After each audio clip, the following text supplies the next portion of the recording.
He died bleeding in the snow, betrayed by the one man he trusted. Then he woke up in a trash bin exactly 20 years later. But when our boy Subaru looks up at the city skyline, he doesn't just see a changed world. He sees a massive, towering memorial built in his own honor. And the guy who funded this hypocritical monument? Kyojo Itsuki, the exact same friend who murdered him. Now Subaru is going to tear his old friend's empire to the ground, but this revenge story actually starts at the peak of his legendary past. We finally reach the 8th floor of the tower, a frozen wasteland known as the Deadlands. A massive force marches across the snow, led by Kyojo Itsuki, the rank 6 guild master of Blue Zone. They aren't just here to survive. Kyojo brings the army to a halt before the massive stone pillars marking the heart of the floor. He turns to his men, reminding them that they're here to do the unprecedented and take down the floor's guardian. This is a coalition raid, a rare moment of cooperation, but Kyojo warns them not to let that make them sloppy.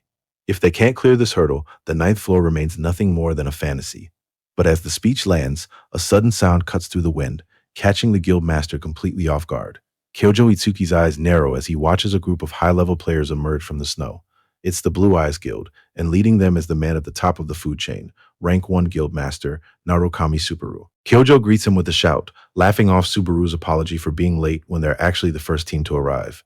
Apparently, Subaru's presence has the entire area on edge, and Kyojo mentions that even the martial clans are showing up just to grab whatever leftovers the rank 1 hunter leaves in his wake. Subaru doesn't seem interested in sharing, and his hand drops to his hilt as he prepares to show them there won't be any scraps left to take. Subaru catches Kyojo Itsuki's attention by pulling him into a sudden deal and pressing a small winged charm into his hand.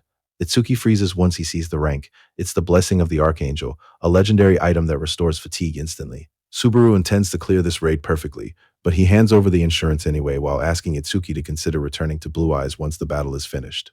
He frames the item as a loan to be repaid then or a gift to keep forever. But a heavy presence cuts the conversation short as the boss appears far earlier than Itsuki expected. The Floor 8 Guardian arrives with a roar that shakes the chamber, and Itsuki immediately screams for his soldiers to brace for impact. Looking at the massive beast, Subaru is completely unimpressed, merely noting how nasty the creature looks. He feels his skin crawl as lightning begins to surge through his entire body, and he makes a quiet promise that today will be the monster's last. The Venom Dragon Hydra fixes its gaze on the small intruder, pulling back its multi-headed maw as energy begins to pool deep in its throat. Itsuki recognizes the buildup and desperately orders a full retreat, but Subaru stops the panic with a flat refusal to move. Confused, Itsuki watches as the protagonist stays grounded while the boss prepares to wipe out everything in its path. The Hydra unleashes its breath in a blinding surge of power, but Subaru doesn't even flinch. Subaru takes the full weight of the impact, his feet digging into the stone as he anchors himself against the force. Across the frost-covered floor, the massive Hydra looms over the remaining soldiers, recovering from the clash that nearly leveled the room. Watching from the sidelines, Itsuki can only shake his head. His old rival hasn't lost an ounce of that reckless edge. The mood shifts instantly as the rest of the Blue Eyes Guild catches up, with their healer ecstatic over the display of power, while the frontliners grumble about missing the opening strike. Among the chaos, the guild's assassin notices a quick exchange between the two rivals and presses Subaru for answers, but he only offers a vague promise of things to come. He adjusts his mask, the weight of the next move resting entirely on his shoulders. Standing at the head of his guild, Subaru makes the goal clear. They're putting this beast down and breaking through the cursed 8th floor tonight. The Venom Dragon Hydra looms over the battlefield, a massive three-headed nightmare that dwarfs the guilds gathering to face it. Watching from the sidelines, Kyojo Itsuki can only scoff at the sight of these rival groups actually trying to work together. His own forces aren't interested in cooperation, and a bearded soldier quietly confirms that their hidden units have already moved into their planned positions. With the trap set, Kyojo decides it's time for his own team to make their move. His subordinates fall back into the shadows of the frozen peaks, offering cold wishes for luck as they split off to execute the next phase. Kyojo stares ahead with detached focus, while the rest of his specialists prepare to bring their own brand of chaos to the raid. The Venom Dragon Hydra roars as the Blue Eyes Guild closes in from every side, with Subaru's lieutenant coordinating a pincer attack to keep the beast pinned. Even as the dragon lunges, the lieutenant has to shout at his own assassin to stop reckless solo charges, but the woman is already hyper-focused on her next strike. She taunts her teammate midair, asking if he's really not used to her speed by now, while he snaps back for her to maintain some actual awareness of the group. The bickering cuts short as Toshiya dives in with a competitive grin, challenging them to see who can rack up the most damage as he begins tearing through the Hydra's scales. Subaru's lieutenant weighs the stakes for a moment before deciding to lean into the competition. Toshio raises the ante with a grin, declaring that whoever loses this race for the kill is buying dinner. He launches himself into the fray, driving his blade deep into the Venom Dragon Hydra as blood sprays across the chamber. The reckless force of his strike nearly knocks Chino back, and he offers a quick apology while maintaining his momentum against the beast. Chino doesn't let the near miss rattle her, telling the frontliners to keep up the pressure and forget about her safety. She plants her feet and casts a massive hexagonal shield, taking full responsibility for the team's defense while the Hydra looms above. The lieutenant calls her name to signal the next phase of the plan, and she turns with total focus, ready for whatever order comes next.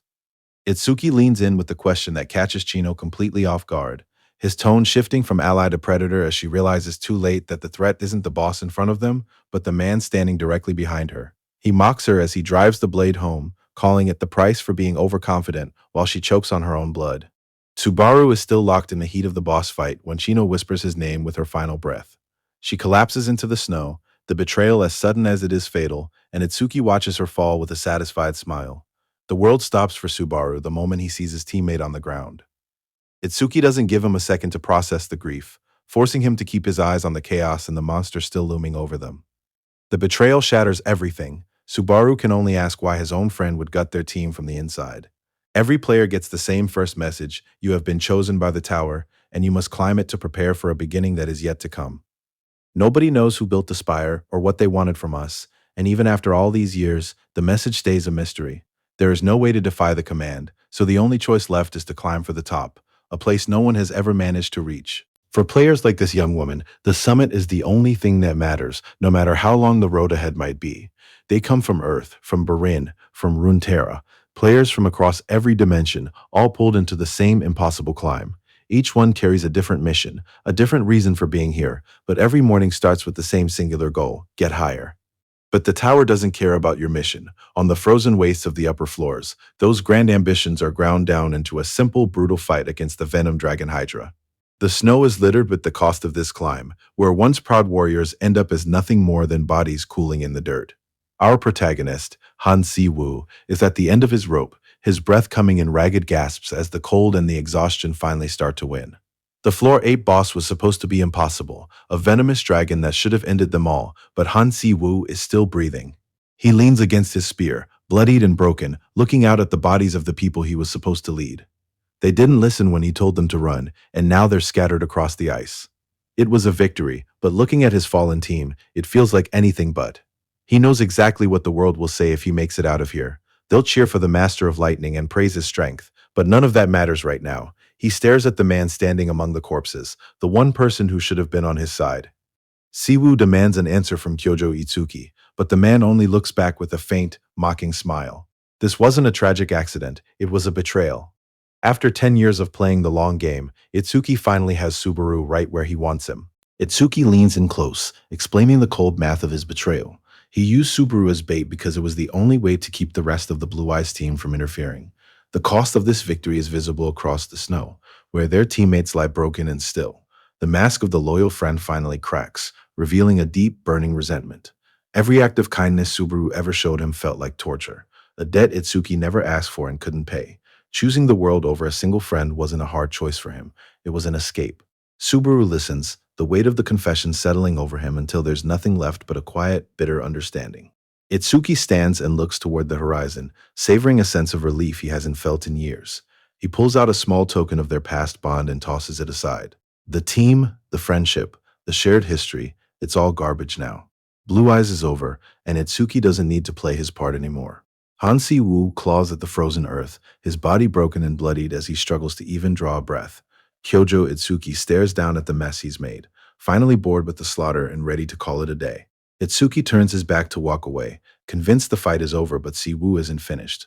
Save himself? That ship has sailed, but he refuses to let the world go dark without one last roar. The air shifts as Si-woo forces himself upright, pulling a legendary item from his inventory that Itsuki thought was already drained.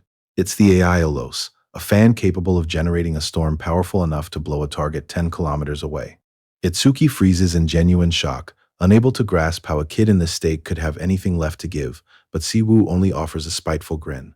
He checks the status window. 4 charges remain on the fan. Looking past the soldiers, he sees the four survivors of the Blue Eyes Guild, battered and barely holding on.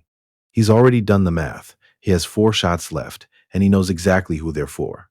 Han Si-woo is haunted by the memory of the day he lost everything, the image of his sister falling in the chaos still burning behind his eyes as he wishes he'd had the strength to save them. Back in the present, Kyojo Itsuki screams for his men to hunt down the survivors, and the soldiers charge forward with a single command to let no one escape. Siwoo watches them come, his hand tightening on a folding fan that hums with a power he shouldn't be able to touch right now. He forces a bloody grin, his mask shattered and his body failing, but he warns the crowd that they aren't going anywhere. His fatigue hits a lethal 95%. The system flashing warnings that his master-level lightning is at its absolute limit, but he doesn't slow down as he prepares for his final descent. The battlefield erupts as Han Si-woo releases his final surge of power, a display of strength that forces everyone present to take a step back. Kyojo Itsuki watches the spectacle with a mix of frustration and genuine respect, noting that his opponent is far too stubborn to just stay down. Even as Siwoo strikes, a system alert flashes a lethal warning. His fatigue has reached 96%, putting him on the absolute edge of collapse. He can't begin to guess what kind of ending these men were planning for him. But he isn't interested in playing along anymore. Leveling his weapon at Kyojo and the surrounding soldiers, he delivers a blunt ultimatum. They'd better be ready to pay for this night with their lives. His eyes glow with a cold blue light as he locks down the field, declaring that from this moment on, no one leaves unless he says so. The threat lands, forcing the remaining soldiers into a corner where they have to choose between certain death or a desperate gamble. With a collective shout, they charge forward for one final assault, betting everything on a single opening.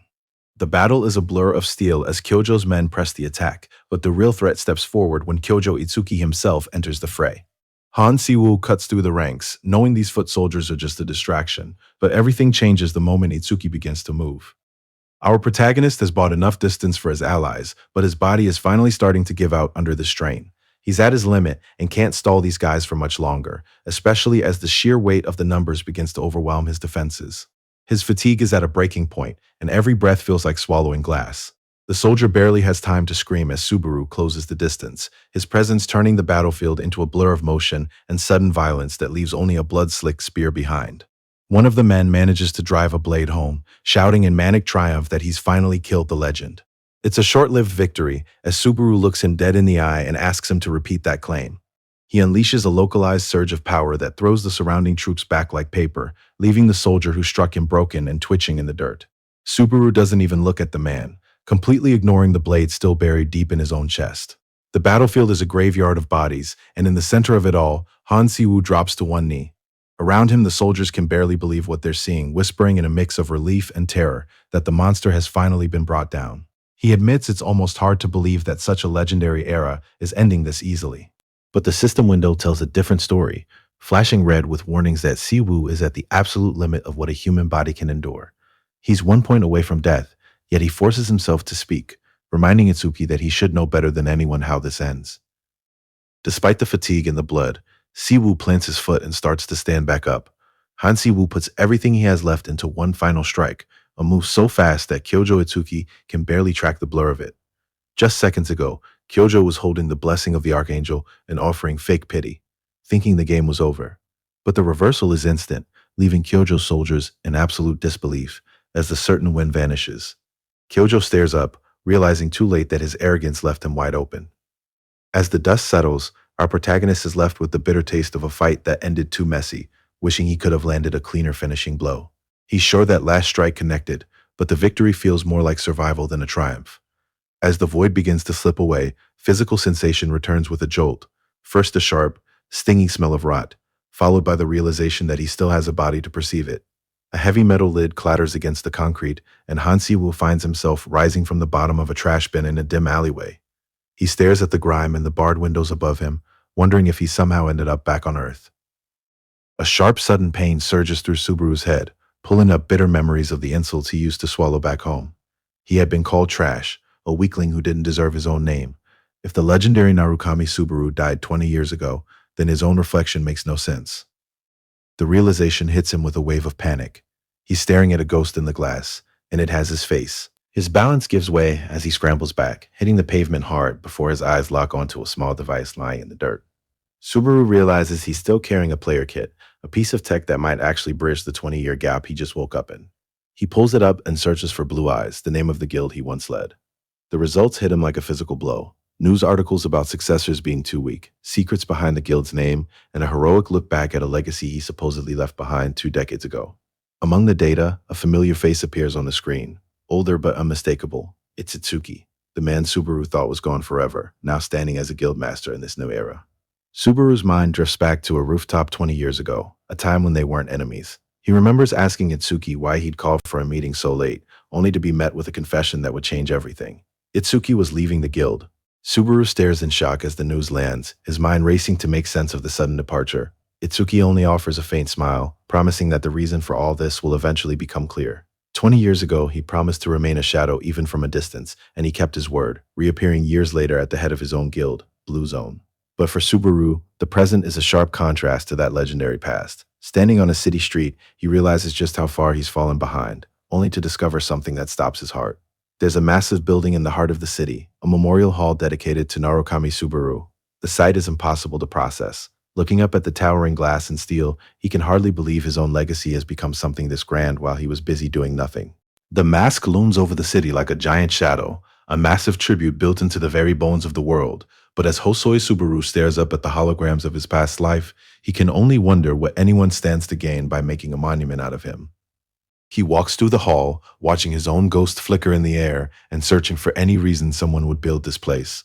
The official story makes him sick, claiming he was a guide who led everyone through the darkness, but the weight of the lie truly lands when he sees the name they've carved into history. Narukami Subaru. Subaru anchors himself to a single goal. He will never let the tragedies of his past repeat. He swears not to waste his second life, but his focus breaks the moment he collides with someone in the memorial hall. A young man hits the floor with a groan, and Subaru immediately reaches out with a concerned smile to check on him. The boy is wearing a tactical mask with gold accents, the exact same mask Subaru himself used to wear. Before he can process the reveal, museum staff and other guests rush over to help. Subaru quickly plays it off as a simple accident, trying to keep the situation from drawing any more attention while his mind races. One of the museum guests reaches out to ask if he's hurt, but the concern is the last thing Subaru notices. He's looking at their faces, or where their faces should be. Every person in the room is wearing the exact same black and gold tactical mask he used to wear. He rubs his eyes, desperate to clear whatever hallucination is taking hold of him, but the sight only sharpens. It isn't just a few people. Every single guest in the lobby is masked, standing in a sea of his own past identity. The world seems to fall away into a void, leaving him with nothing but a voice echoing out of the dark. A scarred man smiles from the shadows, mocking him with the hollow comfort that he shouldn't be too sad about how things had to end. The words of the scarred man echo like a curse, a promise that even in death the fallen would still be remembered as a hero. Looking back, Hosoi Subaru finally sees the shape of that lie, and it all points back to one name, Kyojo. As he moves through the crowd of strangers hidden behind identical masks, the funeral monument stands as a massive public contradiction. He realizes this entire performance is just another layer of the theft, a way for Kyojo to bury the truth and claim every one of Blue Eye's achievements as his own, as the glow of the memorial flowers seems to mock the real man who was lost. Something in the crowd catches Subaru's eye and stops his world cold. Pushing past the other visitors, he ignores the staff shouting for him to get back in line and sprints toward the monument. He drops to his knees in front of the memorial flowers, his hand trembling as he reaches into the white petals. High above the city streets, a figure stands on the edge of a rooftop, watching him from the shadows. Standing high above the city, Toshio reflects on another year of survival, his voice carrying a mix of relief and lingering tension. His partner isn't nearly as relaxed, reminding him that a single mistake or a few seconds of delay would have landed them right in the middle of the blue zone. The risk they're taking for a simple memorial service feels excessive to some of the other assassins, who argue that a simple bouquet of flowers should have been more than enough. But for Subaru's lieutenant, the danger is irrelevant because he clings to a thin, desperate hope that Subaru might actually notice the tribute left behind for him. When the others question whether their leader is even still alive after all this time, the lieutenant stands resolute, refusing to believe a death he never witnessed with his own eyes. The skepticism from the ranks is starting to sour into genuine fear, with the scouts worried that Kyojo's hunters will find their hideout long before they ever find a trace of Subaru. The lieutenant snaps back at the doubt, arguing that their leader would never have stayed silent for 20 years while his people were hunted like animals. As the sun sets over the city, The weight of 2 decades of hiding hangs heavy over the survivors. Subaru gasps for air, his body pushed to the absolute limit as the weight of his mission starts to sink in. Could Shiger really be alive? He clutches a glass-like flower, anchoring his resolve to the one name that still matters. Later, he retreats to a sparse, dimly lit room, once used by Subaru himself, finding nothing but a shabby bed and a heavy silence. He scrolls through a digital search for anyone known as Blue Eyes, but the screen stays empty, leaving him at another dead end. Even with the lack of evidence, he refuses to let go of the one thing he knows for sure. Shiger is out there somewhere, hiding for 20 long years, and the sheer scale of that mystery is finally starting to crush him. Subaru knows the kind of man Kyojo is, a killer who doesn't leave loose ends or witnesses to the truth. He's haunted by the memory of that day, wondering if Shiger is truly the only survivor or if the others he blasted away somehow made it through that chaos. Contacting any of them now is a death sentence as long as Kyojo is still breathing, and Subaru isn't in any position to take that risk. He's powerless, and forcing his way back into that world now would only put a target on his back before he's ready to fight. Huger barely manages to announce the start of the tutorial before a blur of movement cuts him off. The massive proctor can only watch as a severed goblin head flies past him, completely blindsided by whatever just flashed through the arena. By the time Huger turns to see what happened, Subaru Hosoi is already on the other side of the courtyard, leaving a trail of monsters falling apart in his wake. A thin smile plays on the young man's face as he stops to weigh the results. He spent 2 full days testing the limits of this new form, and the conclusion is simple. The original Subaru Hosoi never knew what he was actually capable of. Stat-wise, the potential is massive. It just took someone else waking up in this body to finally make use of it. Subaru isn't here for a warm-up. When the system asks if he's ready for the next level, he tells it not to waste his time and to just keep the challenges coming. Watching from the side, Huger is completely frozen, his mouth hanging open as he tries to process what's unfolding in the arena. A goblin head rolls across the floor, and as Huger looks out at the growing pile of bodies, he can't even wrap his head around how the boy is moving this fast. Subaru is a blur in the center of the room, cutting through the monsters with terrifying efficiency. Huger realizes this isn't just mindless swinging. Subaru is calculating every strike, thinking several moves ahead of his opponents to end every exchange before it truly starts. The veteran admits to himself that this goes way beyond simple skill. Even with all his years of experience, Huger knows he couldn't move like that if he tried. Watching from the sidelines, Huger can hardly process what he's seeing. Combat ability this refined shouldn't be possible unless he's witnessing the legendary Narukami Subaru reborn. Our protagonist cuts through the monsters with clinical efficiency, clearing the arena floor until only blood and silence remain. A system prompt flickers to life, confirming he has cleared step 49 and asking if he's ready to face the final boss. Subaru doesn't hesitate, deciding to give the challenge a try. He centers himself and waits as the atmosphere in the arena shifts. The stone floor suddenly buckles and shatters under a massive force from below.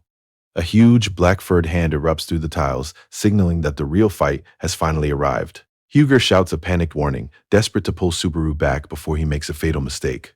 To the old man, the kid is just a substitute, a name on a paper who couldn't possibly possess the strength of the person he's trying to replace.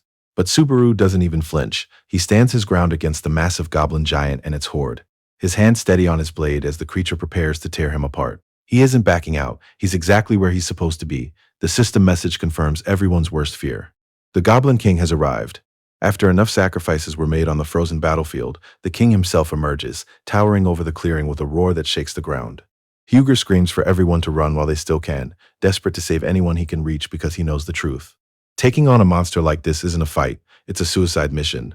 The Goblin King scans the blood-slicked clearing in confusion, his eyes landing on Hosoi Subaru crouched among the bodies of the fallen. Subaru remains low and unhurried, watching his massive opponent with a detached, clinical focus that suggests the monster's size isn't the problem he's currently solving. A needle to the throat ends the first goblin instantly. Subaru stands his ground, reciting the mantra that kept him alive through training.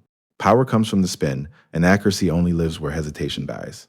It's a lesson from Reina, the woman who taught him everything he knows about the weight of a hidden blade. Watching from the sidelines, Huger realizes our protagonist has found a loophole in the very fabric of the trial, exploiting the rule that the test only continues as long as the bodies remain on the floor. It isn't just about the swordsmanship anymore. It's the terrifying precision of a man who can cut through a crowd and drive a needle through a needle's eye at the exact same time. Huger watches from the sidelines, struggling to find a word for what he's just seen. Genius doesn't even cover the level of skill Hosoi Subaru has displayed against the Goblin King. The massive creature finally hits the ground, and our MC walks over to retrieve his blade without a second of hesitation. Standing over the dying monster, Subaru makes it clear there's nothing personal about this. It's just the job. He finishes the beast with the same cold detachment he's shown since the start, and as the blood sprays, the system confirms what the silence already told him. The king is dead, and step 50 of the tutorial is finally behind him. Hosoi Subaru leans back, breathless and venting his frustration at the sheer difficulty of the fight he just survived. A monster like the Goblin King has no business appearing in a supposed practice phase, but the system doesn't care about his complaints, flooding his vision with notifications instead. He's earned level identification, credits, and a substantial haul of achievement points, along with access to a special tutorial shop. It's his first time seeing this particular interface, and as the shop opens, his eyes catch on a single listing near the bottom. Subaru stares at the interface, weighing the chance to own a legendary creation, like the Holy Sword Miranda, against the raw power of a cursed blade. It's a classic dilemma between high-risk damage and reliable endurance, but neither choice feels like the perfect fit for his first major point investment. He pauses as a detail catches his eye, realizing the shop menu actually goes deeper than he thought. Scrolling down, he finds a skill called the Wedge of Greed, a unique ability that reduces the side effects of other skills and items, something he's never encountered before. Subaru considers his options, theorizing that a cursed sword could actually offset the heavy debuffs from his lightning skills. It's a mechanical gamble, but after purchasing both the Nameless Blade and the Wedge of Greed skill, he's ready to put the theory to work. He gives the blade an experimental swing, realizing that committing to a cursed weapon from the start is far better than wasting a limited skill slot later. A proctor named Huger watches the exchange, acknowledging that the compatibility is high, but remaining personally baffled by the choice. Subaru doesn't take the bait, bluntly asking if the man really expects a full explanation for his build. The air gets heavy as Huger looms over him, forcing the protagonist to quickly add a respectful tag to his sentence just to keep the peace. Huger can't help but think back to the old days, marveling that the snot-nosed kid he once knew actually grew up to be a proctor. Elsewhere, a nervous young fan clutching a notebook approaches the masked Narukami, stuttering through a request for an autograph that Narukami honestly doesn't know how to give. The boy gets desperate, begging for just a name and revealing that he's actually a fan of Huger, not our protagonist. Back at the testing arena, Huger sighs over how easily the younger generation gets carried away, but Subaru shuts him down with a sharp comment about his receding hairline. Subaru has no intention of making small talk, telling the veteran to just focus on keeping his exam results a secret. Huger doesn't take the disrespect lying down, shouting that he'll have to drill some manners into the kid personally. He tries to pivot into a recruitment pitch for the Chivalry Guild, but Subaru cuts him off before he can even finish the sentence. Not interested. Huger tries one last pitch, reminding the young man that personal scouting by a proctor is a rare honor, but Subaru isn't interested in the status. He gives a single command to move floors, vanishing into the light even as the massive proctor shouts for him to wait. Left alone in the quiet of the exit, Huger lets out a long breath, realizing he'd completely misjudged the kid's drive. The transition is instant, pulling Subaru through the system's architecture and dropping him onto a paved street. He steps out into the land of beginnings, a sprawling marketplace where the air is thick with the smell of dried meat and vendors hawk deep-sea fish to the passing crowds. Subaru stands in the middle of a bustling market, listening to the shouts of merchants peddling exotic silk and leather. This place is exactly how he remembers it. Somehow, against every law of nature, he's been pulled back to the start. And since he's already lived through this nightmare once, he's determined to handle things better than before. Images of his old comrades flicker in his mind, the people he fought with, laughed with, and ultimately died with. He's going to find them again, and this time, he'll be the one to avenge the brutal end they all met. Summary, story _ beats. Characters _ introduced. Characters _ developed. Power _ moments. Emotional _ beats. System _ events. Character _ map. Hyojo Itsuki. Description: Rank 6 Blue Zone Guildmaster. In the present, he has tan, messy hair and wears a brown fur-lined coat. In flashbacks news photos, he is shown as a younger man with blonde hair and a black eye patch over 2x6. Appeared _ in _ panels. Guild Knights. Description: An organized unit of soldiers wearing full silver plate armor with fur-lined collars and red plumes on their helmets. Appeared _ in _ panels. Kyojo Soldiers. Description: A large army following Kyojo, consisting of armored knights and warriors in heavy winter gear. Appeared _ in _ panels. Narukami Subaru. Description: Rank 1 Blue Eyes Guildmaster. In a flashback to 20 years ago, he is shown with long, dark, messy hair, wearing a black sleeveless top, appearing much younger and without his future mask. Appeared underscore in underscore panels. Blue Eyes Guild. Description: An elite group of warriors accompanying Subaru, featuring varied appearances including a red-haired muscular man, a silver-haired hooded figure, and others in tactical gear. Appeared underscore in underscore panels. Venom Dragon Hydra. Description: Floor 8 Guardian, a massive multi-headed reptilian monster with dark scales and glowing teal energy leaking from its maw. Appeared underscore in underscore panels. Blue Eyes Healer. Description: Member of Blue Eyes Guild, young woman with light brown hair in a white and pink X-Maid style outfit carrying a staff with a green orb. Appeared underscore in underscore panels. Blue Eyes Assassin. Description: Member of Blue Eyes Guild, woman with dark messy hair wearing a crop top tactical outfit and a black face mask. Appeared underscore in underscore panels. Subaru's Lieutenant. Description: Member of Blue Eyes Guild, tall man with long silver hair wearing dark robes and wielding ice magic. Appeared underscore in underscore panels. Bearded Soldier. Description: A high-ranking soldier under Kyojo with a thick black beard and sharp features. Appeared underscore in underscore panels. Toshiya. Description: Member of Blue Eyes Guild, a muscular man with messy dark hair, wearing a dark tactical vest and pants, wields a short blade and uses blood-red energy strikes. Appeared underscore in underscore panels. Chino. Description: Blue Eyes Guild support, a young woman with long mauve-tinted hair wearing a white winter coat with fur trim, a matching beret, and a pinkish-red dress underneath. She wields a staff topped with a globe 26. Appeared underscore in underscore panels. Han Siwoo. Description: A young man with dark, messy hair and a determined yet weary expression, seen exhausted and bloodied on a frozen battlefield. He wears a dark tactical suit and has a partially shattered black mask on. Appeared underscore in underscore panels. Red-haired guild member. Description: A muscular man with spiky red hair and a dark vest, part of the Blue Eyes Guild. Appeared underscore in underscore panels. Blonde guild member. Description: A woman with long blonde hair and a gray tactical top, part of the Blue Eyes Guild. Appeared underscore in underscore panels. Han Si-woo's sister. Description: A young woman with long dark hair, seen falling in a chaotic, wind-blown scene. Appeared underscore in underscore panels. Kyojo Soldier. Description: A warrior in a fur-lined tactical coat over armor, part of Kyojo Itsuki's army. Appeared underscore in underscore panels. Hosoi Subaru. Description: A lean young man with messy dark hair and sharp, tired eyes. He is currently wearing a dark jacket over a dark t-shirt and pants. In this scene, he reveals his combat proficiency using needles, tip sticks. Appeared underscore in underscore panels. Minato. Description: A young man with dark messy hair, wearing a red hoodie and a black tactical mask with gold accents.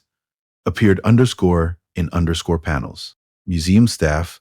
Description: A man in a dark sweater and slacks who appears to be an attendant or employee at the Narukami Subaru Monument. Appeared underscore in underscore panels. Female museum guest. Description: A woman with long dark hair, wearing a light-colored coat and dark boots. Appeared underscore in underscore panels. Masked strangers.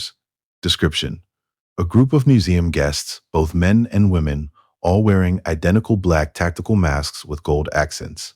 The same design as Narukami Subaru's former mask.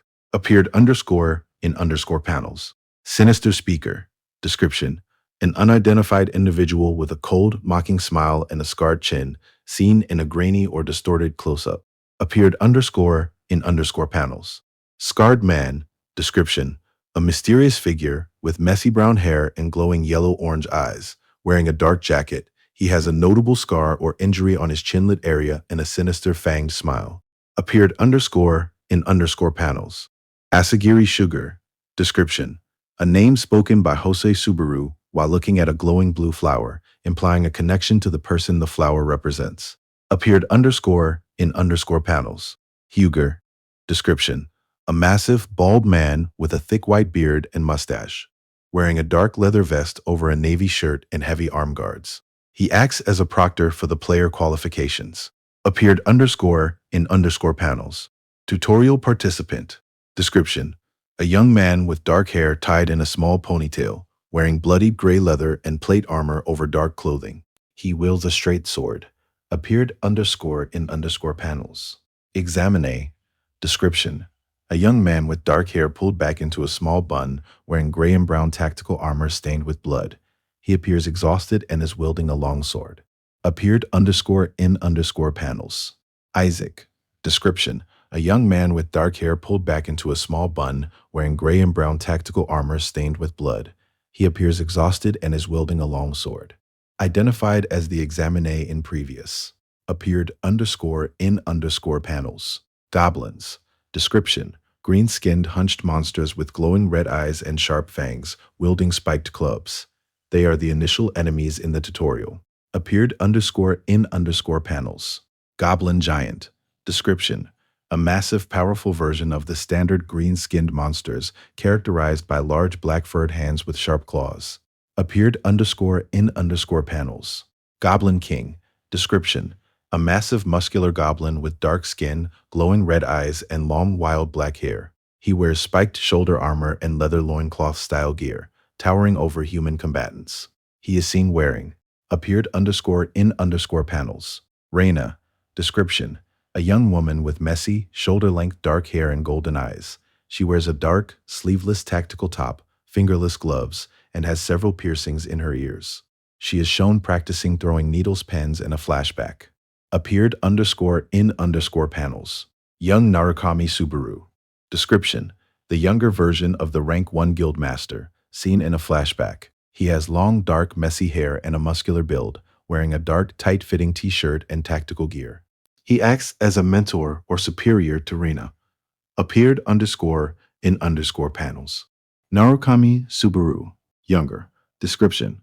A younger version of the Rank 1 Guildmaster, appearing muscular with long dark hair and no mask. He wears a dark sleeveless tactical shirt and is seen mentoring Reina in a flashback. Appeared underscore in underscore panels. Huger's fan. Description. A young man with messy light brown hair and a nervous expression, wearing a simple white button-down shirt. He carries a small brown notebook. Appeared underscore in underscore panels. Townspeople. Description. A group of diverse individuals in a medieval-style marketplace, including vendors and armed adventurers wearing varied light armor. Appeared underscore in underscore panels. Comrades. Description.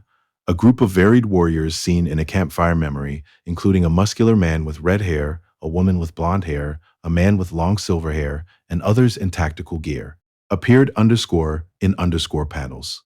Receptionist. Description. An older man with a balding head, gray hair on the sides, and a thick gray mustache and goatee. He wears a brown leather-styled tunic over a white shirt and manages the training facility's front desk. Appeared underscore in underscore panels. Training room clerk. Description. An older man with a balding head, gray hair on the sides, a thick gray mustache, and a pointed beard. He wears a brown tunic over a white shirt. Appeared underscore in underscore panels. Filler underscore panels.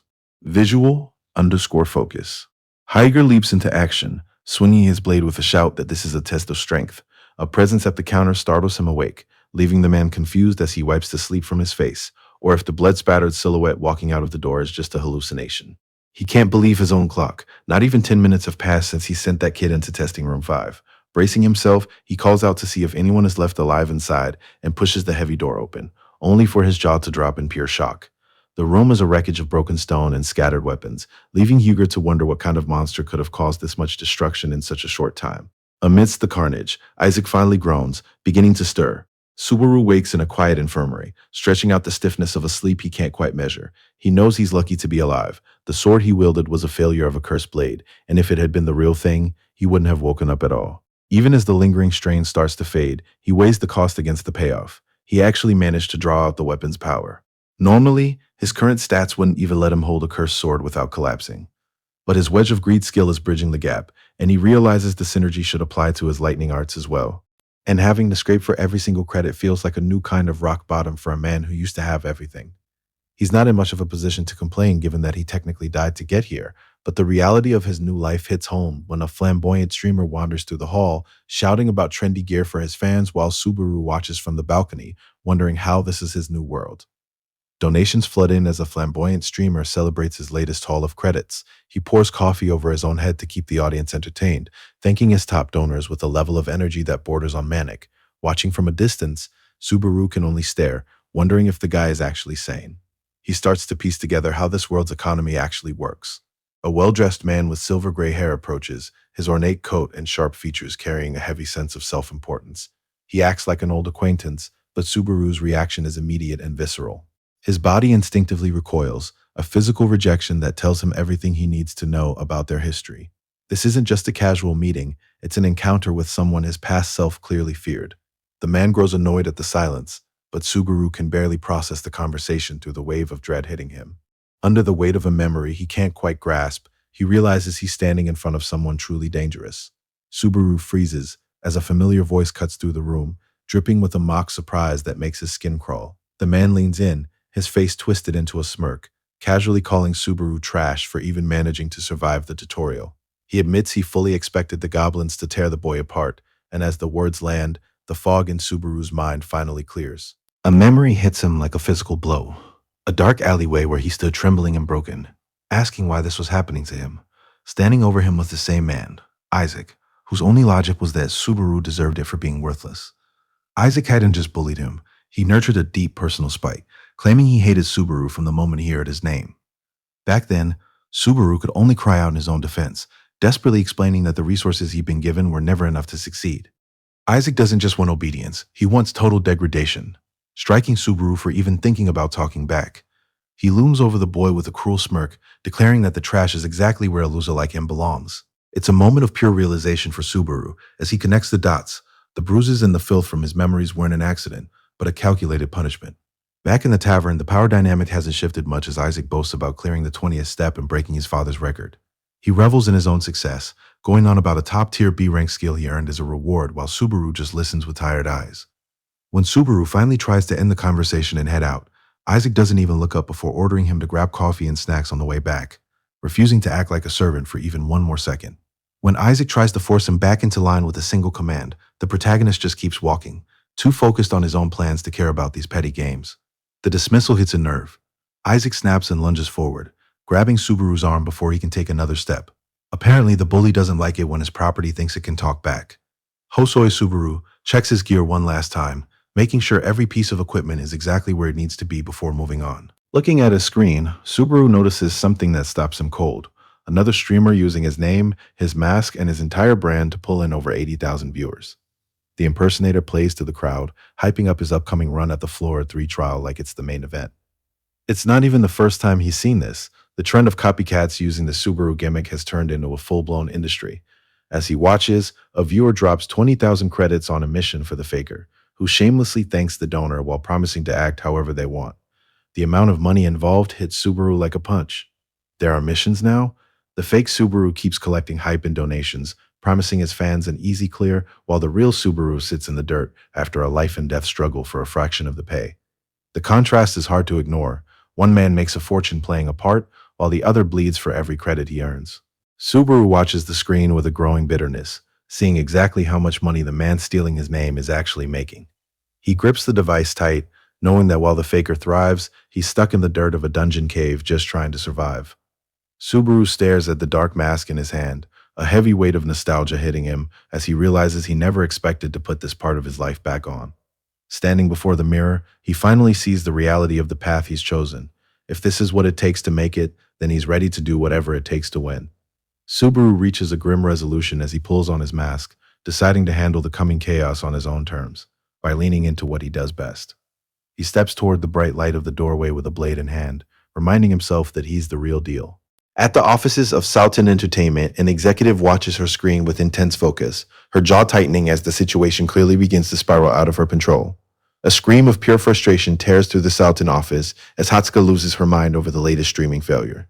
She slams her fist onto the desk, cursing a team of 5 who somehow couldn't clear the simplest content. The target is Subakichi, likely another hybrid fake trying to ride the coattails of the legendary Narukami Subaru. Hatsuka's voice drips with cynicism as she explains the current state of the market. Since the original never showed up, every streamer is just cosplaying as him and goofing off. To her, the entire industry feels like it's circling the drain, but it's the lack of respect that really gets her. Thousands of players are out there risking their lives to climb the tower, while these streamers can't even master the basics. Her assistant listens to the rant before dropping the one question he knows will bite, asking why, if she cares so much, she gave up on the tower herself. At the Soughton Guild office, one of the executives stares at her screen with a look that says she's already finished with the day. Her assistant points out that she gave up on the climb herself, which earns him a threat to have his mouth sewn shut if he doesn't go find some new talent. He knows she isn't joking and backs off, reflecting on how she only started climbing the tower to meet the legendary Narukami Subaru, but lost all motivation once that goal was gone. A sudden discovery on a monitor breaks his train of thought. A kid on one of the lower floors is actually showing some real promise. On a live stream from the tower's second floor, a masked figure moves through the shadows with a focused, grim determination that sets him apart from the usual beginners. Disbelief hits the assistant as he realizes the executive has been scouting talent on Floor 2 streams with 0 viewers, but the figure on the screen makes it clear that her unconventional habit might have just paid off. Every time Hosoi Subaru sees that black and gold mask, he feels a flicker of hope he can't quite suppress. It's a heavy legacy to carry, but he wears it anyway as he prepares for what's next. Meanwhile, back at the Southern offices, the power dynamic is much simpler. 1,000 credit fine lands like a physical blow, leaving Hatsuka's assistant groveling on the floor for a mistake that clearly isn't being forgiven. Our protagonist puts the corporate drama behind him and steps into the Dungeon of Beginnings, moving through the torchlit tunnels of the second floor with a blade in his hand. The trial itself is manageable, the kind of challenge that shouldn't normally rattle a seasoned climber, but Subaru can feel the invisible weight of an audience staring through his digital device. He knows he's being watched now, and that's the one thing that actually puts him on edge. Subaru stares into his holographic display, calmly telling his live audience that this is his very first attempt at a dungeon dive. His viewers are skeptical, questioning whether a rookie should be streaming a place this dangerous, but he ignores the warnings and presses deeper into the cavern. A blind bat suddenly shrieks and lunges from the shadows to ambush him, but Subaru is faster, catching the monster by the head midair before it can even land a scratch. With one clean strike, he slams the creature into the dirt and finishes it, earning himself an achievement point as he asks his chat if there was actually something he should have been worried about. Deep inside the Floor 2 Dungeon of Beginnings, Hosoi Subaru navigates the jagged rock tunnels alone. His live stream chat is active, with viewers like Love Money impressed by his reflexes but warning him that most solo streamers quit when the numbers don't grow. Safety lies in finding a party, but Subaru isn't interested in the safe route. He tells the chat that group play isn't an option for him because he prefers the challenge of a solo run, drawing a mix of laughter and disbelief from the growing audience. He knows that just by using the name Narukami Subaru, people will show up to watch. Now he just has to give them a reason to stay. Out of the cave shadows, a mud mermaid lunges with its jaw wide, but our protagonist is ready, his hand tightening on the hilt to meet the charge head-on. He cuts through the creature with such speed, the livestream viewers can barely track the movement, leaving the chat in a state of confusion while the system confirms the kill. Subaru doesn't let the small win slow him down, deciding to push as deep into the dungeon as his current strength allows. Of course, the cave isn't finished with him yet, as a swarm of one-eyed bats drops from the ceiling to bar his path. Subaru casually explains his combat method to the livestream, noting that sound alone reveals everything a player needs to know. As he moves deeper into the cavern, leaving a trail of defeated creatures behind him, he tells the chat that sound even gives away the direction and number of approaching enemies. The viewers aren't buying the humble act. For him, this is just a necessary grind, and he intends to stock up on as many achievement points as possible before moving on. While the chat mocks his direct approach and calls his progress pure luck, Subaru stays focused on the path ahead.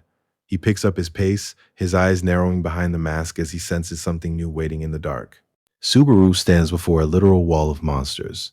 Thousands of blind bats packed tight against the cavern ceiling until one red eye snaps open and is followed by 1,000 more. The swarm begins its descent while the chat counts him out, but he just pulls up the interface to set a trap, a mission with a high reward that turns the audience's own greed against them. Subaru checks his stats with the kind of hollow energy that only comes from a failing career, barely acknowledging the small donation that trickles in. Elsewhere, a bettor slams his fist onto a desk. He tries to play it cool after the outburst, sheepishly apologizing to the woman working beside him. She doesn't even look up, her focus entirely locked on the tablet in her hands. She's usually the first one to tell him to pipe down, but something on her screen has her completely silenced, drawing the bettor in to see what could possibly be that interesting. She breathes out the name Narukami Subaru, catching the gambler off guard as he realizes she's still glued to the live stream. As the realization hits him, he leans in to see what's actually happening on the tablet. The chat is moving too fast to read, filled with viewers who can't believe a Floor 2 rookie is tearing through monsters like a seasoned pro.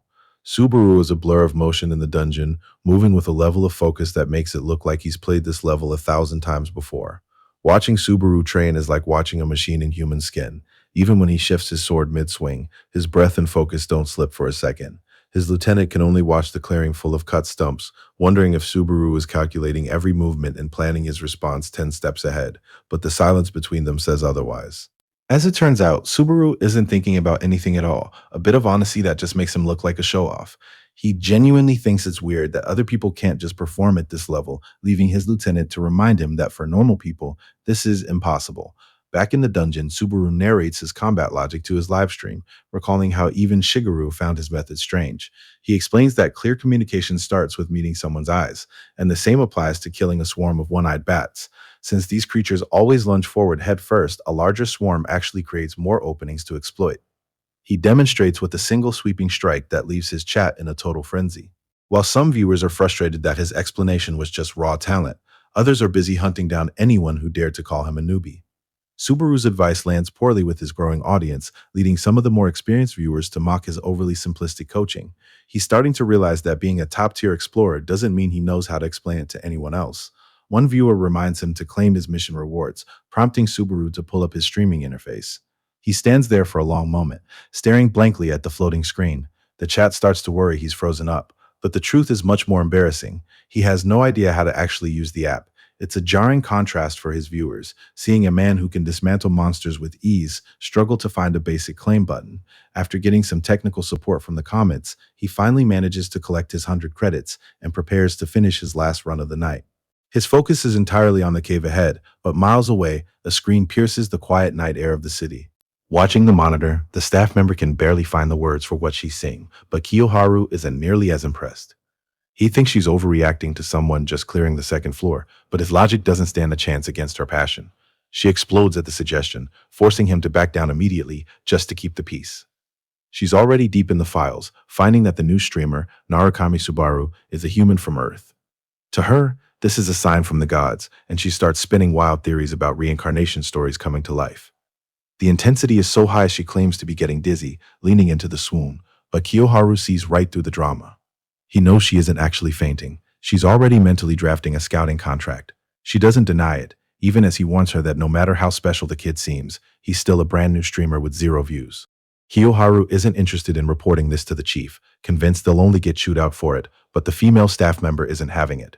She calls out his sudden serious act, determined to prove the boy has what it takes as she pulls up the monitor. On the screen, Hosoi Subaru has made it to the final stretch, standing before the heavy gate that guards the dungeon's heart. The realization lands that he's finally reached the end, and as the doors groan open, Subaru takes his final steps into the chamber. Standing before him is the wolf warrior Greg, a massive presence that has broken countless players who tried to push past the Dungeon of Beginnings. Subaru knows the objective is simple on paper: earn the Guardian's recognition to pass through the gate and reach the trial. These warriors aren't standard prey to be hunted. They're gatekeepers designed to gauge a player's strength before they're allowed to proceed any further. As the tension builds, a massive bounty alert flashes across the livestream, promising 3,000 credits if he can actually bring the beast down. It's a staggering amount that catches him completely off guard. His chat immediately lights up with doubt, reminding him that this isn't a monster you're even meant to defeat. Subaru doesn't back down, bracing himself as the wolf warrior finally begins to move. Waiting at the entrance to the second floor is Greg, a wolf warrior who serves as the gatekeeper. He acknowledges the intruder with the cold focus of a hunter who has been expecting company. Subaru stands before the gatekeeper of the second floor, a massive wolf warrior named Greg who dwarfs him in size and raw presence. Greg questions if he's truly here alone, but our protagonist isn't interested in explaining the obvious. The beast leans in close, catching a scent that makes him reconsider the man standing before him. He admits that Subaru is an interesting case, smelling the distinct mark of a great warrior on his skin. In the livestream chat, viewers trade jokes about their own less impressive reviews, remembering times Greg told them they smelled like rotting goblin corpses. Subaru realizes that for the wolf tribe, scent isn't just about physical smell, it's a method of judging a person's true nature and potential. Greg pulls back, deciding that based on that instinct alone, our MC has already earned the right to pass through the gate without a fight. The wolf warrior Greg suddenly drops his guard and declares the trial over, telling Subaru to simply move past him. It's an unheard of move that leaves the livestream chat in disbelief, but Subaru isn't satisfied with a free pass. This never happened in his previous life, yet he didn't come here just to clear a floor. He adjusts his mask and fixes his gaze on the beast, which Greg finds baffling. Why ignore the exit door for a fight you've already won? Subaru keeps it cold and direct. He's there because someone gave him an order to kill the wolf.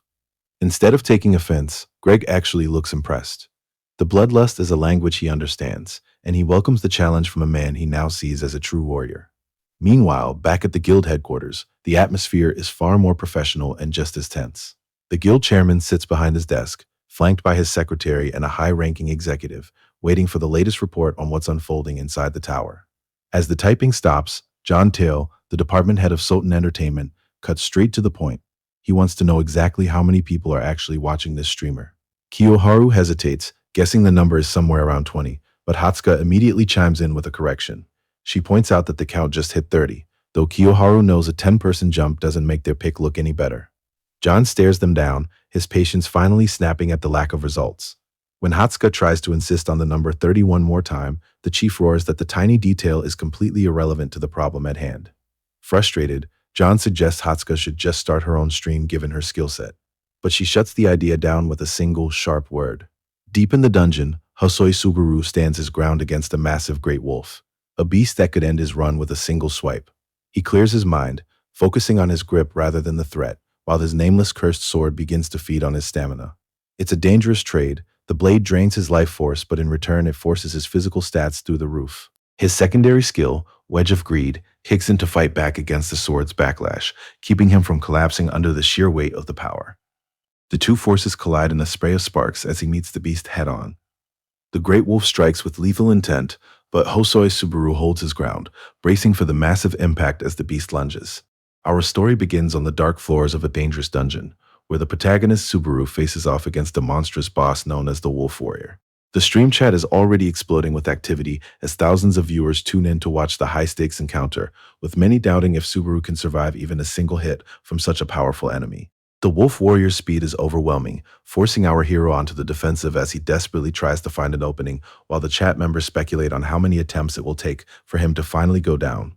It's a brutal exchange of blows where one mistake means instant death, but Subaru remains focused, knowing that his reputation as a top-tier player is on the line. As the boss prepares for its most lethal move, the tension in the room reaches a breaking point, leaving everyone wondering if our lead has one last trick up his sleeve to turn the tide. The system notification lands with finality. The Trial of Thunder is starting right now. Subaru barely has a second to realize where he is before an examinee's warning cuts through the air. Before he can react, the examinee lunges forward, pulling him out of the way just as a massive impact craters the ground where he stood. A thunder golem towers over them, its presence alone enough to paralyze the fighter who just saved him. The examinee snaps, demanding to know why Subaru is just standing there with a death wish instead of fighting for his life. Facing a massive task, our protagonist stares down a monster that simply doesn't belong on this stage of the test. Standing before him is a thunder golem, a giant that towers over the landscape with crushing strength. The livestream chat is losing its mind over the anomaly, confirming that this boss-class creature should only appear much later in the trial. Subaru realizes the schedule has been thrown out the window as the golem begins a heavy, ground-shaking assault. He doesn't panic. Instead, he begins to close the distance. He decides to end the fight before anyone else interferes, drawing a nameless cursed sword that begins to drain his stamina in exchange for a massive surge of power. Subaru isn't just fighting the giant in front of him, he's fighting his own weapon. His Wedge of Greed skill is the only thing keeping the cursed sword from devouring him, and it's a good thing, because the Thunder Golem is already bringing down a hammer blow that could end the trial in a single second. He pivots, narrowly clearing the impact zone as the ground shatters where he stood a heartbeat ago.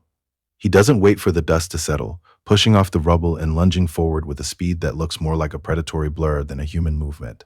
He takes to the air, leaving the exhausted examinee staring up in total disbelief as the boss suddenly finds itself facing a real threat. Subaru closes the distance in a single leap, driving his weight into the back of the massive guardian. The impact is immediate, a heavy strike that tears through the creature's defenses as he latches onto its head, red eyes glowing with cold focus. He isn't interested in a fair fight or a long struggle, dismissing the guardian as nothing more than a loud distraction. With a grip like a vice, our protagonist promises to silence the beast once and for all, following through with a brutal execution that sends a spray of blood into the air. The giant fragment collapses, signaling the official end of Stage 4 as the massive beast hits the dirt. Subaru stands over the remains, catching his breath while the system rewards begin to flood his interface. The examinee nearby can barely find his words as he watches Subaru, the shock of the performance finally breaking through his panic. He manages to stumble toward our protagonist, desperate to know just what kind of monster he's actually looking at. He poses the question directly to the unseen eyes watching him, standing drenched in the fresh outcome of a violent victory. He isn't interested in a long story or a complex motive. As far as he's concerned, his only purpose here is to tear down the giants that have turned this world into their playground, though his audience finds the explanation a little thin. The world outside his immediate violence is deceptively peaceful. A quiet village nestled against the mountains back in the relative safety of an inn room. The adrenaline fades, replaced by the quiet hum of a screen as he reviews his haul. The chat is already clamoring for a look at the loot, placing bets on magic-grade items or rare finds, but our protagonist just watches the numbers roll by with a cold, detached focus. Our protagonist decides to satisfy both his own curiosity and his audience's by finally checking the loot. He pulls out a ring carved from a giant's heart, a rare find that offers the exact vitality boost he needs.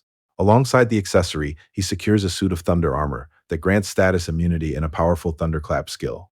His viewers immediately recognize the haul's worth, noting that the ring is a lifetime item with value that essentially has no ceiling. As he starts equipping the new gear, a massive mission reward pops up from a viewer promising 5,000 credits if he masters thunder magic. Before he can even finish his thanks, more donations flood in, with different fans stacking thousands of credits on top of the original goal. Stunned by the sudden wave of support, he formally accepts the challenge and promises to show them exactly what they're paying for. He hadn't realized there was this much demand for thunder skills, but the weight of the collective expectation is starting to sink in. Standing as a figure whose legacy still looms large over the current trials.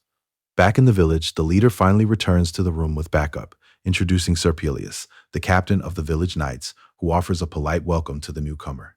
The pleasantries are short-lived, as the leader explains that giant raids have become dangerously frequent, forcing his men to stay armed and on standby around the clock just to keep the village from falling. The village leader explains that things have gotten so dangerous, they've ordered everyone to stay inside for their own safety. He notes that seeing an outsider in times like these is rare, but he isn't the only one who has noticed our protagonist. A knight named Peleus approaches, offering his sincere thanks for the protection the masked young man provided while he was away on a scouting mission. Our hero brushes off the gratitude, claiming he only did what any decent person would have done in that situation. Peleus cuts straight to the point. His mission was a success, and they finally located the leader of the giants. It's clear this isn't just a tactical update. He intends to settle the score once and for all. Knowing they're outmatched, the knight swallows his pride and bows low, begging for help even if the mission costs them their lives. Our protagonist stares down at the kneeling warrior, weighing the cost of joining a fight that isn't technically his. The chat is a mess of pleas and growing dread, with viewers begging for the village's safety and dropping names like they're watching a tragedy unfold in real time. One comment lands like a lead weight: Peleus is going to die. Our protagonist stares at the man in front of him, the future already playing out behind his eyes. If his memory of the game is right, this knight doesn't make it past the coming trial. In the original timeline, Peleus is a corpse waiting to happen. He decides right then to break the script. He reaches out, telling the knight to stand tall and promising to see this through to the end. Peleus takes the offered hand, overwhelmed with the relief he doesn't realize is earned by a rewrite of fate. As the system announces the start of the survival stage, they march out toward the mountains. A doomed man following the one person who knows how to keep him alive. As the group pushes through the forest, our protagonist keeps a steady eye on his display, noting that the surging viewer count has turned the chat into an unreadable blur. Communication is a lost cause at this speed, so he shifts his focus back to the physical world just as Sir Peleus signals the party to a dead stop. The village leader points toward a clearing up ahead, where the target finally comes into view. The giant chief, a massive, pale-skinned entity sleeping soundly among the trees. Peleus doesn't hesitate, drawing his sword and shield to outline a standard pincer move, but our MC reaches out and catches the knight's shoulder. He stops the man mid-sentence, his gaze locked onto the giant as he realizes something about the creature isn't what it seems. The ground beneath Sir Peleus begins to buckle, the sudden tremor catching the captain and his men completely off guard. Our protagonist watches from behind his mask, already sensing the scale of the threat before the first warning leaves his lips. It isn't alone. A swarm of thunder golems erupts from the earth, their massive, pale bodies moving with a coordinated savagery that turns the clearing into a kill zone. Peleus can only shout in disbelief as the ambush he never saw coming shatters his formation in seconds. The golems are massive, towering over the knights and plucking them from the ground like toys, while the soldiers scream for mercy that isn't coming. Panic takes over the unit as the monsters tear through their ranks, leaving the once proud knights begging for help against a force they can't even scratch. The world narrows down for Peleus, his gaze locking onto the carnage reflecting in his own eye as he realizes the sheer weight of the slaughter unfolding around him. Standing over the wreckage of the village's defense, the golem stares back with a grin, relishing the easy destruction. Sir Peleus screams for his men to fall back, his voice cracking as he orders the remaining knights down toward the foot of the mountain. He knows they're outmatched, and if they don't move immediately, none of them are making it off this slope alive. The forest slope has become a killing floor as a horde of massive pale golems descends on the knights. These things are built like mountains and moved by nothing but a hunger to crush whatever is in front of them. For the soldiers on the line, the reality of the slaughter is finally sinking in. Seeing the line buckle, Sir Peleus steps forward alone to hold the gap.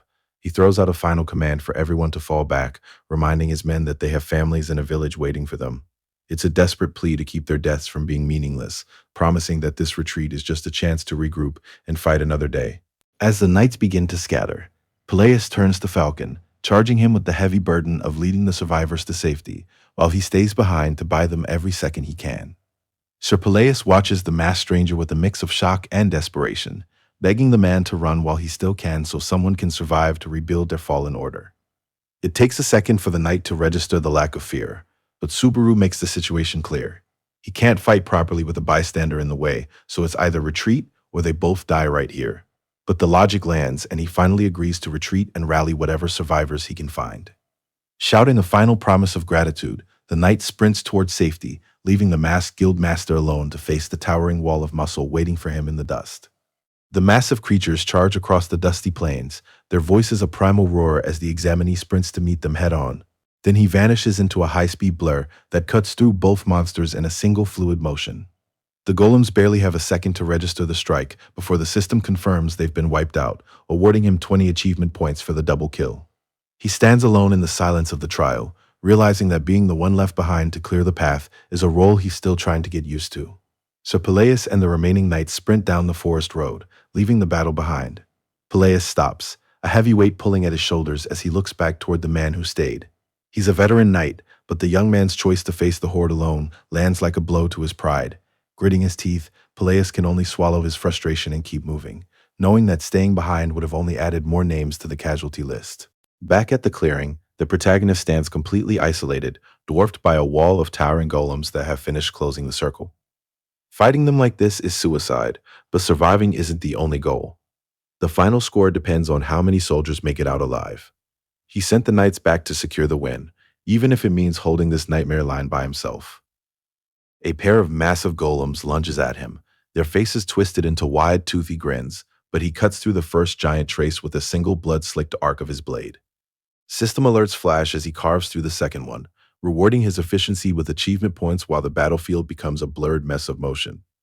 The cost of this power lands quickly as the cursed sword begins draining his stamina, trading his physical health for a massive boost to his combat stats. He doesn't panic, noting that these giants aren't actually that hard to deal with if he takes them one at a time. The real issue is the ticking clock on his own endurance, forcing him to clear out his field of vision so he can find the boss before the sword drains him dry. He launches himself forward again, another golem falling to the weight of his strike as he leaps high into the air, already looking past the grunts for the true core of the threat. Subaru hangs in the air for a split second, looking down at the army of white golems filling the battlefield. He dives into the thick of them, moving too fast for the giants to track as they reach for a target that's already gone. A heavy kick lands against the stone jaw, and Subaru begins carving a path through the horde with high-speed strikes that leave the viewers in his live stream breathless. The chat lights up with warnings that a single mistake here means instant death, but veteran fans remember that this kind of aerial combat has always been Subaru's specialty. On the ground, Subaru notices his stamina isn't dropping like it used to, realizing that his new gear is finally letting him fight at his full potential without the usual backlash.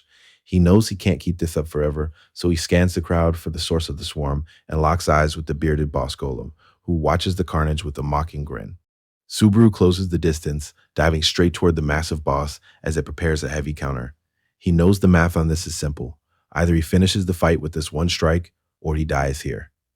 There's no room left for a second attempt, so he pours every bit of focus into the gamble, activating Thunderclap and channeling an explosive surge of energy that shakes the entire field. The giant trace boss can only choke out a final broken threat before Subaru's cursed sword finds its mark. It's a clean strike that tears through the beast's defenses, and Subaru holds his focus through the follow-through, ensuring the hit lands with everything he has left. The light fades from the giant's eyes as the battle finally tilts in Subaru's favor. Our protagonist stands amidst the carnage, watching the level up notifications stack as his stats jump to match the impossible victory he just pulled off. On the live stream, the viewers are spiraling, debating if anyone has ever actually cleared a stage designed solely for survival. Clearing it wasn't just unlikely, it wasn't supposed to be an option. Some viewers see him as a problem now, a variable that shouldn't exist, while our MC just stares ahead, knowing he's reached the limit of his cool protagonist moment. Nearby, the remaining golems clutch their heads in agony, reeling from the feedback of their leader's death. A final notification confirms the gamble. His cursed sword completely overrode the enemy's resistance. It's the result he needed. Right. Our protagonist stands alone among the bodies of his fallen enemies, weighing a harsh truth about the trial. Clearing the stage is only half the battle. Deep in the forest, where the sunlight barely breaks through the thick vines and heavy branches, a small cabin sits in the quiet, swaying gently in a rocking chair while she focuses on a small device in her hands. The peace is eventually broken when a silver-haired man steps out from the house to find her, asking why she's chosen to sit out here alone. She doesn't look up, only remarking on how clear the air feels today. It's a peaceful moment, but her voice carries a weight of warning. She knows this stillness won't last, and they have to enjoy it while they can. Looking out over the trees, the silver-haired man notes that the clock is finally running out. His companion, a young woman relaxing in a rocking chair, agrees. They have a year at most before everything changes. For the man, this isn't just a deadline. It's a promise to finally put an end to a long, exhausting journey. He's lost in the weight of it, but she knows his habits well enough to point out that he always gets this way when the stakes start to feel real. Trying to break the tension, he asks what she's watching so closely on her device. She shows him the screen, mentioning a man who goes by the name Narukami Subaru. The name hits him like a physical blow, sending him into a momentary panic until she clarifies that it's obviously not the Subaru they once knew. The man relaxes, but the woman's expression stays sharp. She knows he can feel it too, that there's more to this stranger than just a borrowed name. The silver-haired man delivers a cold dose of logic. If Subaru were still alive, their enemies would have been wiped out ages ago. He doesn't soften the blow, telling the woman plainly that Subaru is dead, and it's time she accepted it. Shigeru tries to argue, but he cuts her off and tries to leave. Finished with the conversation, stung by the dismissal, she lashes out, asking how long he plans to keep hiding in a dead kid's shadow. The comment lands, pulling him back with a sharp counter-question. He demands to know why she's even watching the broadcast if she's so certain he's wrong. She tries to brush it off as just killing time, but something on the screen suddenly catches her eye and stops her breath. Looking at the screen, the silver-haired man is shocked to see her reaction, unable to believe she's still fixated on this. Back in the trial, a massive surge of energy erupts from the examinee, a violent force that seems to swallow him whole as it levels the room. As the dust clears, he stands there with hollow eyes, his presence completely shifted. The live stream chat is losing its mind, with viewers shocked by the insane difficulty spike and the sheer brutality of how he just acquired a new skill. He's different now, and anyone watching can feel the danger. Looking at the gray-skinned monsters looming around him, he pushes the confusion aside, deciding to be grateful he's still breathing, and that a temporary trial break has finally kicked in. As donation alerts from his viewers start flooding the screen, our hero takes a moment to thank the people watching his struggle. He's heard that streamers are expected to put on a show when the tips start rolling in, and if that's what it takes to keep the support coming, he's willing to play the part.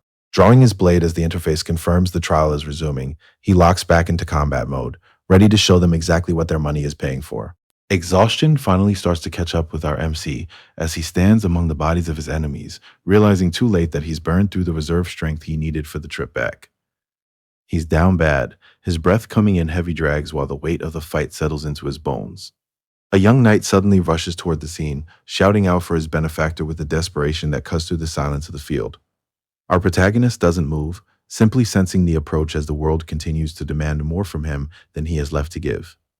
Behind him, the young knight charges across the dirt with desperate speed, shouting for his attention. Watching the man's reckless sprint, the examinee can only sigh at the loyalty, noting that the knight really did come all this way just to find him. A specialized streamer prepares to clock in. He has built a career on sharp combat analysis, carving out a top spot for himself with a predatory kind of confidence and an eye for talent. Known to the world as Hawkeye, he pulls up his latest subject, a dark horse named Kurokawa Amen, who has been tearing through the tower so fast people are comparing him to Narukami Subaru. For Hawkeye and his audience, the show is just beginning. The gaming world is buzzing over Kyojo Itsuki, a former member of the legendary Blue Eyes who now carries the weight of representing Earth itself. But the real spotlight belongs to a cross-generational legend, Narukami Subaru. The man who owns the lightning element. Hawkeye, a popular streamer, kicks off his latest broadcast to break down Subaru's skills for a divided audience. Some viewers are thrilled to see the name again, while others mock Hawkeye for hyping a rookie who's still only on the second floor. Ignoring the skepticism in his chat, Hawkeye pulls up the latest footage. The room goes quiet as the gameplay starts, and even the haters start to stumble over their own words. Subaru isn't just a copycat, he's playing at a level that shouldn't be possible for a newbie. Hawkeye can only watch in total silence as the realization hits him. They aren't just looking at a floor 2 player, they're watching a monster. Hawkeye watches the feed in complete disbelief, unable to wrap his head around the level of focus on display. The protagonist just learned this skill, yet he's already wielding it with a precision that feels inhuman. He explains to his chat that the boy isn't just swinging, he's channeling exactly the amount of energy needed into every strike without wasting a single drop of power. While half the viewers are still trying to process what they're even looking at, Hawkeye is mesmerized by the flawless judgment and technical control. He's never seen a mistake, not one, throughout the entire fight. This kid is going to be a massive name, and Hawkeye makes it clear he'll be following his career from here on out. He catches himself before ending the stream, remembering his signature one-line comment. For a second, the veteran streamer lets the weight of his verdict settle, before dropping a bombshell. In terms of sheer control, this newcomer might already surpass the legendary Narukami Subaru in his prime. A sudden jolt of wakeful panic snaps him back to reality, gasping for air as he bolts upright on a narrow bunk. The system doesn't give him a second to breathe, announcing that Stage 6 is already on standby while his physical fatigue has been artificially reset to 0. He runs a hand through his hair, weighing the system's prompt to pause the trial against the crushing weight of his own exhaustion. Even if his body is fully recovered, his mind hasn't caught up, and the constant strain of these stages is starting to take a real toll. He decides to put the trial on hold for a while, but as he checks his interface, something stops him cold. Hundreds of viewers are active in his chat, complaining about the stream ending just as things were getting interesting. He'd been treating this as a private struggle, but a count of over 700 people watching him sleep makes him realize the scale of the attention he's actually drawing. After addressing his audience with a quick apology, Narukami Subaru announces a one-day break and cuts the feed, ending the stream. He steps out into the trial waiting room, finding himself in a vast empty space that is suddenly interrupted by a massive stone gate appearing in the distance. As he pulls up his device to check the time, a message from Soughton Entertainment pops up. A formal scouting offer promising top-class revenue and full support for his channel. Subaru stares at the notification, wondering if he's just looking at another piece of spam. The name Soughton Entertainment sounds vaguely familiar, but he can't quite place it. Taking a break at a nearby cafe, the protagonist starts digging into the details of the message while his coffee sits forgotten. It's a shock to see how much the world has changed, with entire corporations now built solely around managing live streamers. Soughton isn't some small-time operation either. They're one of the leading names in the entire entertainment field. As it turns out, the no-filter commentator Hawkeye is already signed with them, and looking through the chaotic comment section, Subaru realizes the agency is already moving on its next target. Our protagonist has to admit that while the assessment is bold, Hawkeye clearly knows how to spot raw talent. Elsewhere, Kyojo Itsuki is already on the move, stopping in front of a village house as he pulls up a report on his device. The text is almost hard to believe. It suggests that, in terms of control, this rookie might already be stronger than Narukami Subaru was in his prime. Kyojo dismisses the comparison instantly, refusing to accept that a kid who barely cleared the second floor could be a threat. His irritation quickly turns to murderous intent as he vows to gouge Hawkeye's eyes out for making such a joke. He kicks the ground in frustration and heads inside, already certain that his morning is off to the worst possible start. Kyojo Itsuki's patience for Subaru has clearly run dry, and today he decides to do something about it. He spots a familiar back across the crowded cafe and wonders if the floor is cursed, because no matter where he turns, Subaru's name seems to follow him. He marches over and deliberately shoves the table, sending a cup of steaming coffee straight into the examinee's lap. The poor guy jumps back in a panic as the heat hits, while Itsuki offers a completely fake apology for his supposed mistake. The examinee looks up in total confusion, recognizing the face but misidentifying the attacker as Subaru himself.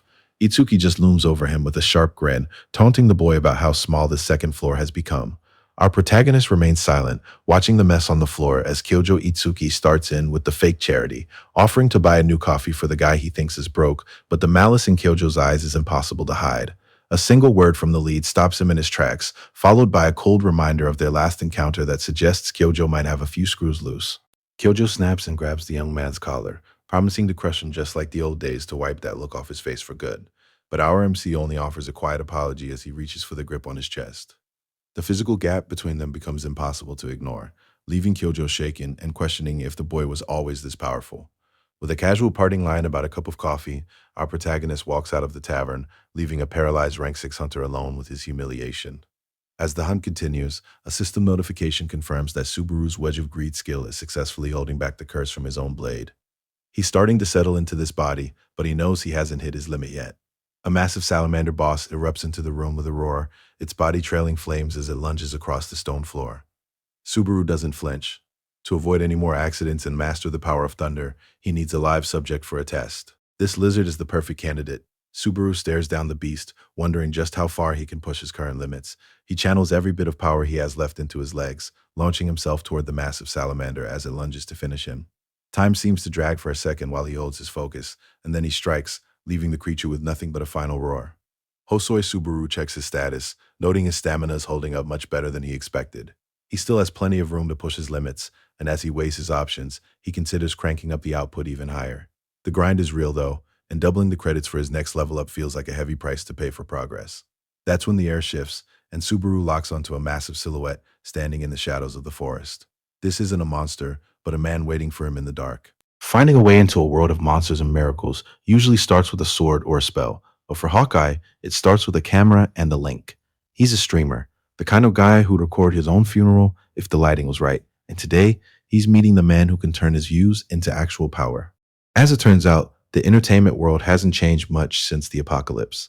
It's just the stakes that got higher. Chief, the suits and entertainment department head, isn't here to talk about sponsorship deals. He's here to talk about survival on a global scale. In a world where your popularity is literally your life force, Hawkeye is looking at the biggest contract of his life, and he doesn't plan on reading the fine print until he's already won.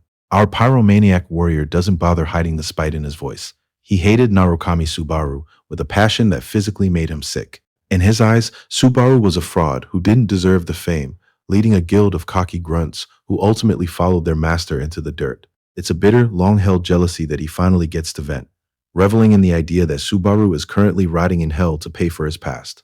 He doesn't stop with the dead. He turns that same heat on his current opponent, claiming their fate was sealed the second they took on that specific name. After letting loose, he feigns a moment of regret, mockingly admitting he might have overdone it with his strength. He calls them friends in the most insulting way possible, a fake apology meant only to twist the knife. With this job seemingly finished, he's already looking for the next hunt, and he's got his sights set on a certain masked streamer. The warrior fixates on the small detail, his eyes searching the wall of fire for any sign of a body. Through the heat, Subaru only offers a casual taunt, stepping out from the blaze completely untouched.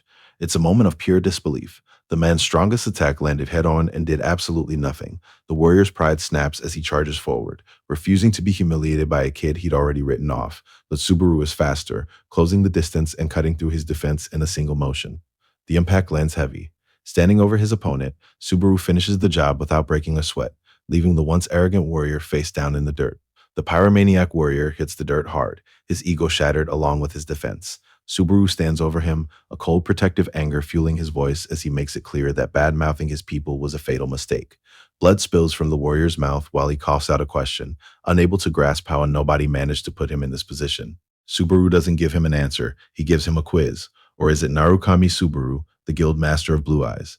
The realization should be a death knell, but the warrior clings to his denial, spitting blood and telling Subaru to shut his mouth. The warrior lashes out in a desperate denial, refusing to believe a nobody could ever take him down. He mocks Subaru, claiming that if a weakling can master thunder, then he must be on a level far above the famous Blue Eyes. Driven by a manic frenzy, he screams his defiance and charges for a final strike, but the world stops when Subaru intercepts the blow without breaking a sweat.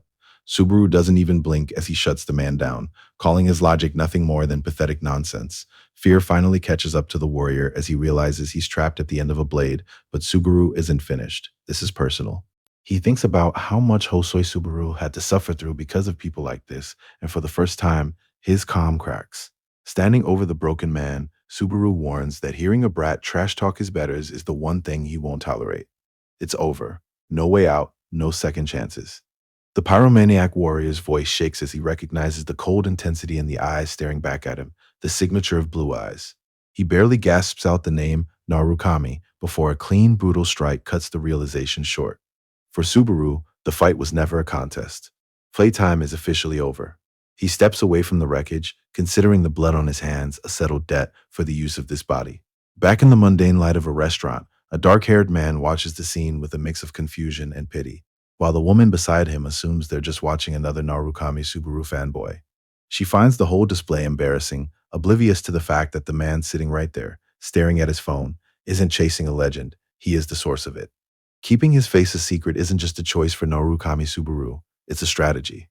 He's found that when your opponents don't know who's behind the mask, you hold every advantage. He's waiting in a quiet restaurant when a sudden shout pulls his attention from his phone. A flustered woman rushes in, clearly nervous about the meeting she requested. This is Hatsuka, and she isn't here as a fan. She's here to be his manager. Subaru keeps his introduction professional, but Hatsuka is nearly vibrating with excitement as she shakes his hand. She can barely stop staring, noting how much he reminds her of someone else. In her mind, the theory is already taking root. If the real Narukami Subaru had actually survived and returned, this is exactly how he'd look hiding behind a mask. Seeing her reaction, Subaru starts to think something is seriously wrong, but Hatsuka is just too overwhelmed to find her words. She can still hear her boss screaming about how critical it is to win a client's trust at the first meeting, and she's already convinced she blew it. She admits she's a diehard fan, forcing Subaru to remind her that he isn't the real one, and he's probably younger than her to boot. That doesn't slow her down at all, as she reveals she's actually a fan of him specifically. She starts listing off every major beat of his career, from his very first stream to the time his fight with a giant fragment left her hands drenched in sweat. It's enough to make Subaru wonder if she's really just a viewer, since she seems to remember his own life more clearly than he does. It's a strange feeling for him, realizing someone was already in his corner back when he was still rough around the edges. The red live light flickers on, signaling the start of the broadcast. Legends tell of lightning fragments hidden atop Millennium Mountain. He's certain that only one person is capable of tracking them down, and that man is standing right here. The village is a graveyard in the making, a wall of fire pushing the survivors into the open, where there is nowhere left to run. Among the burning houses, the pale hulks move with a slow grinding weight, serving a master who stands in the center of the wreckage as if he belongs there. The vampire noble doesn't look at the fleeing crowd. He's looking at something the fire already took. A young soldier screams, begging for a mercy that hasn't existed in this town for hours, but the noble only reaches out and snatches him from the air like a discarded toy. With one effortless motion, he crushes the man, letting the blood slick his skin as he makes a ritual promise to his fallen son. From the shadows, Subaru watches the slaughter, his focus narrowing on the monster who just turned a massacre into a funeral rite. Standing atop a jagged cliff, Narukami Subaru stares down at the scale of the threat looming over the burning village below. The one-eyed guardian towers over the buildings like a god, its massive pale frame dwarfing everything in its path. Back with the local survivors, a knight warns Subaru that the giants will reach their position in just 3 days. If Subaru hasn't found the power of thunder by then, his only option is to run.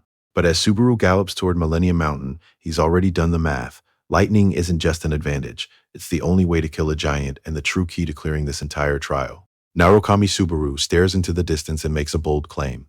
In this tower, there isn't a single trial he can't clear. He's barely finished the sentence before he regrets it, cursing himself for letting an old edgy catchphrase slip out in front of his audience. Fortunately, the livestream viewers are more interested in business than his cringe-worthy moment, matching and raising bounties as they push him to secure a kill. Subaru sighs with relief that they didn't catch on to the slip-up. He pulls the horse to a halt on the cobblestone path, looking up at the peaks as he confirms his target. The lightning fragment is hidden somewhere in this place. Under a heavy downpour, Subaru stands at the base of the jagged mountain range, his horse shifting restlessly beside him. He studies the sheer rock face, preparing for the climb as the weight of a recent conversation hangs over him. A knight had warned him that the lightning fragments he's seeking are nothing more than a ghost story. No one even knows if they're a physical item or a living person. When Subaru pressed for a way to actually find them, the man could only offer the mountain's location and the ancient myths surrounding it. There was one detail the knight was sure of, though. Legend says that someone wielding that very lightning once wiped out an entire race of giants. Meanwhile, back at the office, a woman stares at a tablet in silence, waiting for the results of a high-stakes deal. The tension breaks the moment the confirmation lands, and she shouts the news that the contract is officially signed. After a long day of high-stakes deals, Hatsuka's boss calls in with a laugh to tell her she's finally become a proper member of society. She's riding a high of professional validation, even if she has to pause and wonder if he's actually insulting her. But the news of an upcoming meeting with Hawkeye himself means her career is officially moving into the big leagues. The moment work is done, the professional mask drops and she collapses onto her bed with her phone held high. This is the routine that keeps her sane, the transition from corporate secretary to dedicated fan. For her, getting to meet her idol in person while still following his digital climb is the ultimate experience, especially when Narukami Subaru stares into the camera and promises his viewers that no trial in the tower can stop him. In her quiet bedroom, the secretary stares at the screen with an intensity that borders on disbelief. A single line triggers a memory so sharp she nearly jumps, realization washing over her as she tries to process a phrase she hasn't heard in 2 decades, one that just came out of the player on screen as if it never left. Back on the 8th floor, the storm rages around a monolithic shard of rock as Narukami stands at the center of it all, perfectly calm while his livestream chat descends into its usual bickering. He doesn't seem to notice the audience. He's too busy testing the enemy's resilience, deciding in a single moment that it's time to stop playing around and go all out. Subaru anchors his stance against the rain, his feet grinding into the wet stone as he prepares for the hunt to end. A thin smile cuts across his face as he finally locks eyes with his target, whispering that the search is over. Deep inside the dungeon, the chat feed lights up as the audience watches our protagonist charge forward without a second thought. They can feel the momentum shifting. Something massive is waiting at the end of this path, and the viewers are already bracing for the impact. Narukami Subaru stops for a moment of quiet focus before his boots hit the stone floor again. He doesn't look back, disappearing into the darkness of the passage where the real trial begins. Our protagonist enters the path walked by thunder, a new stage with a heavy toll for entry. Outside the gate, knights stand guard in the pouring rain, while inside a nearby command tent, Peleus and his men gather around a lit map to weigh their chances. A veteran commander breaks the silence, asking Peleus if he truly believes this outsider can obtain the power of thunder. Peleus doesn't hesitate, his answer carrying a certainty that only comes from witnessing the impossible firsthand. The veteran is harder to convince, questioning why Peleus would put so much faith in someone from beyond their ranks, but the knight stands his ground. To him, the proof of strength has already been delivered, and doubt is a luxury they can't afford. It's a sentiment the old commander doesn't share, his voice rising in a burst of grim realism. As far as he's concerned, even the power of thunder won't save them from the death that's coming. Inside the command tent, the mood is heavy as a young soldier trembles, his mind clearly somewhere far away. He's lost in the memory of a village and a giant, reliving the moment he learned exactly what that monster is capable of. Peleus doesn't dismiss the fear, but he can't let it take root, asking if they're really supposed to just give up. He places a hand on the kid's shoulder and suggests they put their faith in the young hero who's been fighting for them without asking for a single thing in return. It doesn't land. The soldier snaps back that hope is easy for someone who hasn't seen what he's seen. Before the argument can go any further, a sudden crash pulls every eye toward the entrance of the tent. A mug clatters onto the strategy map, splashing ale across the table as the quiet of the room is shattered by a frantic shout. The warning finally breaks the silence as a soldier screams that the threat has arrived. Deep within the ice cavern, Subaru Narukami moves with a different kind of focus, questioning exactly what the trial expects of him, as his livestream viewers complain about the total lack of targets. He takes a second to process their logic. Before a strike, lightning is nothing more than energy scattered in the air, making it physically impossible to see. This realization changes everything. Subaru stops relying on his sight and accepts that this isn't the kind of trial you win with your eyes. The name rings in his head like a bell. Path walked by thunder. Subaru feels a massive presence calling to him from somewhere deep inside, and he locks onto that frequency with every sense he has left. This trial is a test of intuition as much as strength, and he starts by reading the very air around him. Invisible lightning is scattered everywhere in this landscape, reacting more violently the further he pushes into the zone. To test the theory, he tosses a fragment forward and watches as it's instantly vaporized by a discharge of pure energy. The chat is already losing it, confused by the sudden shift in the trial, but Narukami knows exactly where he is. This is the right path, but it's a twisted one that demands he keeps pushing forward, regardless of the cost. This stage is a test of pure endurance, the kind where the only alternative to gritting your teeth and moving is death. Missions and credits start flooding the interface as viewers gamble on his survival, some mocking him while others warn that he's about to lose everything he just gained. Narukami doesn't flinch, his focus locked on the path ahead. He has the mission rewards in hand, and now he just has to survive long enough to spend them. In the quiet of a log cabin, Subaru's lieutenant finds a rare moment of peace, staring intently at a device while a pot simmers over the hearth. That peace vanishes when an assassin from the Blue Eyes Guild bursts in, startling him so badly he nearly drops what he's holding. He fumbles to hide the screen, his reaction so immediate that it practically invites her to start digging. She leans in with a smug grin, asking exactly what kind of dirty content would make a stone-faced lieutenant act that guilty. He tries to play it off as simple eye strain, claiming he wasn't hiding anything at all, but she isn't buying the weak excuse for a second. She settles onto the couch next to him, poking fun at his defensive attitude and dropping weird theories about why his hair is so long. The teasing is really just a cover for her own frustration. She's bored out of her mind now that he's banned her from watching the very streams he was just secretly monitoring. He can only watch her warily, wondering what she actually plans to do now that she's invaded his space. The Blue Eyes assassin looks over, clearly testing the water and asking if she's actually allowed to just relax for once. Subaru's lieutenant is practically vibrating with nerves, snapping that he'll just endure her presence until the very end before he starts shouting about how she can stay as long as she wants. It's an aggressive kind of yielding that leaves her staring him down, noting that for someone who usually ignores every order he's given, he's acting incredibly strange. He watches her walk out and wait for the door to click shut before he finally lets out the breath he's been holding. That was too close. He pulls his device back out, desperately hiding the fact that he's been secretly watching the protagonist's live stream, knowing that if she ever caught him, he'd never hear the end of it. Subaru's lieutenant knows his leader better than anyone. Even if their roles were reversed, he's certain Subaru would never abandon them. Watching the live stream, the resemblance is almost eerie. The way this boy talks and carries himself is a mirror image of the man they follow. A hand on his shoulder breaks the thought, and he jumps as a fellow guild member calls him out. He's still sweating from the surprise as she warns him that he's 100 years too early to try hiding anything from her. The system issues a command to open the Path of Thunder, and Narukami Subaru draws in a breath, focusing every ounce of his energy. Standing on the frozen battlefield, he braces himself before exploding into a sprint that shatters the ice beneath his feet. High-voltage power surges through his frame as the system tracks his progress, the energy coiling around his hand like a physical weight. This is familiar territory for him. He's mastered the lightning more times than he can count, and he moves now with the confidence of a man who knows exactly how to handle the storm. Narukami Subaru narrows his eyes, focusing as the surge of power begins to take hold. A system window tracks his slow progress, prompting him to admit that he still has a long road ahead. He plants a heavy boot into the icy ground and braces himself.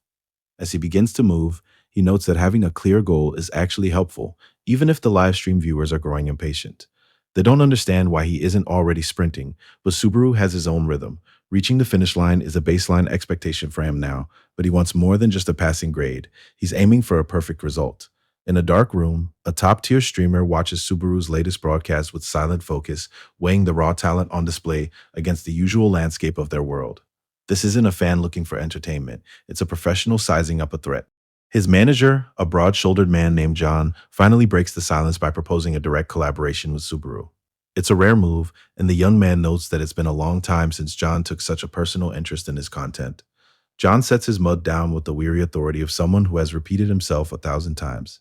He reminds his client that being a star is only half the job, and in the business of streaming, the talent alone can't navigate the waters Subaru is about to churn up.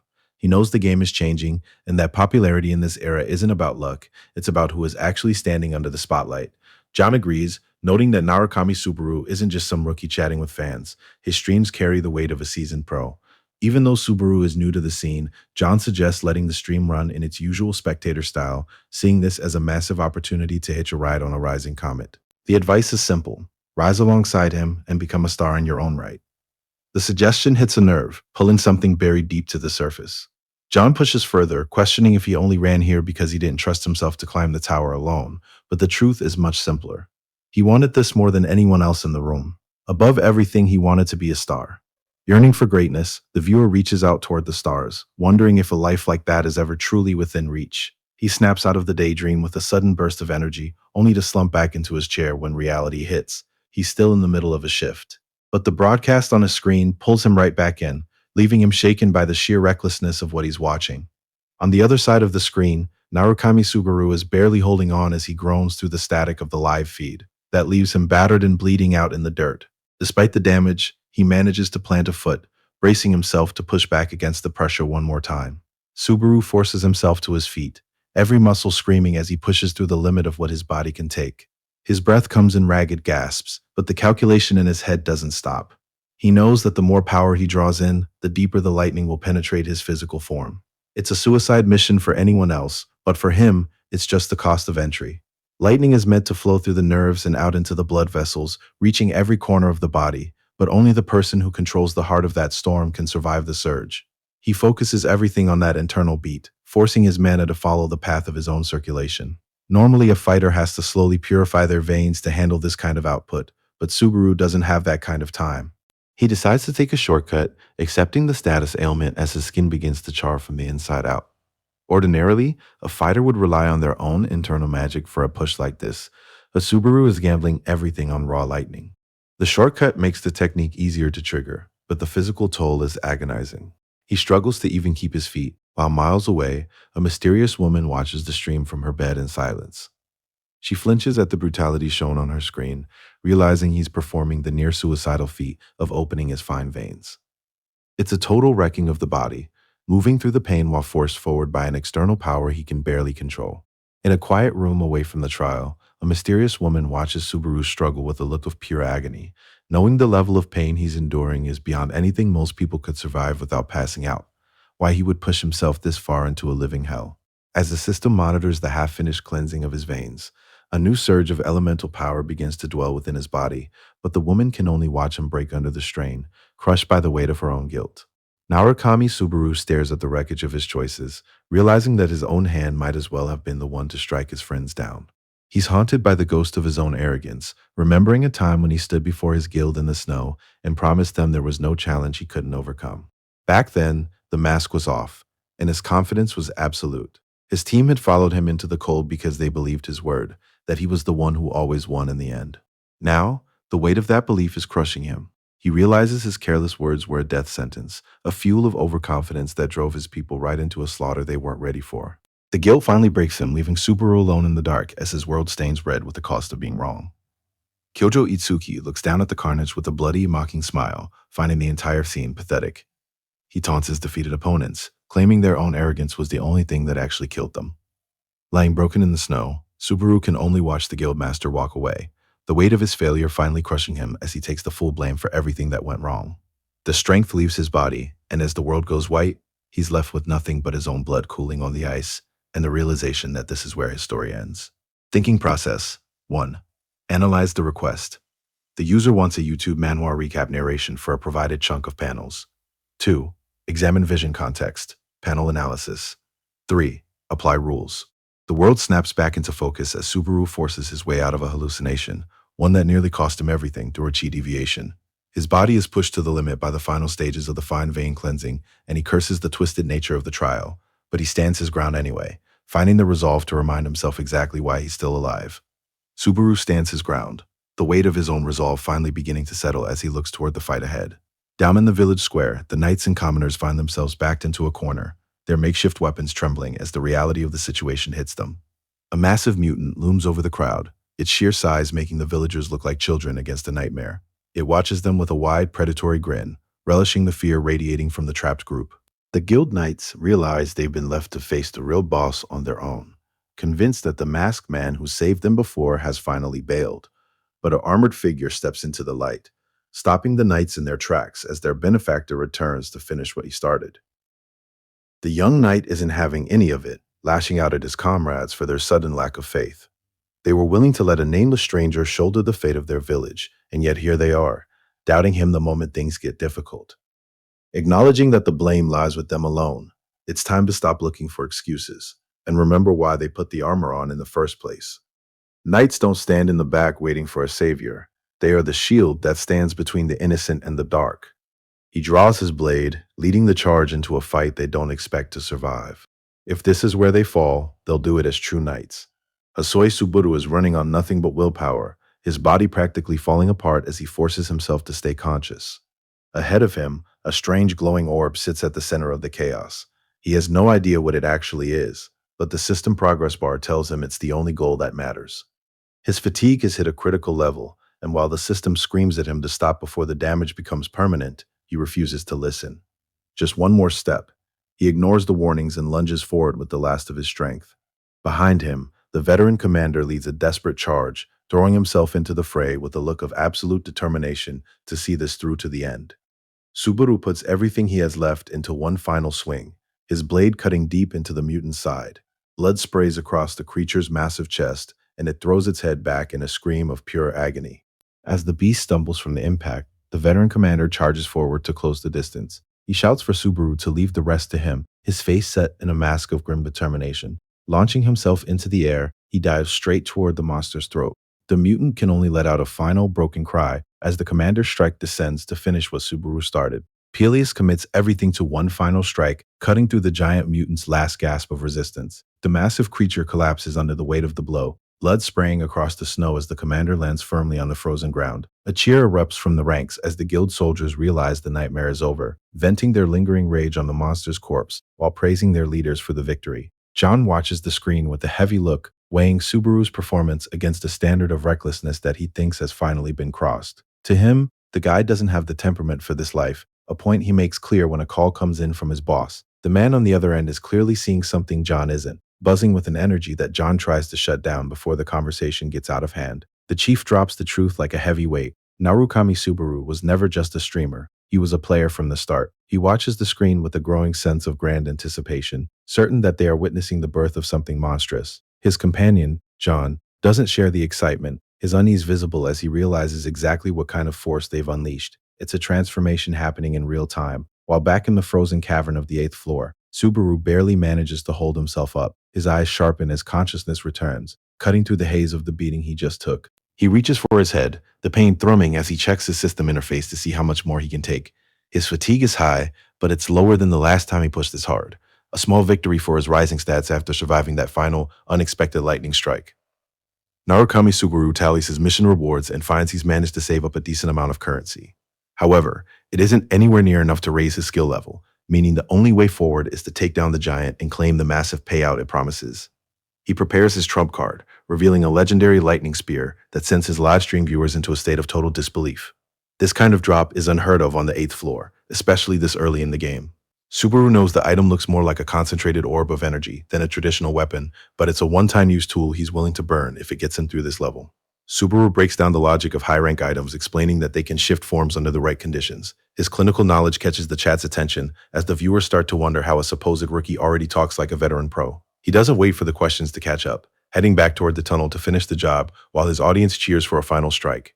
Back at the main engagement, the atmosphere has shifted toward pure panic. The knights are completely outclassed, staring up at a towering entity that looks less like a boss and more like a nightmare. A system notification confirms the worst. The giant seed has swallowed the record, and the resulting transformation is a gruesome sight. One of the knights screams for his comrade Hermes, but his voice is lost in the chaos. Nearby, a young soldier has finally snapped under the pressure, laughing through tears as he taunts his own allies for their ignorance. They had no idea what they were actually walking into. Galice is small. He kneels in the dirt, praying to gods he thinks might be listening. The giant looks down from the height of a mountain, disgusted that a creature this cowardly would ever try to group itself with him. A veteran knight grabs Peleus by the plate armor and hauls him back to his feet, screaming for him to take the villagers and run while the rest of the line holds. But the line isn't holding. Dale is already gone, caught in a spray of blood as the battlefield turns into a slaughterhouse. Standing at the edge of the carnage, Subaru watches the defense collapse and realizes it's over. There isn't a single path left to victory. Police scans the collapsing front line, realizing that every single escape route he stands alone amidst the wreckage of the town, watching as his knights are slaughtered and the people he was supposed to protect are hunted down in the streets. The shock of the total defeat almost paralyzes him, but the sheer terror of what's coming next forces his hand. In a final desperate gamble for his life, Police screams out that he knows exactly who was responsible for the death of the Dark Giant's son. The towering monster pauses, its curiosity buying Police a few more seconds of borrowed time as he prepares to drop a name that could change everything. Subaru looks out over the battlefield as his viewers flood the chat with warnings, pointing out that the monster is still growing and the difficulty of this trial has spiraled way past what anyone expected for the 2nd floor. One viewer even asks if he's actually planning to fight it, since the smart move would be to just run away. He ignores the panic and keeps his voice steady, reaching out to swipe through his interface with a single goal in mind. He doesn't need a complex strategy. He just needs to land one hit. A head-on fight is impossible at his current level, but he isn't looking for a fair exchange as he prepares his next move. Narukami knows he has to take the target down before it can charge, so he calls for his lightning spear to end the fight here. The ghost warrior lunges forward, a wild scream tearing through the air as it closes the distance. Subaru watches the monstrosity dive toward him, his internal system clicking through the final stages of the lightning spear's activation. The beast is nothing but a blur of white hair and glowing red eyes, and while the viewers in the chat panic about the creature's speed, Subaru remains locked in. He's already done the math. It's a 50-50 shot. Either he lands this, or he's dead. As the pressure mounts, he focuses everything on that single point of impact, recalling the voice of his mentor from years ago. Back in the quiet of the forest, the man had drilled the same lesson into him over and over. Never look away, and never let the target out of your sight. That's the only way a spear ever finds its mark. Back in the woods, Subaru's mentor was always on him to strip everything back. Forget the perfect arc, forget the trajectory, and stop worrying about the weight of the steel in his hand. Most spear users were tied down by those rules, but he reminded the boy that he wasn't like the rest of them. He was Narukami Subaru, and that name carried a weight all its own. Years later on the battlefield, that lesson takes a literal shape as the system initializes his signature weapon, pushing the activation rate toward its limit. In his memory, the young Subaru had asked the obvious question. If he wasn't supposed to worry about how to throw the spear, then what was he supposed to do? His mentor just leaned back, pointing out that Subaru wasn't exactly using a normal piece of equipment. Since the weapon was different, the logic followed suit. Don't throw it at all. The command lands like a hammer, but as Narukami Subaru stands his ground, his livestream chat descends into pure panic. To the viewers, he looks paralyzed while the massive ghost warrior closes in, and they're screaming for him to move before he's crushed. He isn't actually frozen, he's just waiting for the charge to hit its peak. He ignores the beast lunging at his throat, focusing entirely on the power building in his hands. The creature launches into the air with terrifying speed, but the system finally confirms that the weapon is at full power. Initialization is complete. Subaru bets everything on a single strike, driving his spear forward to end this fight in one blow. The force of the impact tears through the air, and the thunder-devouring seed can only manage a few broken syllables as its massive form begins to disintegrate.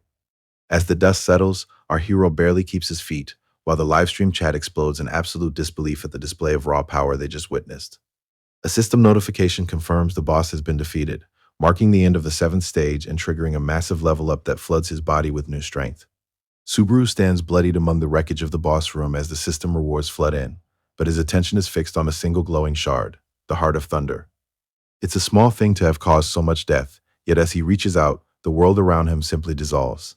Stone walls and the scent of iron vanish, replaced by a sudden, blinding clarity that pulls him far from the battlefield. He finds himself standing on a precipice under an endless sky, the air thin and cold against his face. It feels less like a dream and more like a summons, as if the artifact itself is reaching out to speak. He tightens his grip on the shard, looking out over a horizon he doesn't recognize, standing alone at the very edge of the world. He's survived the climb, but the true trial is only just beginning. The system drops a notification that he can use the Heart of Thunder to search for clues, but Subaru is still coming out of a daze, only realizing he's blacked out again when the rainbow in the sky finally catches his eye. He pushes himself back up to his feet, apologizing to the viewers, watching the stream because he actually thought he'd been watching a cutscene. Once he's back in the moment, he remembers the most important part of clearing a legendary class trial, the payout. He pulls up his balance and watches the numbers climb, ending with over 40,000 credits to his name. Exhausted and covered in the grime of battle, Narukami Subaru checks his stream one last time to say goodbye to his audience before logging off. Back at the village tavern, the weight of the trial finally begins to lift as he settles into a quiet corner. Despite the praise he's receiving, Subaru is still unsure if his blunt, direct style is actually what people want to watch, but his companion quickly shuts down those doubts by revealing that his peak viewership just passed 3,000. The number catches him off guard, as he'd been far too focused on staying alive during the trial to even look at the interface. But for a rookie streamer, that kind of engagement is nearly unheard of. She notes that his timing for ending the stream was perfect, almost as if his exhaustion had worked in his favor by creating a cliffhanger. He even plans to save the reward reveal for the next livestream, ensuring his reactions are genuine rather than an act. The conversation shifts when she mentions she has a gift for him today. She describes it as something he won't be able to refuse, leaning in as she promises him a very special present. Hanso-hee suggests looking up a specific stream by a creator named Hawkeye, and the protagonist pulls it up without hesitation. On the screen, a flamboyant streamer is already mid-performance, commanding his massive audience to stay quiet while he breaks down a recent event for them step by step.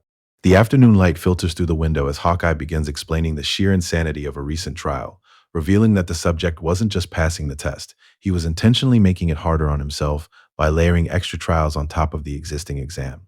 Han-So-hee sits in silence as the weight of the explanation lands, her expression softening into something uncharacteristically bashful. According to him, there's no deeper mystery to be found.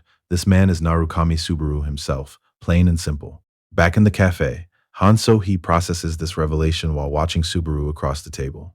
She leans in, breaking the silence to ask if she can pose a question that's been weighing on her.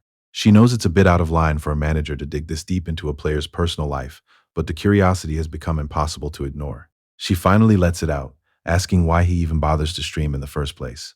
Subaru takes a moment to think it over, while Sohee waits on pins and needles for a real answer. He keeps it blunt. He's only in this for the money, and there's no deeper reason behind his actions. The honesty catches her off guard, leaving her to stammer out an apology for even asking such a personal question, while Subaru tells her it's fine. Eager to move past the awkward silence, she pivots back to the business at hand. She explains that the streamer they were watching, Hawkeye, is a big deal with a massive fan base and a solid eye for talent. Then she drops the real news. Because of the deal she's worked out, Subaru is getting a 50-50 split of all current and future revenue from Hawkeye's related content.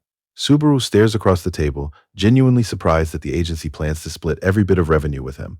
Hansohee explains that since they're using his material, he's entitled to a cut of everything, from the ads to the archives. It's a level of professional respect he wasn't expecting, and he admits that signing with this agency has been a string of good luck.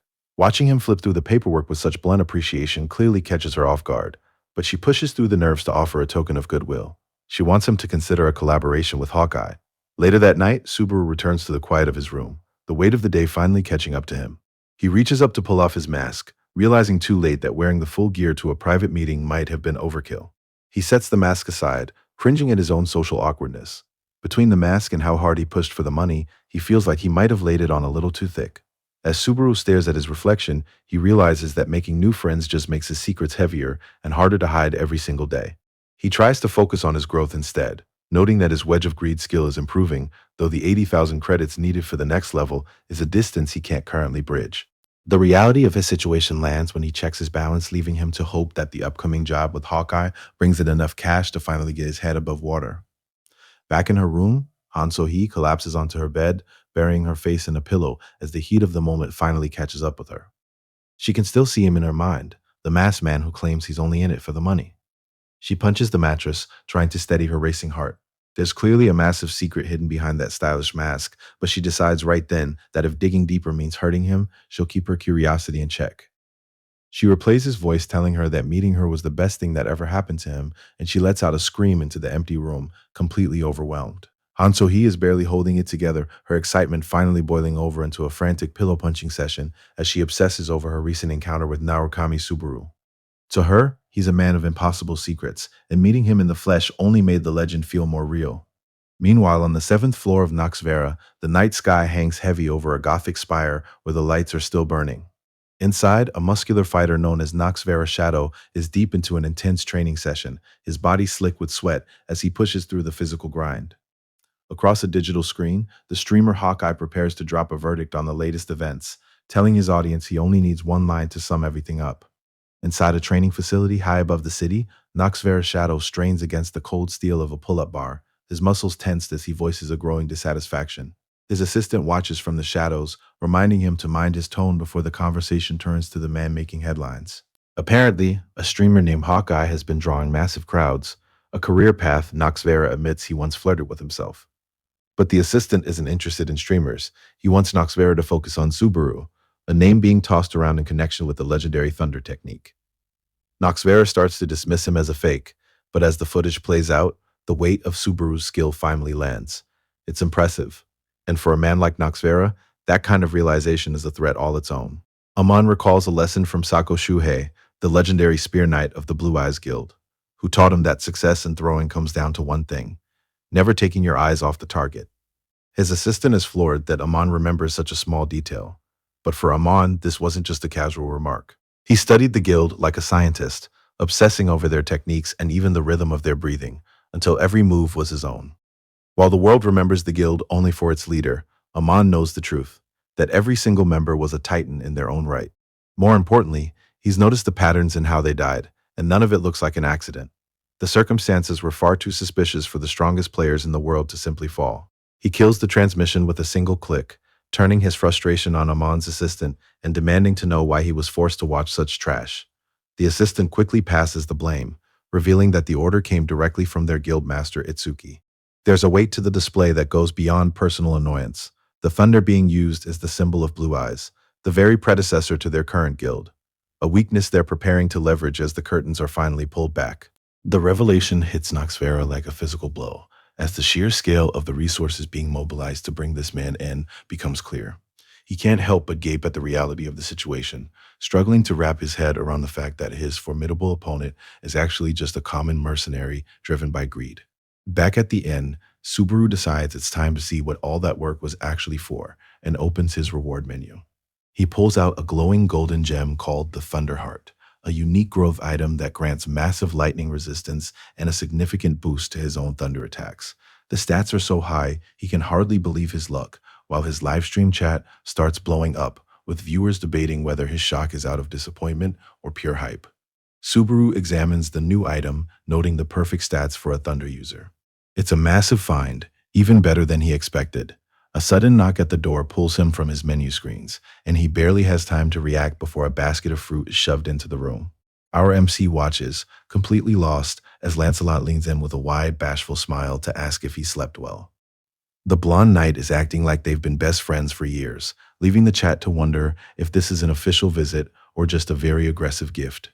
In the quiet of a local tavern, Lancelot sits across from the masked protagonist, leaning in with a look that says he knows exactly what just happened. Subaru takes a beat to process it, realizing the old legends about this place weren't just stories after all. Lancelot doesn't hold back his praise, confirming he saw the light himself and crediting our hero with saving the entire village. Changing the subject, Subaru reaches into his pouch to pull out a piece of proof from the battle. He holds up a glowing crystal known as a Thunderheart, and for a second, Lancelot looks like he's seeing a ghost. Seeing the knight's intense reaction, Subaru asks if he actually recognizes the object, but Lancelot immediately snaps back to his usual self and claims he has absolutely no clue.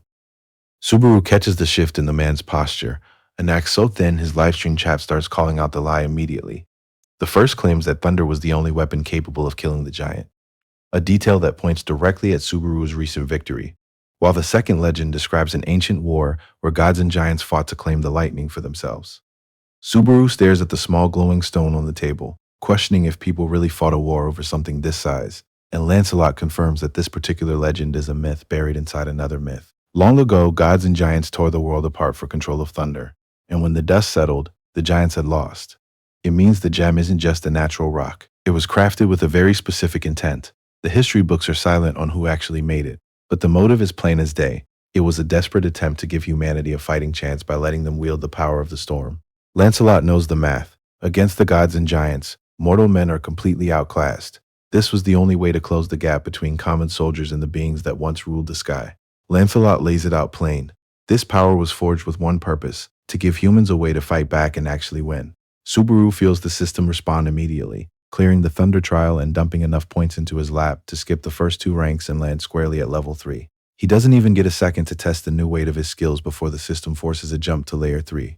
Lancelot's panic shouting doesn't stop the transition, and the knight is left standing alone in the tavern, staring at the empty air where his benefactor used to be. Just like that, the world shifts, and Subaru touches down in Ortonau, the massive city at the heart of the third layer. The beam hits the platform in the center of Ortonau, materializing Narukami Subaru into the stone-built streets of Layer 3. As he takes in the view, a knight nearby dismisses him as just another cosplayer chasing a dead trend.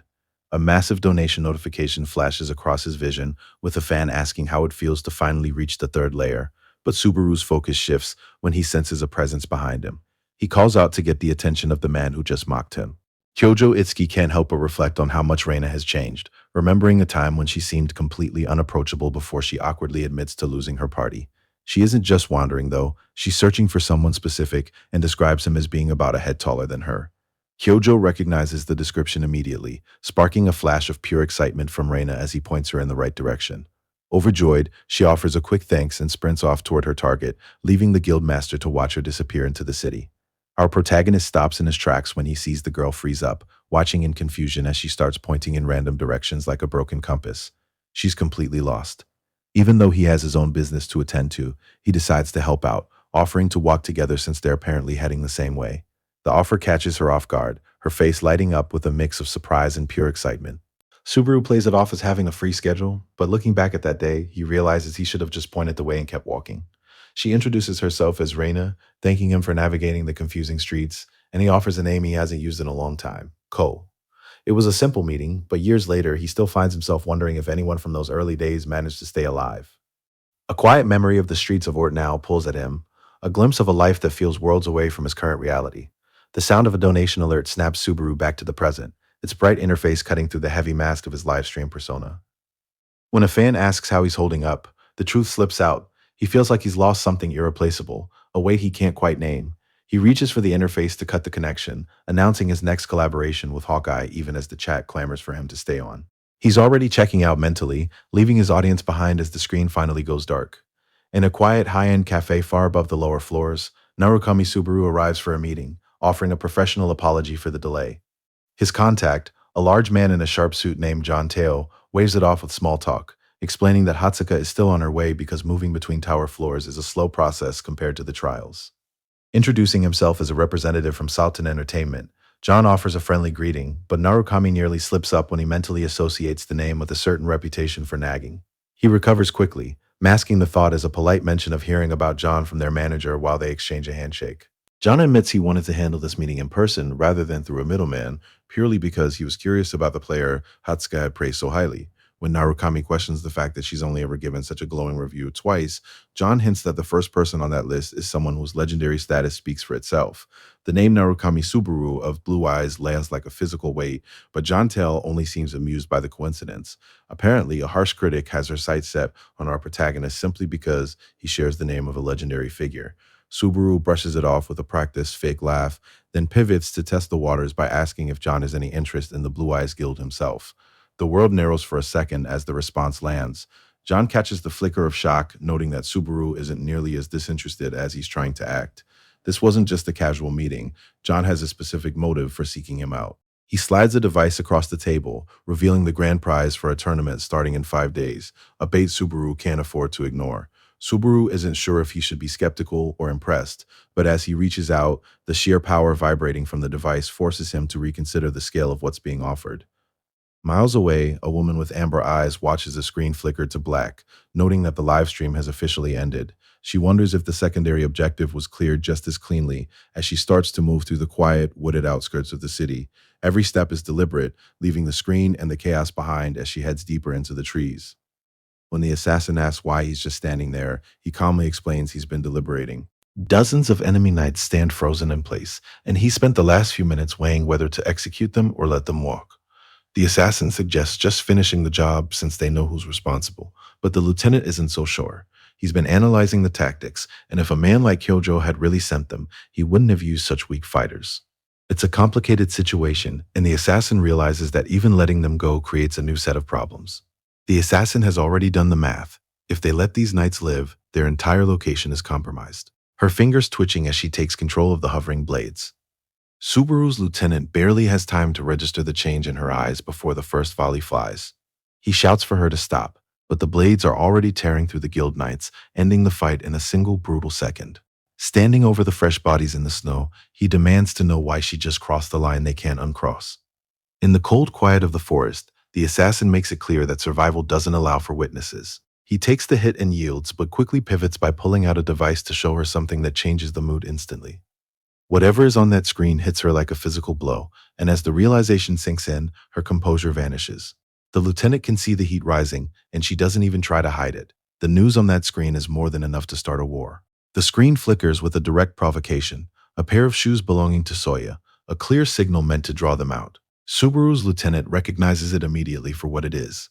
Bait designed to lure them into the open. The realization hits hard that their enemy knows they're still alive somewhere, and he's using the items of their fallen comrade to flush them from the shadows. Even knowing it's a trap, the lieutenant makes the call that they can't just stand by while their property is used as a trophy. He admits that undercover work isn't his strength, deferring the retrieval to her expertise instead. She doesn't need the extra encouragement, turning to head out before he can even finish the thought, warning her that while the mission is necessary, she can't afford to rush in recklessly. Saburu's lieutenant suggests a simple heist. Wait for the tournament to end, then steal the prize from the winner. That prize is a set of relics from the legendary Blue Eyes members, including the boots known as Teleria. When John Tail asks if he's interested, the response is cold and immediate. Saburu is more than just interested.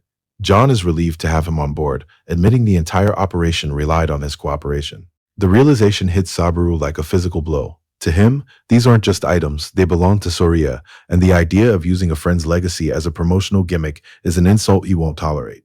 The air in the room shifts, turning heavy and lethal as John stammers, finally realizing he's just stepped into a very dangerous trap. Sabaru gives in and agrees to the deal, which sends a wave of relief through John's tail. Our protagonist doesn't waste another second and stands to leave, while the executive tries to keep things professional despite the sweat on his brow. Tail even throws in some awkward flattery as Subaru walks away, claiming he's always been a fan from behind the screen.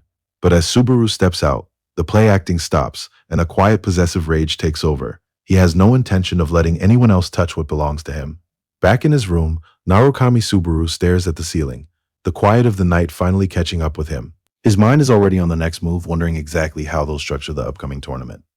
As he turns on his side, he realizes he'd prefer a solo fight where he only has to account for himself, but he quickly shakes the thought. He isn't exactly in a position to be picky about how he wins. A soft knock at the door breaks his concentration as a voice introduces itself as Hatsuka. Subaru sits up instantly, the relaxation of the moment gone as he shifts back into gear. His eyes land on the mask resting on the table, a constant reminder of the role he still has to play. Finding Hatsuka waiting in the hallway. The sudden proximity to the guild master catches her off guard, and she can't help but notice he's still wearing that gold-pointed mask even inside his own living quarters. He gives her a blunt invitation to enter, which sends her into a visible panic as she overthinks a simple gesture. Seeing her freeze up, he indifferently offers to just talk in the hallway instead, but she quickly rejects the idea. She doesn't want to mess up this chance, nervously apologizing as she finally steps across the threshold. Sitting across from Hatsuka in his room, Narukami Subaru finds himself caught in a moment of unexpected realization. He studies the young woman, sensing a depth of magic power so vast it feels unfathomable.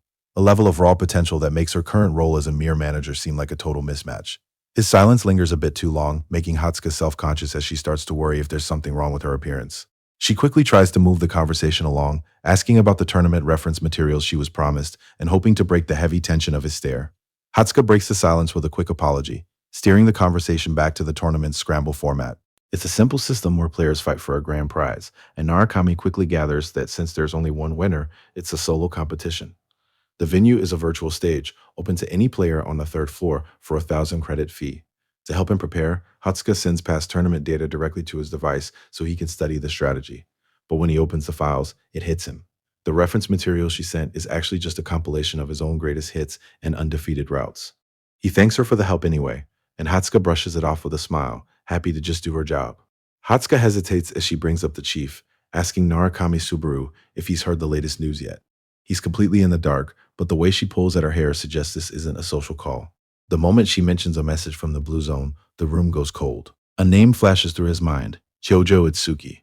This is a ghost that hasn't stayed buried, and seeing that smirk again feels like a personal challenge.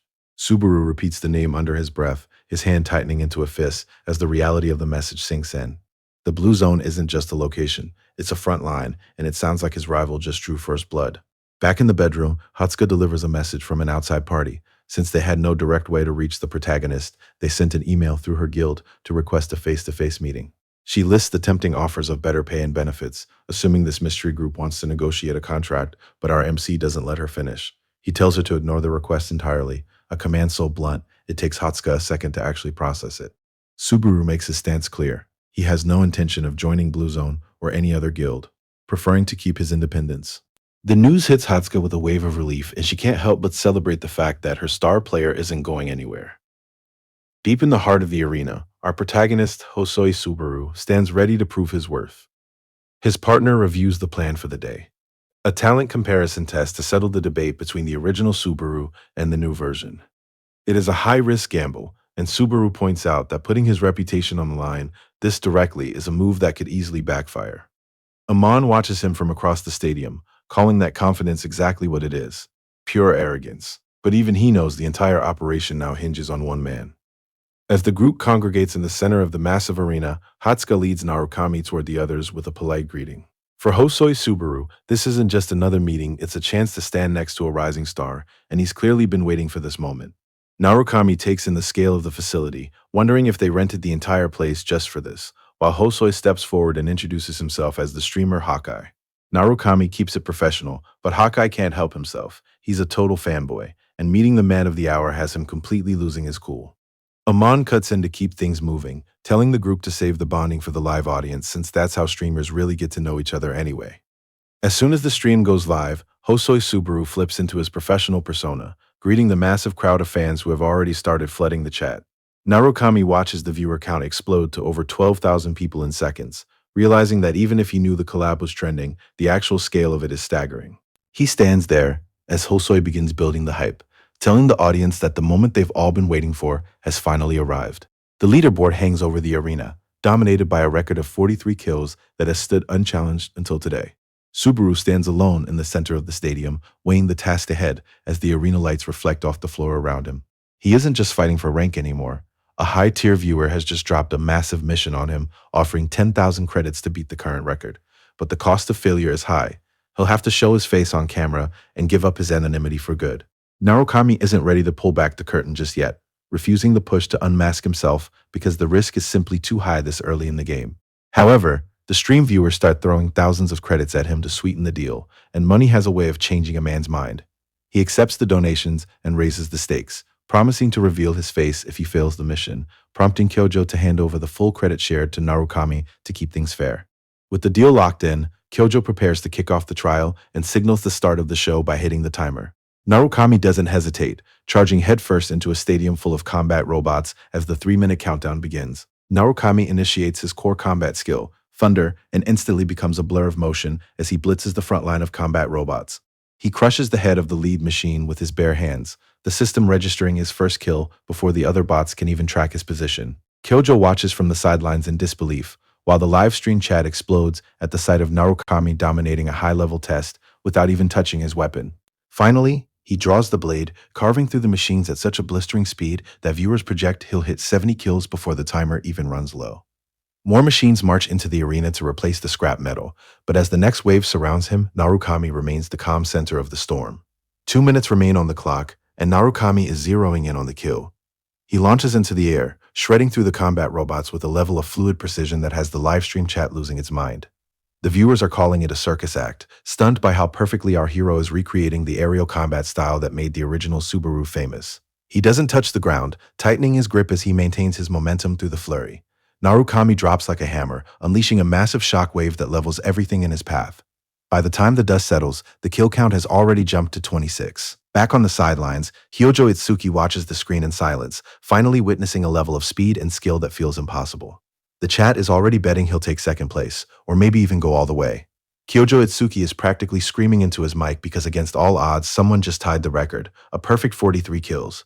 It is an official draw, and while Kyojo hypes up the chills-inducing performance, the viewers who previously dismissed the newcomer as a random mob are already opening their wallets.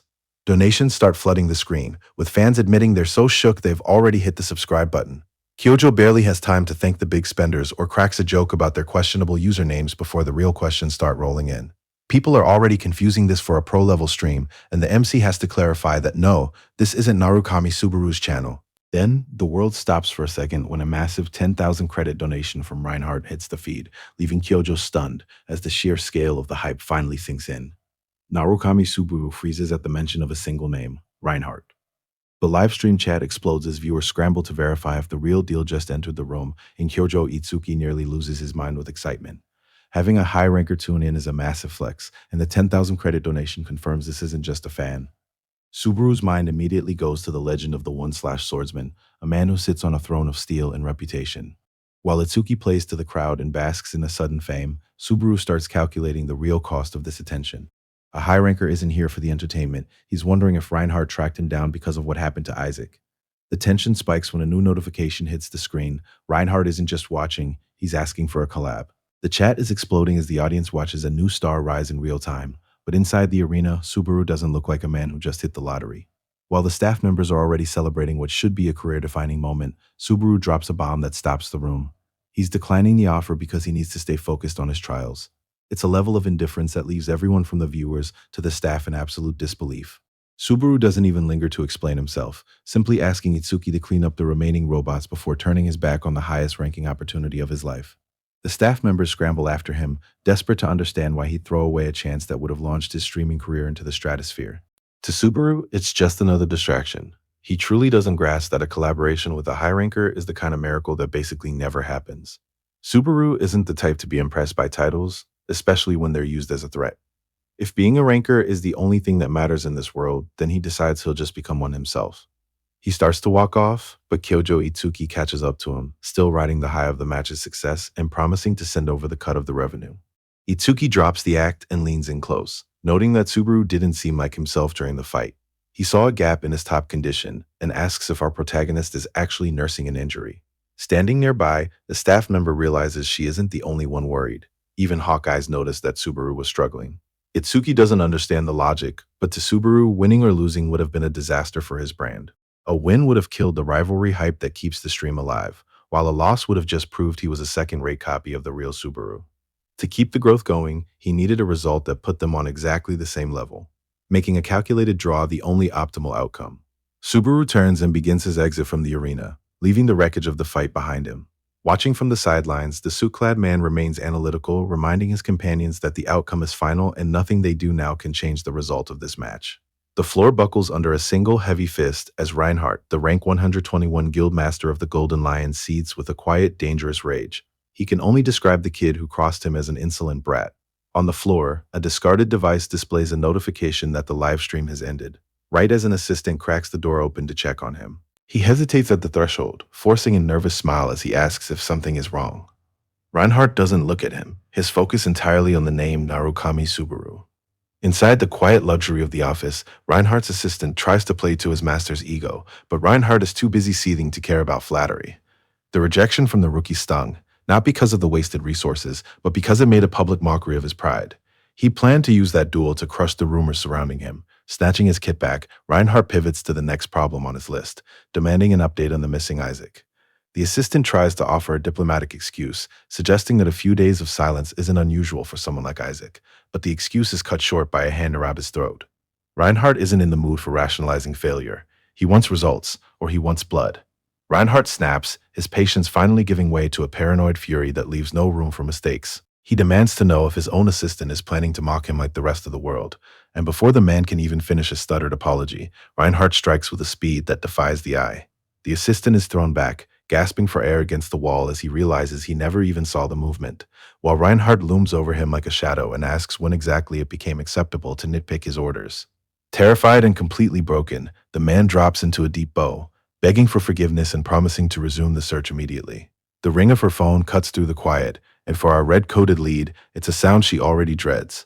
She pulls out the device to find a call from her nagging boss, giving him a flat, tired greeting that clearly isn't enough for his ego. Kyojo Itsuki immediately takes offense, shouting from the other end of the line about her lack of energy.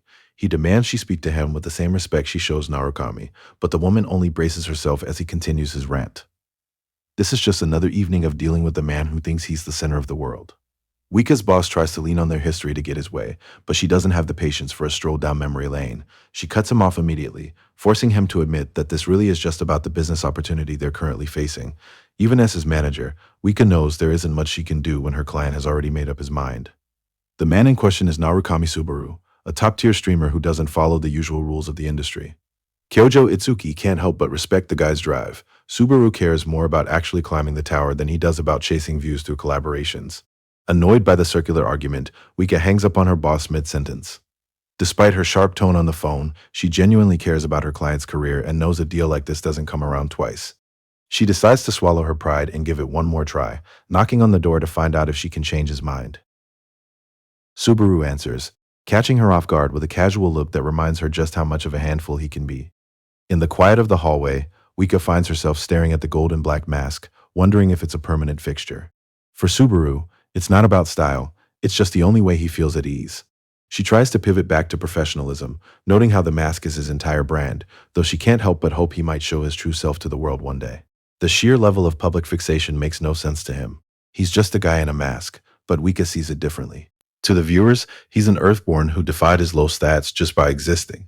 But as she tells it, the obsession goes deeper than stats or a cool look. For people like her, Narukami Subaru was their only source of hope. Most people don't know the full history, but when this young woman first arrived at the tower, there was literally nothing but desolation. It was a wasteland where stability was just a fantasy, no food, no money, and monsters constantly hunting every survivor. The only way to live was to keep climbing, because climbing meant earning the credits needed to settle down and finally build something resembling a life. Back then, the greatest players were more than just fighters. They were the source of hope that the tower could actually be conquered. They proved that this hostile world was one where humanity could still win, and standing atop all those legends was Narukami Subaru. His real legacy wasn't just clearing floors, he was the first person to prove that reaching the top was actually possible. Narukami asks for her honest take on the situation, but when he tries to move the conversation out of the hallway, the invitation catches her off guard, sending her into a full-blown panic as she makes a sudden, clumsy exit for the night. Narukami can only watch her retreat, left standing alone in the quiet corridor with a few more questions than he started with. Safe in the next room over, she tries to steady her racing heart, wondering why a simple offer to step inside always manages to rattle her like this. Narukami stays behind for a moment, weighing her parting words as the idea of hope starts to settle in. Standing alone in the white void of the trial space, Subaru prepares for the next stage of his ascent, ignoring the flood of chat notifications and subscription alerts to focus on his interface. He's playing a character for the audience, giving them the show they want while the donations and credits pour in, but the business of the tower never stops. As the prompt for the third floor appears, he's presented with a choice between the Ottoman and Comrade kingdoms. This isn't just a cosmetic pick, the faction he selects will rewrite the entire landscape of the coming trial. Choosing the Comrade kingdom is the kind of move that rewrites your entire path, mostly because of the sheer hatred they hold for their neighbors. It's a choice only about 3% of players ever make, and as soon as you step onto the third floor, you see why. The mercenary rest area is thick with the kind of men who live for the next job and the next drink, who sees the new arrival as the perfect cure for his boredom. As Subaru walks through the mercenary rest area, a scarred man in a purple shirt makes a move to intercept him. He leans in with a smug grin, looking to start something, but the impact isn't what he expected. Instead of the kid moving, the mercenary gets knocked off balance, sweating as he realizes just how solid his target feels. He quickly tries to hide that flash of fear behind a loud shout, demanding to know what Subaru's problem is.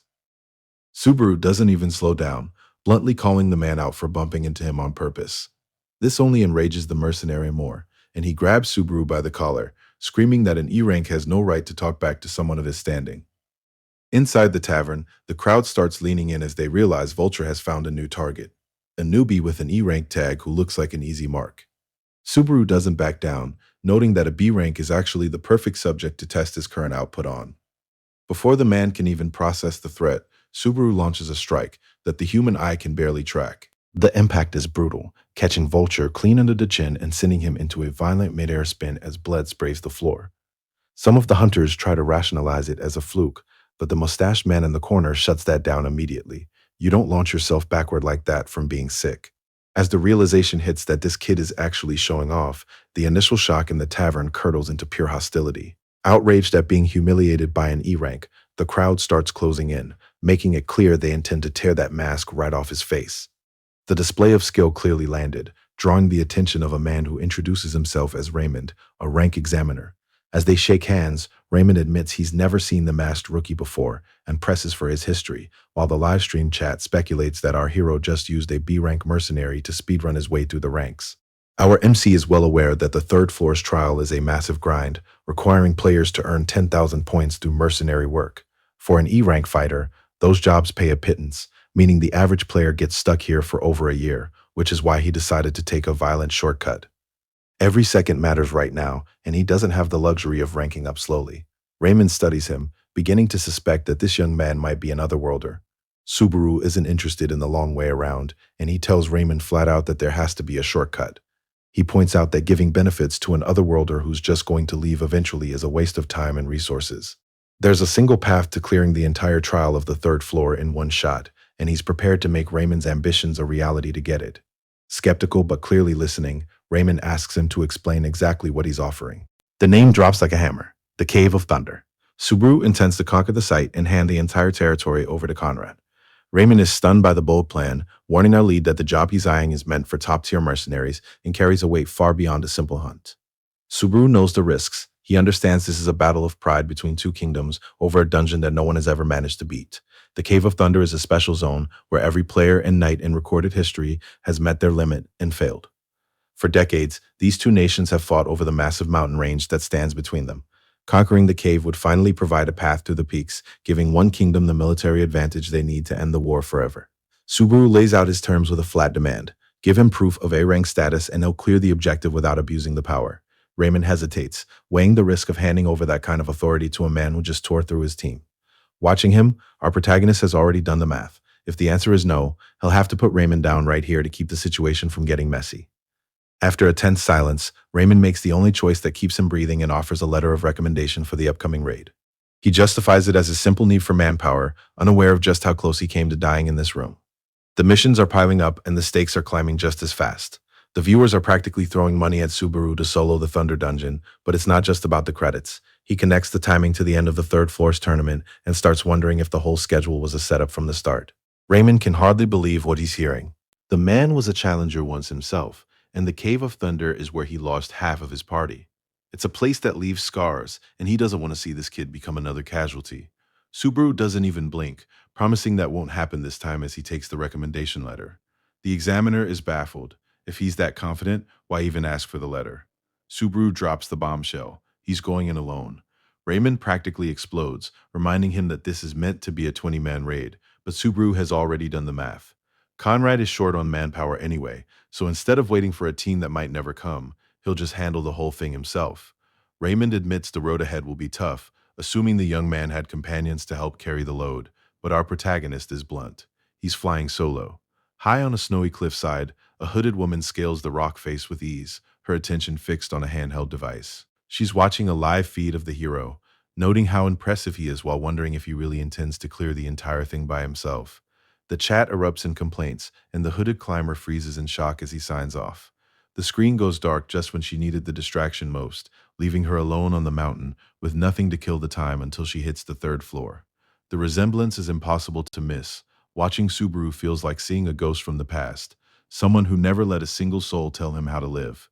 It's as if the real Subaru is right there, streaming his life to the world, and if he's heading into the tournament, the plan is already set.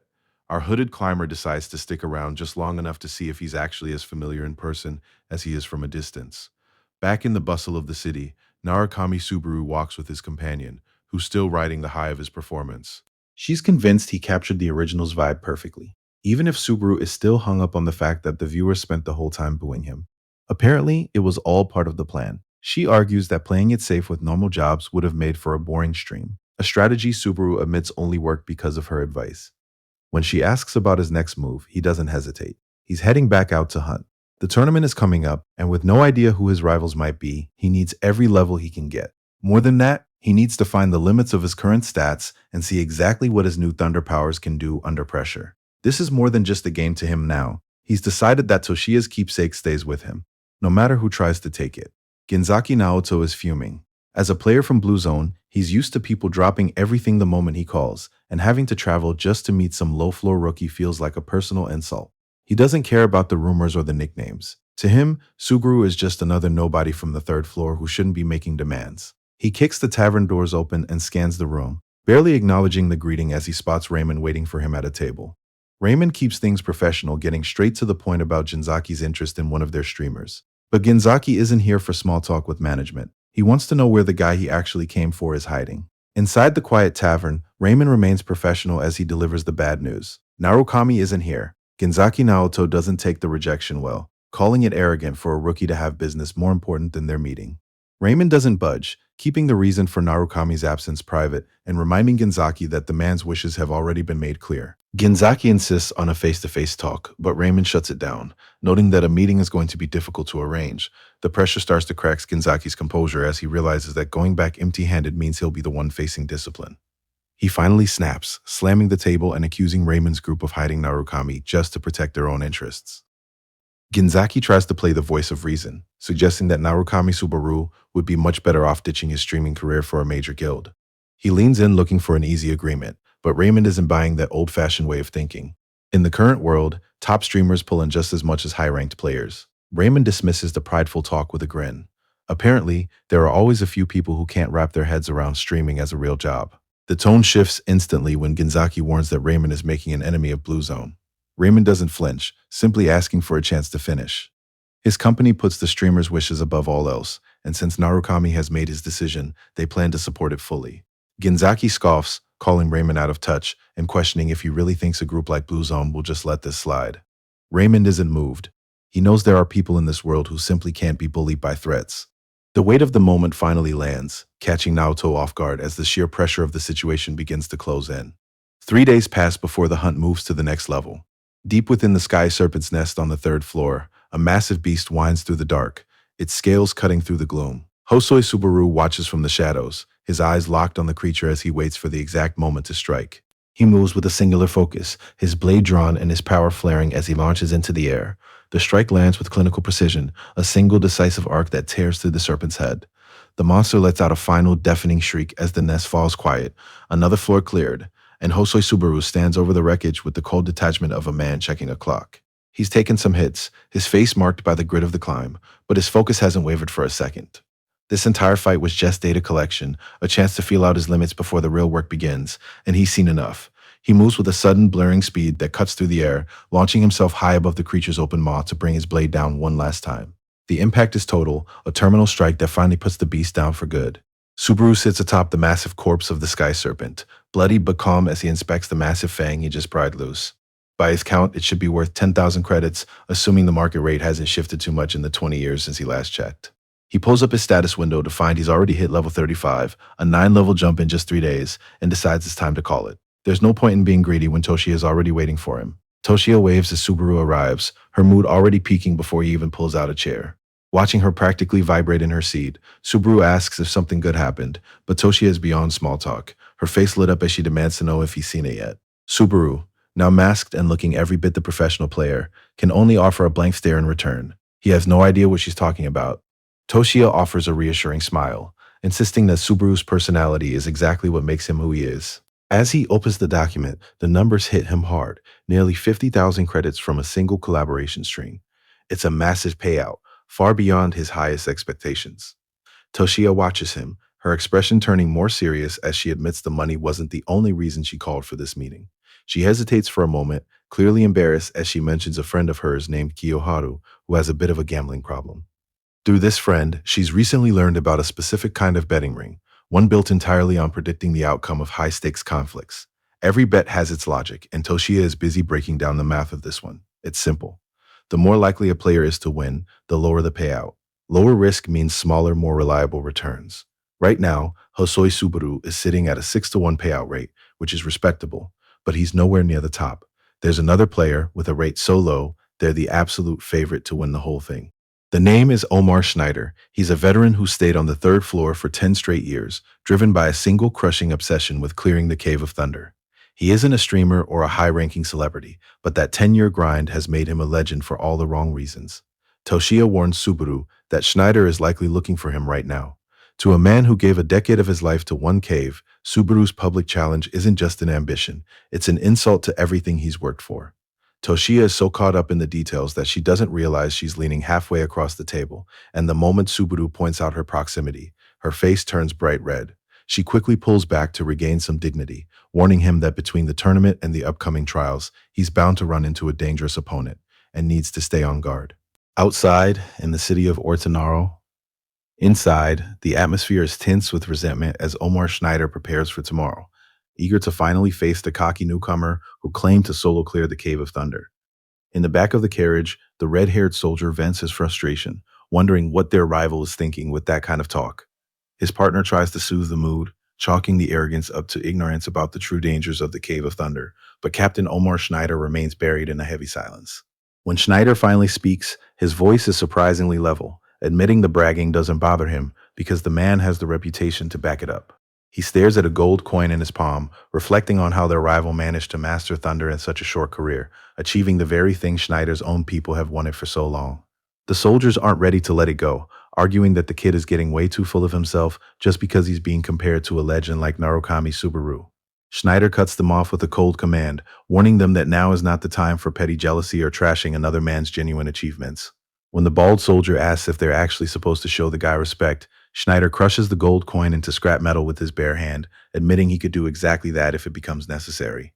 Under the weight of Schneider's presence, the soldiers are barely holding it together. Their captain talks a big game, but seeing him like this makes it clear he's outclassed, and they're left wondering how anyone is supposed to deal with a monster of this level. Back in his room, Subaru prepares for the inevitable fallout, studying a profile that doesn't quite add up.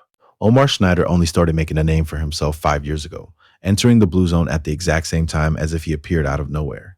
This late-blooming player is now just one step away from clearing the Cave of Thunder, and Subaru needs to know exactly who he's dealing with. Subaru pieces it together. Kyojo's confidence wasn't just ego, it was a rigged game. A tournament with the pre-picked winner makes perfect sense. He offers a dry apology to the man, but his mind is already elsewhere. With his gear prepped and his blade at his side, he's ready to tear that plan apart. Back in the bustling streets of Ortonal Central Market, the reality of the hunter's life is on full display. A local merchant picks apart a fresh hide, claiming the quality is too poor to fetch a real price. The offer is a mere 1,500 credits, leaving the soldier on the other side of the counter stunned by the low payout. The merchant lays down a final, crushing offer, and the young soldier has no choice but to fold. It's a blatant scam. The merchant knows red troll hides have self-repair abilities that make them a fortune, and he's banking on the kid's ignorance to walk away with a massive profit. It's a sky serpent's fang, a material so rare it leaves the merchant stammering as Subaru asks for a price. This is a windfall, a flawless S+ grade item with zero damage. Naturally, the merchant's first instinct isn't to be fair, but to wonder just how much he can squeeze out of this mysterious hunter. He starts the low ball immediately, casually devaluing the fang to a B-rank item while pretending a tiny scratch is the only thing holding it back. The merchant tries to play the role of the generous businessman, offering a few extra credits to sweeten a deal that's clearly a scam. Subaru doesn't take the bait. He calculates the market value of the item in his head. It's been 20 years, but some things don't change, and the Sky Serpent's fang is worth nearly double what's on the table. He calls the man out on the spot, explaining that these fangs are rare enough to command almost any price, leaving the merchant stuttering in a panic as his lie falls apart. The tension in the market shifts when a massive figure steps out of the crowd, towering over the stalls. He's a veteran warrior, and he isn't interested in the merchant's petty theft. He studies the masked man for a long beat before asking if he's Narukami Subaru. The name hangs in the air, and Subaru recognizes the man instantly. Schneider, a face from the past, just showed up at exactly the wrong time. In the middle of a high-end cafe, our protagonist tries to cut through the noise, telling the man across from him to get straight to the point. The setting is ridiculous for a meeting between warriors, and he makes it clear they aren't exactly friends out on a casual date. What really throws him off, though, is the sight of the legendary Schneider sitting in a lace-trimmed chair, calmly digging into an elaborate strawberry parfait. Despite the dessert, Schneider's voice is steady as he brings up the mission to clear the Cave of Thunder. Subaru leans back, meeting the veteran's stare without flinching, while Schneider remembers his first impression of the cocky drifter who showed up on the third floor, claiming he'd conquer the Cave of Thunder. The kid doesn't mind the judgment, asking if the man has finally seen enough to change his mind, and Schneider admits the boy has more talent than he expected. He still can't believe people are comparing this newcomer to a legend like Narukami Subaru, but Subaru can see that underneath the strange behavior, this veteran is dead serious. Our hero wasn't dragged out here for a pat on the head, so he tells the man to stop talking in circles and drop the proposal he promised. But the air turns cold instantly as Schneider snaps, his face twisting into a threat as he tells the boy to take it back. Schneider isn't just looking for an argument, he wants a public submission. He calls Subaru's claim of clearing the Cave of Thunder solo a lie born from pure ignorance and demands he start a stream to apologize to everyone who watched. Subaru doesn't find that much of a deal, but Schneider clarifies that he isn't asking for it right now. The demand is for later, a penalty for the loser of their upcoming tournament match. Subaru lets out a breath and accepts the terms, but he has a price of his own. If he wins, Schneider has to hand over every scrap of information he has on the Spirit Cave, calling it the bare minimum for the man who initiated the bet. Schneider agrees without a second thought, leaning over the table with a grin that says he's already won. In his mind, there isn't a world where he loses a fight to someone like Subaru. Subaru watches as Schneider walks away, satisfied with the deal they've just struck. He stands in silence for a moment, thinking about the last decade of Schneider's life and realizing those 10 years weren't a waste of time. Meanwhile, at Azure Sky Entertainment, the sun beats down on the corporate office. Inside, an executive stares at his screen, stunned by the sheer volume of people tuning in to watch the event unfold. Looking at the prize pool, he knows that kind of reward was always going to draw an insane crowd. Even a veteran like him feels the itch to compete, wishing these kinds of high-stakes events were around when he was still climbing the third floor. The entertainment executive weighs his options, even though he knows gambling is a road to ruin. He goes all in anyway, and sends him scrambling in a panic. He's convinced she must be spying on him, and as she demands to know what he's doing, he barely manages a greeting before she catches him back at his old habits. The entertainment executive is starting to lose his cool, convinced Yuika has managed to bug his office, or even his own body to keep tabs on him. When he admits he's planning to bet on Narukami, she isn't worried about the surveillance. She's appalled that he'd waste precious credits on such a long shot. She isn't just being cynical, she's looking at the numbers and the cold history of the tower. In her eyes, Schneider is a monster who has spent 10 years outclassing every original record on the third floor. making the idea of a rookie streamer winning nothing more than a fairy tale. To settle the argument, she raises the stakes, challenging him to bet an entire month's paycheck on the outcome. The executive snaps up the offer, sealing a deal that's going to leave one of them very broke by the end of the next month. Sensing someone behind her, Wika freezes mid-conversation, but the hooded figure is already gone. Back in his office, the entertainment executive is left fuming when the call drops without a single word of explanation. Meanwhile, Schneider cuts a path through the crowded streets with a heavy spear at his back, while his aide keeps pace to ask for a professional opinion on the man they just encountered. Schneider doesn't hesitate. The guy is clearly no amateur. The admission hits the aide like a physical blow, his face twisting as he realizes his captain might actually be considering the possibility of a loss. Schneider doesn't offer any comfort, moving forward with the same grim focus he's had all day. After meeting the target in person, Schneider's mind is made up. However, he isn't the only one watching. High above the town square, an assassin tracks his every move from the rooftops, finally getting a good look at the man everyone is talking about. She can feel the weight of his mana from here, and it's enough to convince her that no one in the brackets is going to manage an upset against him. As the flags of the tournament snap in the wind, the gap between the favorites and everyone else has never looked wider. It's finally tournament day at the Ortonaro Coliseum. Deep within the stone tunnels of the arena, Narukami Subaru makes his way toward the entrance, stopping only when he reaches the heavy iron gate that separates him from the crowd. He steps out into the roar of the stadium, sending a shockwave of recognition through the stands as spectators realize the famous streamer is actually competing. The betting pools are already a mess, with most of the crowd stunned to see him sitting at second-place odds, leaving everyone wondering who could possibly be ranked higher. The gates creak open to the sound of a stadium holding its breath. Schneider steps into the light of the Coliseum, a man who looks like he's lived through 10 wars and expects an 11th. He doesn't play to the crowd, he just settles his grip on his spear, eyes locked on whatever is waiting for him in the dirt. The silence doesn't last, and soon the entire arena erupts, thousands of voices screaming his name in a rhythm that shakes the stone walls. Above the noise, fireworks tear into the sky, marking the start of a match where only one side is expected to walk back through those gates. Floating high above the arena, Mizuha commands the attention of the waiting crowd, introducing herself as the host from the Blue Zone, and outlining the path from qualifiers to the main event. Down in the stands, Subaru watches with a quiet focus as the stakes are finally laid out. Mizuha builds the suspense with a grin, announcing a legendary relic that belongs to Blue Zone's own pride, Hibiki Toshiya. With a final shout, she reveals the prize for the sole champion, the Taralia, the very shoes once worn by Hermes. Standing among the crowd, Narukami Subaru stares at the golden boots floating above the arena and makes a silent promise to Hibiki Toshiya. This isn't just a trophy to him, it's a debt he intends to settle by taking the shoes back for his friend. He surveys the stands, where a frustrated spectator waits for the broadcast to return, cursing the disruption to the stream. Her eyes shift to a hooded figure nearby, and the recognition hits her. That woman has returned. Subaru Narukami finally steps back into the spotlight at the arena, his appearance immediately triggering a massive wave of activity across his stream.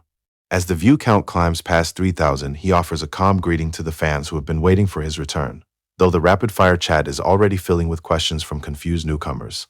The sheer momentum of the audience's reaction is heavy, and even for a seasoned streamer, keeping up with the flood of messages is becoming a struggle. Subaru takes in the flood of chat messages, noting a massive 30,000 credit mission reward for winning it all. The viewers are split between those rooting for a landslide victory and the skeptics who are just sticking around to watch him fail. The announcer cuts through the noise, amping up the crowd for the main event, officially declaring the start of the tournament. Subaru doesn't waste a second, immediately channeling his energy to prepare for the opening round. As the announcer signals the start, a massive energy swirl pulls the eyes of every soldier in the courtyard toward a manifestation that dwarfs anything they've seen before. One participant can't help but grin, realizing the scale of this tournament is on an entirely different level than anything he expected from the Blue Zone. Even Hosoi Subaru has to admit the logistics are terrifying. An arena of this size took more than a few days to prepare, and now they're standing right in the center of it. The tournament arena looms over the city as the preliminaries finally get underway. The rules are blunt. Death is the only exit, every other participant is an enemy, and the bloodbath won't stop until only 1,000 survivors remain. Hosoi Subaru steps into the dense forest zone, watching the survivor count tick down from over 10,000 as he prepares for a total free-for-all. The viewers are already hungry for blood, flooding the stream with new missions and credit bounties for every kill Hosoi Subaru can confirm. They want a death match, and they're willing to pay for the show, but the game doesn't wait for him to read the fine print. A player lunges from the trees, shouting about how savage it is to target a Narukami right from the start, clearly looking to cash in on an early high-value kill. Subaru doesn't even flinch as he reaches for his blade, already doing the math on the 200 credits that just delivered themselves to his doorstep. With over 8,000 survivors still in the running, the real hunt has only just begun. The forest stays quiet until the spearman starts his hunt, moving through the brush with the kind of focus you only see in a predator. He's not here for the random monsters or the low-level stragglers. He's filtered out everything and everyone except for a single target. He launches his strike, but the air itself seems to shift as Narukami dodges with a split-second reaction that leaves the spearman's blade cutting nothing but wind. From the shadows of the nearby trees, an archer watches the opening exchange and lets out a soft breath of surprise. The bandit leader steps out next, laughing and demanding his cut from the others who bet against the dodge, before warning Narukami to stay exactly where he is. The rest of the crew isn't quite as confident, whispering that if they didn't kill him with the first strike, they might be in over their heads. They've heard the rumors about this guy being stuck on the third floor for 10 years. But their leader isn't listening. He's betting everything on the simple math of having more bodies than his target. The bearded spearman admits their plan isn't a bad one, but he's already seen the ending. They just chose the wrong person to hunt. One of the thugs mocks him, dismissing the warning as hollow talk from a man about to die. But the words are still in the air when his head leaves his shoulders. It happens so fast the rest of the crew locks up, especially the archer, who can't wrap his head around how a spear could possibly hit from that far away. To the spearman, this is just another Tuesday. He's dealt with countless arrogant groups exactly like this before. He doesn't give them time to adjust their math or find a new strategy. He just swings, unleashing a massive shockwave that tears through the clearing and levels everything in its path. The strike lands with a force that echoes through the clearing, and our spearman doesn't waste time with the graceful exit. He makes sure the lesson sticks. In this tower, shortcuts are just a faster way to die. As he closes the distance to finish the job, the finality of it hits the air. The thugs can only watch him come, paralyzed by the realization that they never stood a chance. Meanwhile, high above the blood and dirt, the arena screens flicker with the action, broadcast to a stadium audience that watches every kill with a cold, digital hunger. The battlefield is a mess of desperate swings and broken formations, as the stronger players hunt down the weak with a ruthless lack of mercy. This isn't a test anymore, it's a slaughter, and everyone watching can see the gap between the predators and the prey. From the shadows of the spectator area, a masked member of the Blue Eyes Guild watches the broadcast in silence. Her focus is locked on one player, and her evaluation is clinical. He's a monster. If he makes it to the upper floors, his climb into the top rankings is a certainty. As the woman beside her shouts in excitement at the screen, the assassin's patience snaps. The noise of the fans is starting to become more irritating than the chaotic battle itself. In the arena stands, the Blue Eyes assassin watches a live stream of a masked man, but a slip of the tongue brings unwanted attention from the girl sitting next to her. Hatsuka leans in, curious if the assassin actually knows the man on the screen. Seeing the assassin's own mask, Hatsuka assumes she's just another dedicated fan, and the assassin plays along to keep her cover. The girl introduces herself, bragging that she's been following this fighter for 20 years before pressing the assassin for her own name. One thing is clear, the crowd is thinning, with the survivor count already down to 1,342. Standing in the quiet forest, Subaru checks on his progress while weighing whether it's finally time to bring this whole round to an end. His viewers confirm he's sitting at 98 kills, and since every person is worth 200 credits, he starts doing the mental math on his massive payday until a better idea hits him. Why hunt the survivors one by one when he can make them come to him? While everyone else is busy hiding, Subaru decides to flip the script by advertising his location to lure the remaining players in, drawing his weapon and sending a blast of light straight into the sky to make sure no one can miss exactly where he's standing, centering on Subaru as he manifests a beacon that can be seen for miles. The light cuts through the canopy, signaling his position to everyone left in the arena. Deep in the woods, a bearded spearman catches the signal and begins his approach, stepping over the bodies of the fallen he left in his wake as he moves toward the light. He tightens his grip on his weapon and confirms he's finally found his target. Subaru steps into the clearing, locking eyes with his target and claiming the find for himself. His livestream chat immediately lights up with excitement as the viewers recognize the man in front of him as a high-tier threat worth a massive 10,000 credit payout. Looking to skip the drama, Subaru prepares for the fight and suggests they end things quickly. His opponent, a spearman named Omar Schneider, isn't backing down. He's already counting the credits he expects to earn from Subaru's head. Under the canopy of the forest, the two warriors size each other up, knowing only one of them is walking out with the bounty. The survivor count is plummeting, but Subaru doesn't let the numbers distract him from the man standing in his path. He unleashes a strike so fast the air itself seems to tear, repositioning instantly as the exchange leaves the ground scarred. His opponent, Omar Schneider, remains unshaken, noting that there are still 200 people left to cut down before the prelims end. Omar realizes that Subaru didn't use a system skill for that last move. It was pure, refined technique, marking the boy as a far greater threat than the average player. Subaru knows he's dancing on the edge of a blade. One slip, 1 second of losing sight of that spear tip, and it's over. The reach is unnatural, hitting distances no weapon that size should be able to touch, forcing him to move with a speed that borders on desperate. To keep up, he leans fully into the unnamed demon blade, letting it drain his stamina to fuel a massive surge in his physical stats. It's a dangerous trade, his skills barely holding back the weapon's dark secondary effects, but it gives him the power to meet the spear head-on. Their weapons collide in a shockwave that tears through the battlefield, Subaru's focus narrowing down to a single lethal point. Omar catches a glimpse of the speed he's dealing with too late, as Subaru cuts through the space between them in a blur of motion. He barely manages to raise his spear before the first strike lands, kicking off a high-speed exchange that tears through the forest clearing. Subaru keeps the pressure on with a relentless series of lunges, forcing the veteran to spend every second on the defensive. A sudden gap opens as they both reset. Hosoi Subaru stands over his opponent with a cold certainty, noting that the match is already over. Omar Schneider stares up at him, the survivor count hovering right behind his head as the realization sets in. He asks if Hosoi really thought he wasn't worth the effort of a serious fight, his face twisting in rage as he realizes he was being stalled the entire time. Without another word, Hosoi sprints forward, meeting Omar in a final violent clash that lights up the arena. The survivor count drops as Hosoi mocks the man for his weakness, asking if that was truly the best he could do. Their blades lock one last time, just as the notification clears the air. The preliminaries have officially ended. Omar Schneider fades out with a final warning to stay ready. But Hosoi Subaru only cares about the prize, noting that their 10,000 credits will just have to stay on hold until their next encounter.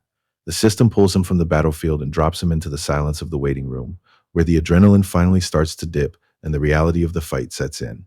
He stares at his own hand, realizing just how close he came to losing his footing in those final seconds.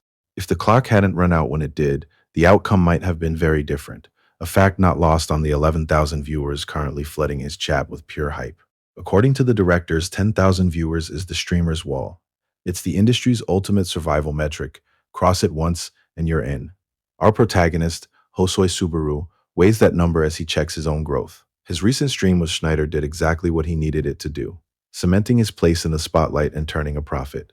But even with the numbers climbing, a different kind of wall is on his mind. If someone as strong as Schneider couldn't clear the Cave of Thunder, the difficulty spikes ahead of him are going to be monstrous. Back at the forest cabin, Subaru stares up at the sky and lets the weight of it land. Clear the cave or not, his next move has to be a big one. Back at the guild, Subaru's lieutenant finds himself questioning why he's spending his days staring at a screen like he's playing a child's game. He knows Schneider still holds the advantage in their current situation, but the man's positioning is a mystery. Why would a player of his caliber stay all the way down on the third floor when the level gap only gets harder to close the lower you go? As far as the strategist is concerned, Narukami Subaru's only real edge is his mastery over thunder. A total comeback is only possible if the kid has world-class talent, but from what the lieutenant has seen so far, that's just not the case. Meanwhile, our protagonist is busy collecting a massive wave of donations from his viewers.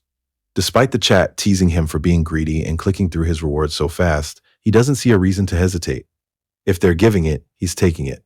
He accepts the credits with a quiet thank you, immediately dumping the massive payout into his skills to keep his momentum moving. The upgrade to Wedge of Greed finally hits B rank, and Subaru stares at the interface. Under a full moon at the Coliseum, the stakes are finally clear. Deep inside the high-security vault, Mizuha stands alone with the prize, unable to shake the rumors that a thief is already inside the building, aiming for this exact item. She wonders if the stories about the intruder's true identity are actually true, but a sudden voice cuts through the quiet and snaps her back to the immediate danger. Reinforcements from headquarters just arrived, though Mizuha is losing track of how many times she's heard that today. She asks who's leading the group this time. Seeing Kurokawa this far down on the third floor is enough to pull a stutter out of her. He doesn't waste time on small talk, warning her that the guild master is in a foul mood and expecting results. Mizuha pieces it together, asking if this is about the threat Narukami Subaru poses, and Kurokawa confirms that both Subaru and Schneider are on the radar. However, he's not just here for them. Apparently there's another issue brewing that requires his personal attention. In the spectator stands, a woman in light blue keeps a close watch on the masked figure sitting beside her. A flash of a memory reminds her of lighter times, but the energy in the room right now is far from casual.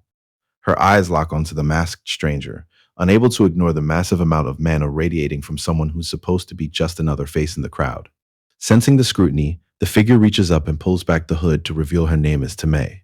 Admitting that being addressed so formally feels a bit out of place, the woman in blue doesn't back down, laughing off the introduction because Tamei's aura is anything but normal. It's the kind of presence that only comes from years of high-level training. She even calls out the final secret, recognizing that Tamei is currently using a disguise technique to hide her real face. Tamei can only offer a sharp, amused look. It turns out her cover was blown the moment she sat down. The woman studies Tamei, wondering if she's an assassin sent by Kyojo, but the girl is way too open about her presence to be a professional. She decides to let it go for now, noting that the stronger someone is, the more secrets they usually keep. Subaru feels the shift in the air a second before the system alert lands, but the news that their break is officially over still catches him off guard. As the final round begins, the landscape rearranges itself, leaving Itsuki shocked to realize they had been standing right next to each other the entire time without knowing it. The soldiers around them look on in disbelief as the system announces a territory capture format for the final stage. A small guide fairy appears to explain the mechanics, telling the players that everyone is about to be assigned their own piece of ground. The objective is simple. They must defend their own home while trying to steal and hold everyone else's territory. The rules for the final stage are brutal in their simplicity. The fairy explains that tiles only hold 2 contestants at a time, so every encounter is a direct challenge for land. There are only 2 hours to decide who walks away owning Teleria, and as the colorful grid of the arena floor lights up, the guide gives the signal to start. Warriors and assassins from every guild take their positions across the field, but Subaru watches the standoff and realizes that at this level, nobody is brave enough to make the first move. Subaru knows the math behind the tournament. The longer he waits, the more territory he can steal from a single target. While staying patient is the smart move for the board, it's a bad day for anyone in his path because he's being paid 300 credits per kill. He moves across the arena with a speed that turns his opponents into nothing more than paychecks, cutting through the competition as if they were made of paper. A lone soldier can only watch in shock as Subaru finishes another target, realizing that for the guildmaster, the standard play was never the point. A lone soldier begs for his life, claiming he hasn't even made a move yet. But Schneider isn't interested in mercy as he cuts the man down while asking for Narukami Subaru's location. He moves through the tournament floor with a terrifying mechanical efficiency, his focus entirely locked on his target while the bodies of those in his way pile up behind him, as a whirlwind of steel and blood sweeps through the remaining ranks. He doesn't slow down to acknowledge the carnage, stepping past the fallen with a cold, professional detachment that makes it clear he's only just getting started. Subaru stands frozen at the edge of the conflict, watching with cold detachment as Schneider carves through his opponents in a frenzy of red-eyed rage. While the battlefield remains a chaotic mess of steel and screams, Subaru stays silent, eventually turning his back on the main engagement to walk away. The livestream chat immediately lights up with ridicule, wondering if Subaru has finally lost his mind or if he's just too scared to join the fight, but he shuts them down with 2 words. He isn't running from the battle, he's just reprioritizing. As far as Subaru is concerned, the duel can wait. Right now, he has credits to farm. Standing over his fallen opponent, Subaru can't hide his disappointment. The 3rd floor isn't living up to the hype, and the power gap between these fighters and someone like Schneider is starting to feel like a joke. Just as he considers moving on, a system notification freezes him in place. A new challenger has entered his territory, and until one of them drops, he's not allowed to leave. He waits as a new set of footsteps echoes across the arena floor, and a warrior named Dancheo steps into the light. He spins his staff with practiced ease, his eyes locked on our protagonist as he confirms he's finally found his target. Dancheo leans in with a smug grin, already worrying about the lecture he'll get for ending this match too quickly. Across from him, Subaru remains unmoved, simply noting the blue zone they're fighting in before he draws. With a wild shout of apology to his captain, Dancheo launches into a full-speed charge, but Subaru is already a blur, moving with a speed that defies the eye. The monk's cocky expression shatters into pure shock as a clean snap echoes through the arena. He hits the floor hard, staring at the useless remains of his staff as he realizes his weapon was split perfectly in half before he could even register the strike. The world stops for him when the cold tip of the blade stops inches from his throat. Standing over him with overwhelming power, the protagonist ends the fight in a single breath, forcing Danchao to take back every word he said. Narukami Subaru watches his opponent fall and can't help but wonder if this was actually supposed to be a challenge. The crowd in the chat is already calling the last guy trash when a system alert flashes. A new player named Schneider has just entered the territory. Schneider doesn't waste any time, screaming Narukami's name as he lunges forward with a spear, claiming he's finally caught his prey. Narukami meets the heavy strike head-on, his blade locking against the spear in a shower of sparks. Schneider has had enough of the stalling and demands his opponent stop holding back warning Narukami that the next strike will be his last if he doesn't bring out his real power. Instead of engaging, the young man kicks off the ground. Schneider watches the retreat with a mocking grin, assuming it's just another attempt to run from the inevitable. Narukami doesn't flinch. He promises to give Schneider exactly what he's been begging for. And finally begins casting thunder. Narukami Subaru's system interfaces Flare with updates, granting him resistances and a massive boost to his thunder-based skills as he pulls raw energy into a physical shape. He holds the sparking energy and throws Schneider's own logic back at him, noting that only the weak choose to run. Schneider watches in disbelief, unable to grasp how a fighter could materialize elemental attributes into a functional weapon. This isn't a retreat anymore. Our hero grips the crackling spear, challenging Schneider to see his new stance for what it is, a direct threat. Schneider is forced to concede, admitting that his opponent has stopped running, but Subaru isn't done with the taunt. He flips the script entirely, asking the captain if he's the one who's going to run away now that the odds have shifted. Sometime later, back at the castle, Donchao hesitates before asking the captain a question he knows is out of line, but Schneider brushes off the awkwardness with a playful warning before the man can even finish. Donchao can't wrap his head around why Schneider is so obsessed with the Cave of Thunder, pointing out that with his level of strength, he could easily clear the much deeper floors. Schneider just brushes it off with a laugh, claiming that when guys like him get fixated on a single goal, they usually end up forgetting the original reason they started.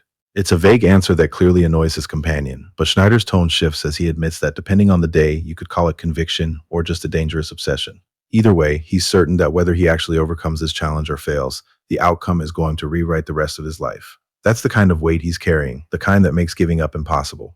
Back in the heat of battle, he channels everything into his next move, turning his focus toward the opponent standing in his way. Schneider lunges with everything he's got, admitting he's found a new obsession in this fight. Subaru isn't just going to let it happen. He acknowledges the 10 years of grinding Schneider put in and decides to return the favor. It's a sign of respect, and it means the kid is finally stopping his own restraint.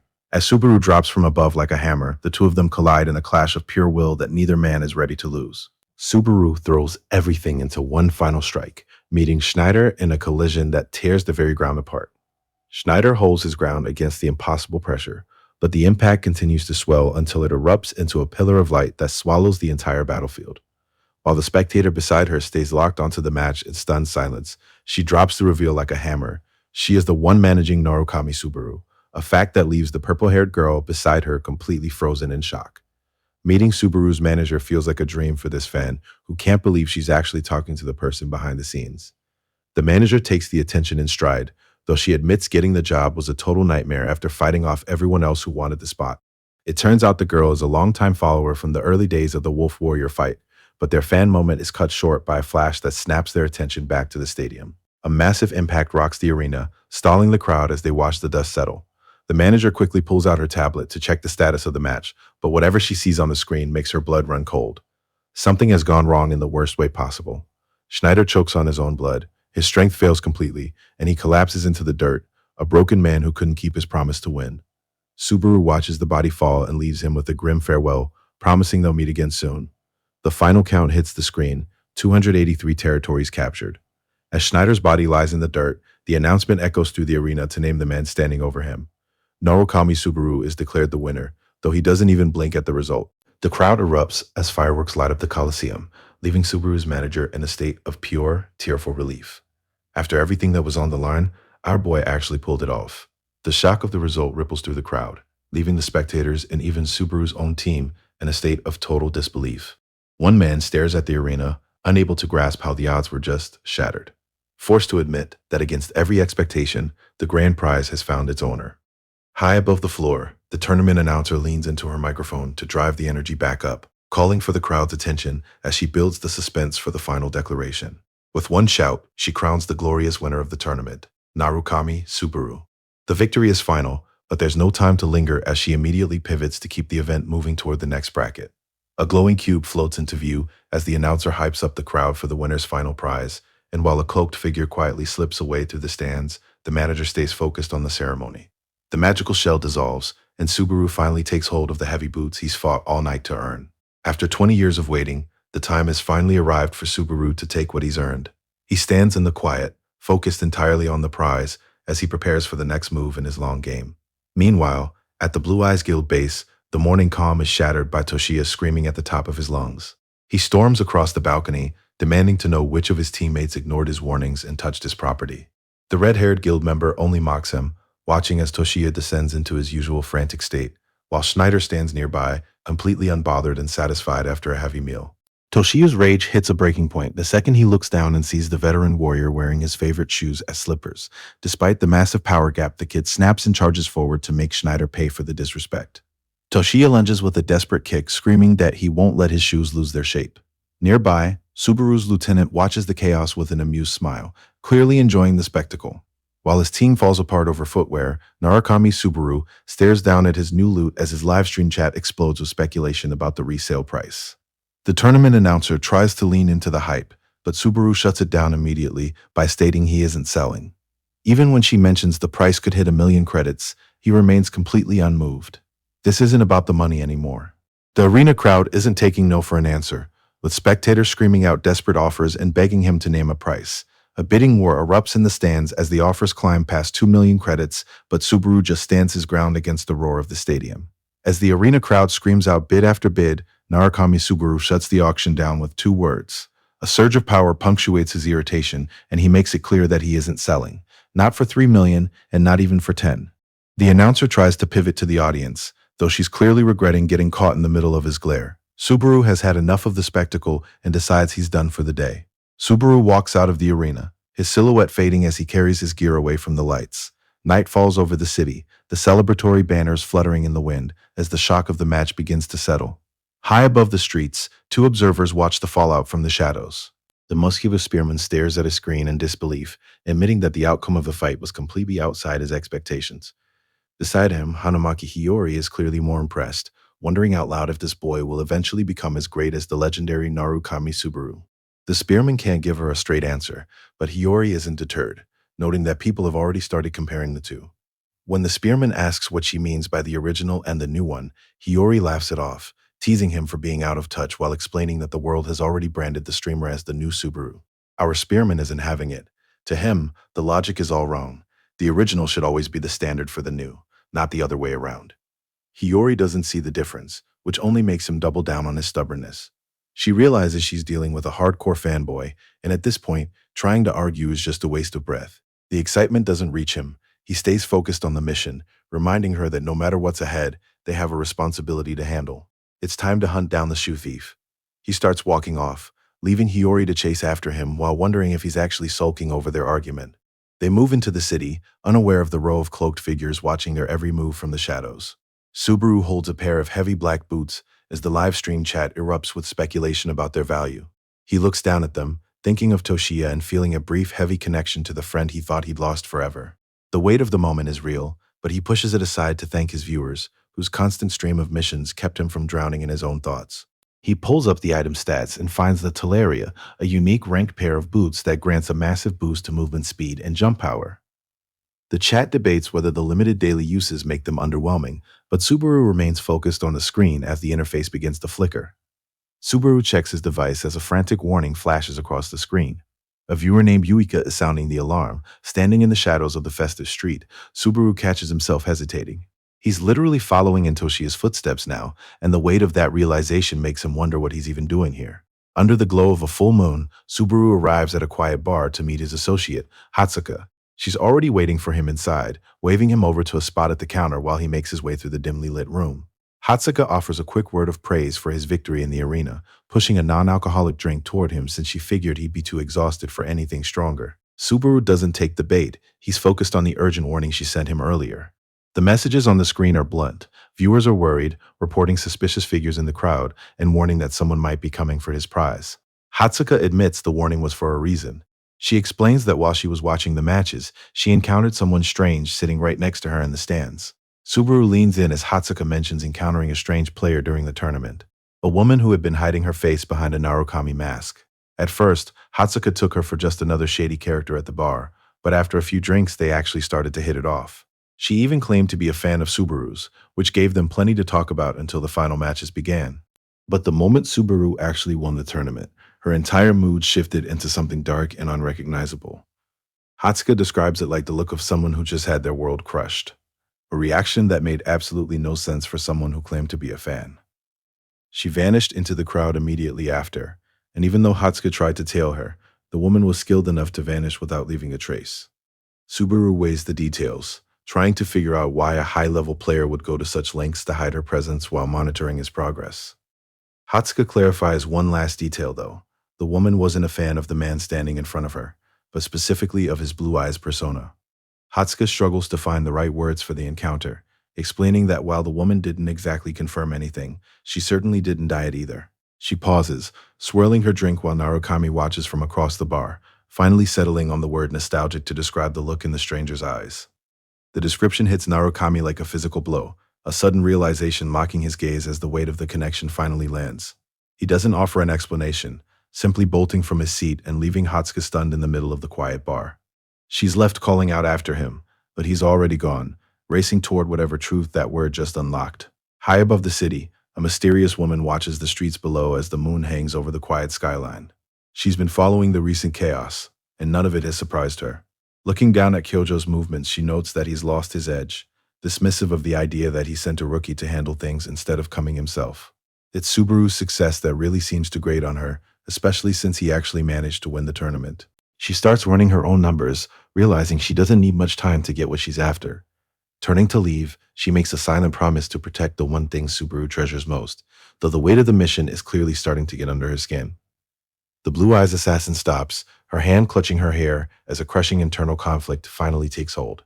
She looks at the man who claims to be Subaru, noting that every movement he makes mirrors the original too perfectly. A man she knows for a fact should be dead.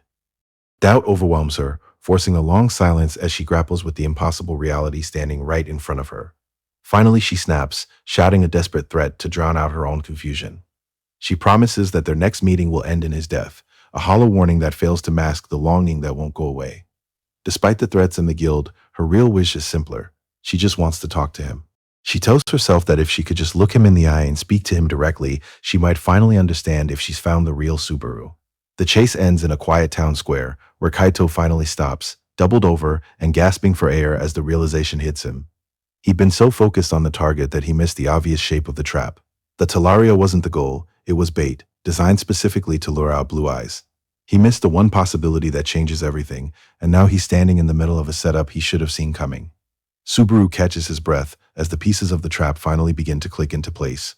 He weighs the facts. Reina is a master of stealth, and if she came back to reclaim Soya's shoes, she would have hidden her presence on purpose. The logic is cold and clear. He sensed Shiger's magic in those ice flowers just before Reina appeared.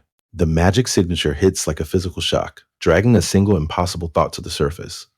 He knows Reina's personality well enough to doubt she'd just sit still if she actually found Soya's keepsake, but the doubt is a thin shield against the hope he's feeling. A voice from behind breaks his focus, and he finds Hatsuka catching up to him in the square, looking worried.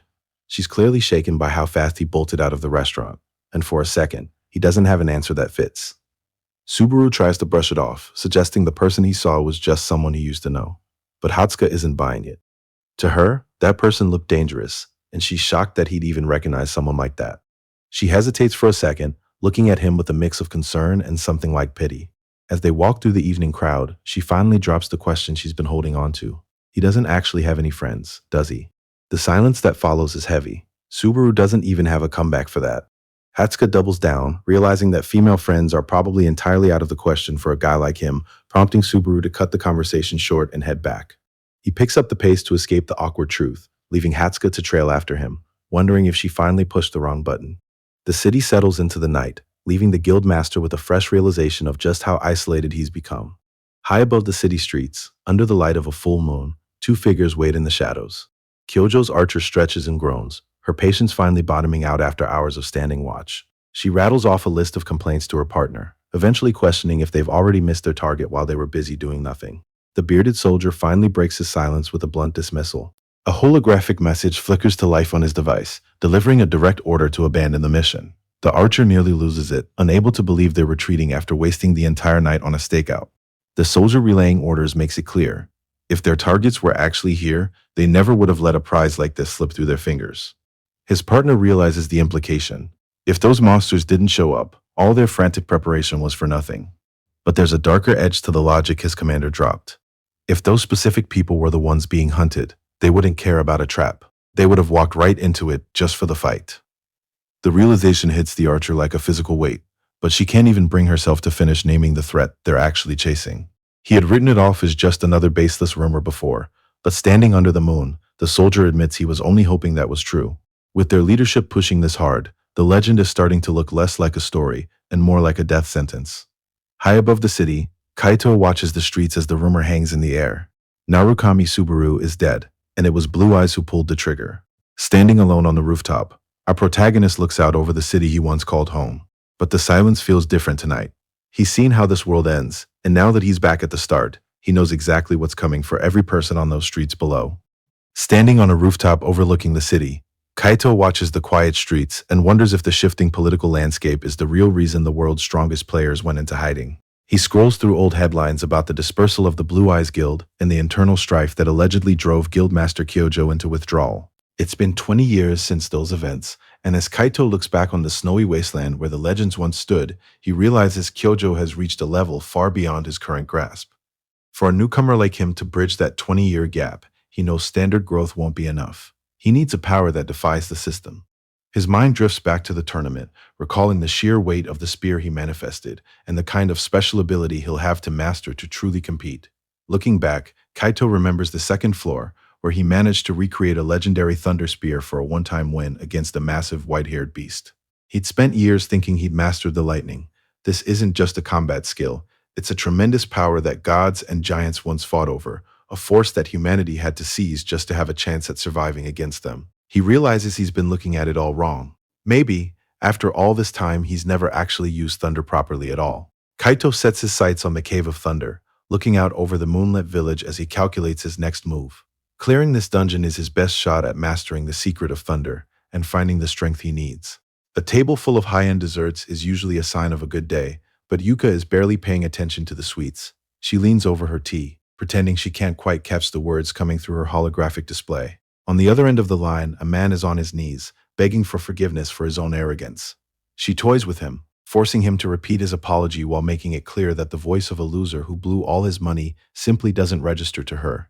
The man is frantic, insisting he's already paid what he owed, but the desperation only grows as he realizes he's wagered away his entire livelihood. He's at rock bottom, begging for mercy and calling her big sister just to stay in her good graces. When he offers to crawl and bark like a dog to prove his loyalty, Wika finally cuts him off. Not out of pity, but because the display of pathetic groveling has finally become too disgusting to watch. Wika watches the scene unfold, her gaze sharp as she weighs the gambler's desperation. She leans back, letting the silence stretch, before asking for a favor that clearly comes with a price. Somewhere else, a bell rings at the entrance of a quiet tavern, pulling the attention of a man drinking alone at the bar. Kaito walks in with a measured pace, crossing the room without a word until he reaches the counter, ordering exactly what the target is having as he settles in beside him. Kaito studies the brew in front of him and wonders if even the most famous guilds have a habit of being cheap. The patron sitting beside him doesn't mind, admitting he spent years draining his own wallet to buy rounds for his members back when they actually had them. It was a cycle of being broke and drinking the same bottom-shelf booze, and when Kaito asks why he bothered paying for everyone, the man's expression shifts. He couldn't have faced them if he hadn't. The guilt is still there, a heavy weight from the day his team followed his lead into the Cave of Thunder. Back then, support from a guild was a pipe dream for hunters of their skill level, and everyone lived on the edge of poverty. They clink mugs, a quiet acknowledgement of the struggle that used to define a hunter's life. The system was rigged against them from the start. You had to pay just for the chance to take the exams, and if you died, you lost everything you'd worked for. The tavern patron lets the silence hang for a moment, his eyes drifting as if he's seeing a completely different world. He explains that for low-level players, hunting wasn't a choice. It was the only way to scrape together enough coin for exam fees or a few scraps of experience. It was just another day of trekking through the desert, a routine grind like any other, until the air changed. They ran into a sky serpent. 7 inexperienced players, barely out of their training gear, stood no chance against a predator of that scale. The group broke, a desperate scramble for survival as the monster tore through their ranks. He looks down, the weight of the memory finally landing as he admits that 4 of them didn't make it back. They weren't just teammates, they were his friends. The man looks like he's still standing in the middle of that slaughter, his face twisted by the memory of losing the people he cared about most. Kaito watches him. The phantom voices of his old team scream through his mind, blaming his stubborn obsession with the Cave of Thunder for everything they lost. It's a total mental collapse, leaving the man buried under the weight of the friends he led to their graves. The ghosts of his past never stop asking the same question. Why is he the only one who made it out alive? Kaito cuts through the man's trauma with a sharp command to stop, but Kaito remains focused, noting that anyone else would have walked away after a loss that heavy. To the survivor, giving up isn't an option when the people who died only followed his lead. Kaito knows that weight personally, believing that if he stops now, every sacrifice that brought him here becomes meaningless. It's the same obsession that's kept this man chained to the Cave of Thunder for years, a drive he never expected a stranger to understand. Yet, looking at Kaito, the old raider admits he finally sees a flicker of hope. The word catches Kaito off guard. The last thing he expected to find in this dim tavern was someone else finding resolve through him. In a quiet tavern corner, a local patron finally decides to trust Kaito. While Kaito pursues this new lead, Subaru's lieutenant paces restlessly, unable to shake the feeling that he's been outplayed. He wonders if he was too naive to think Kyojo wouldn't have taken precautions, and the thought that his target might have already figured everything out has him on edge. To see through Reina's stealth technique is one thing, but to counter it, this cleanly suggests a level of calculation Subaru's lieutenant hadn't prepared for. He grits his teeth, realizing the mistake of underestimating his opponent as the weight of the situation settles in. His focus sharpens, and he unleashes a wave of freezing energy that shatters the floor under his boots. Kyojo Itsuki has made this personal, and the lieutenant isn't planning on letting him die easy. But just as he's about to commit to the kill, a notification chime pulls his attention toward the device in his hand. It's a single word from Reina. Sorry. Survival just got a lot more complicated. Reina tries to play it off as a joke, sending a text with a casual apology for failing to recover the shoes. The news lands like a physical blow for the lieutenant, his composure shattering the moment the reality of the situation registers. He erupts, his fury echoing across the dark forest as he realizes their prize is gone. Meanwhile, the notification goes out. Narukami Subaru has started a live stream. Our hero stands alone in a massive sun-drenched cathedral as comments from his fans flood the screen. He addresses the thousands watching with a cold, focused intent, confirming that he's here to clear the dungeon live for everyone to see. Subaru senses a presence behind him and turns to find a stranger calling out for his attention. The hunter asks for confirmation that he's looking at the streamer Subaru, and though wary, the young man gives him a straight answer. Narukami doesn't look convinced, pressing for a real explanation behind the sudden proposal. The rest of the party quickly chimes in, promising they'll be useful in the Thunderbolt Cave and insisting they aren't just trying to coast on his reputation. A heavy silence hangs in the hall, while Narukami weighs the offer against the headache of managing a whole team. He finally relents and agrees to the joint effort, which gets an energized response from the other leader. Narukami keeps it professional, noting that since the system put them on the same path, he'll play along for now. Subaru pivots to leave, the mood in the room shifting as he makes his exit. He admits he can't go around killing everyone just because he isn't in the mood, a remark that leaves the purple-haired hunter staring at his back in complete confusion. This isn't a partnership, and our protagonist wants that understood. Turning back with a cold stare, he drops the verdict. They are traveling companions, not allies. There is no friendship here, only a shared path. Outside the castle, a red banner snaps in the wind over the outskirts of the Comrade Kingdom. The town is alive with movement as hunters and mercenaries flood the streets toward the designated meeting point. Standing before the massive gate, the hunter notes the sheer scale of the gathering, realizing far too many blades have been drawn for a simple run into the Thunderbolt Cavern. Something about this job has drawn a crowd that shouldn't be there. Damon can't believe his eyes when he sees the rank on the sheet. An E-rank mercenary is an insult to his time, and he starts questioning if Raymond has finally lost his mind.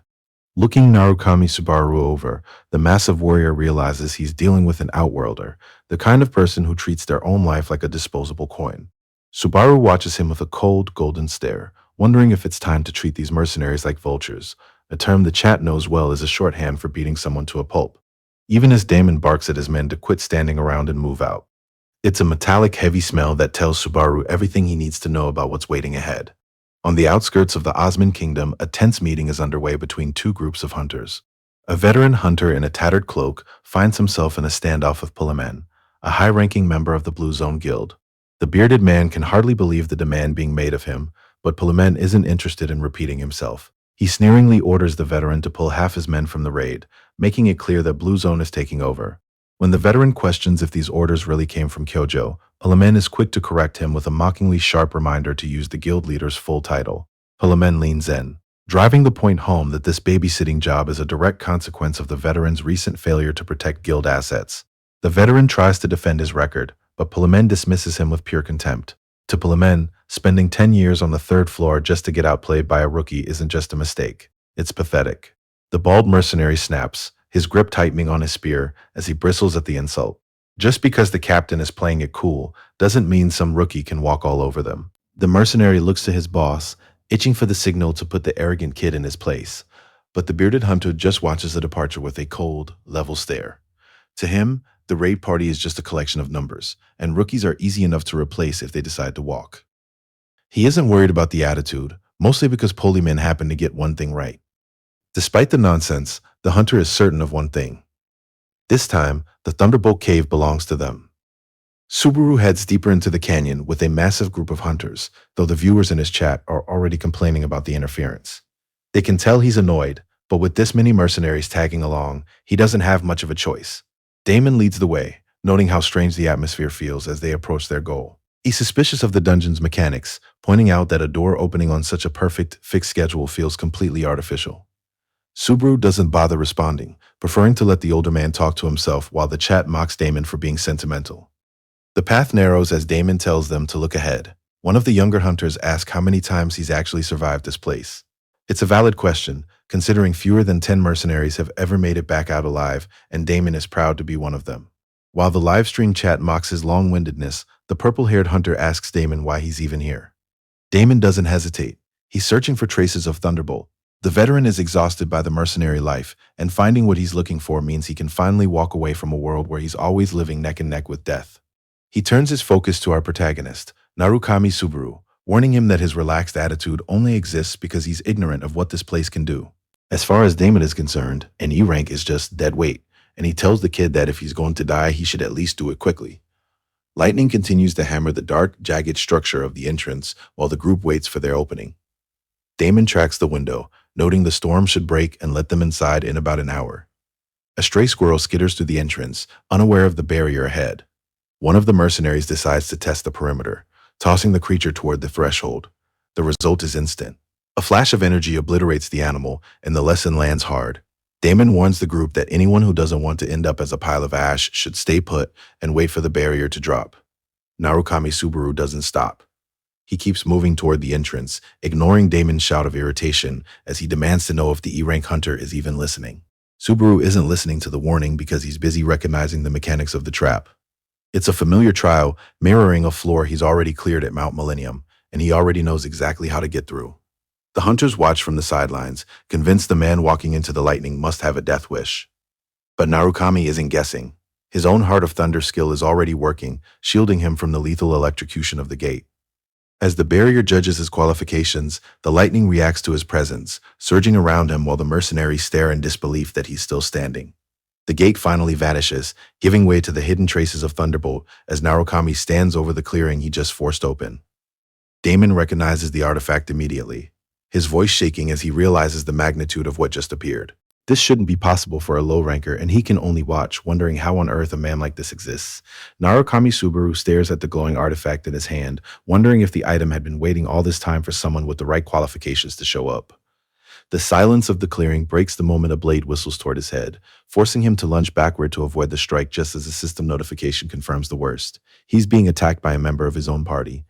Because the first blow came from an ally, the system waives the usual counterattack penalty, leaving Subaru free to defend himself as Damon steps forward. The massive warrior demands the artifact, claiming Subaru only survived that last strike by pure luck. Damon isn't interested in a fair fight. He wants the loot and he's willing to kill for it. When Narukami Subaru questions his logic, the massive warrior simply brushes it off as the natural order of things. Locals take from outsiders, and as far as he's concerned, Subaru's luck just ran out. Even if dying in this trial isn't permanent, Subaru knows the psychological toll is devastating. The pain is real, and the mental trauma of being slaughtered can break a person long before they ever wake up. Damon mocks that very fear, watching the panic set in on the faces around him. He casually admits that his crew makes a habit of hunting players, confirming the dark rumors that have been circulating about Conrad's mercenaries. For some, the realization lands too late, desperately begging Subaru to negotiate before blood starts spilling, but the time for talking has already passed. Seeing the mercenaries move, Subaru realizes he finally has the perfect excuse to drop the act. He executes a lethal counter, resolved to turn these hunters into the very vultures they resemble. Damon can only watch in disbelief, unable to bridge the gap between Subaru's supposed E-rank status and the terrifying speed unfolding before him. Before the S-rank hunter can even finish the thought, Subaru is already in his blind spot, delivering a strike that pulls a scream of primal fear from the veteran. Subaru studies his target, mocking the idea that surviving the first hit is some kind of feat of S-rank pride. Realizing he's been lured into a trap, Damon demands to know who he's actually fighting, but he doesn't get an answer as Subaru closes the distance to end the confrontation. Damon trembles as he realizes he's facing a demon blade user, spitting out a final insult and calling our lead a coward for relying on a weapon's power. Subaru doesn't even blink. He tells the mercenary not to lump them together, suggesting that if he's so upset, he should have just bought a better blade himself. The talk ends there. Subaru notes that dead men don't need to worry about money, cutting Damon off right as he tries to roar back. One clean stroke finishes it. The system confirms the kill. The S-rank mercenary is officially out of the game. The surrounding crowd can only watch in silence as the man they followed ends up face down in the dirt. Holding up a glowing core, Subaru asks the survivors if any of them are brave enough to go next. The shift in power is absolute as one of the survivors drops to his knees, stammering out a title of respect he didn't use 5 minutes ago. The livestream viewers are already having a field day with it, joking about how our MC just got a field promotion to God tier while the blood is still wet on the floor. It's a grim scene, but Narukami doesn't linger on the bodies or the newfound worship. Deep inside the jagged cave of thunder, the path ahead starts to feel less like a dungeon crawl and more like a trap. One of the mercenaries watches Subaru's back, unsettled by the raw, unnatural pressure he gives off. She questions if following him is actually a good idea. Her partner just scoffs, confident that as long as they don't provoke him, Subaru won't do anything reckless. To him, it's all a numbers game. Subaru is a streamer, and streamers have to keep their audience happy by playing nice with regular users. He thinks he's untouchable, as long as his own history of toxic posts stays buried. The arrogance dies the moment the group realizes they aren't alone. Panic sets in as both the front and rear paths are suddenly cut off, despite the tunnel being empty just seconds ago.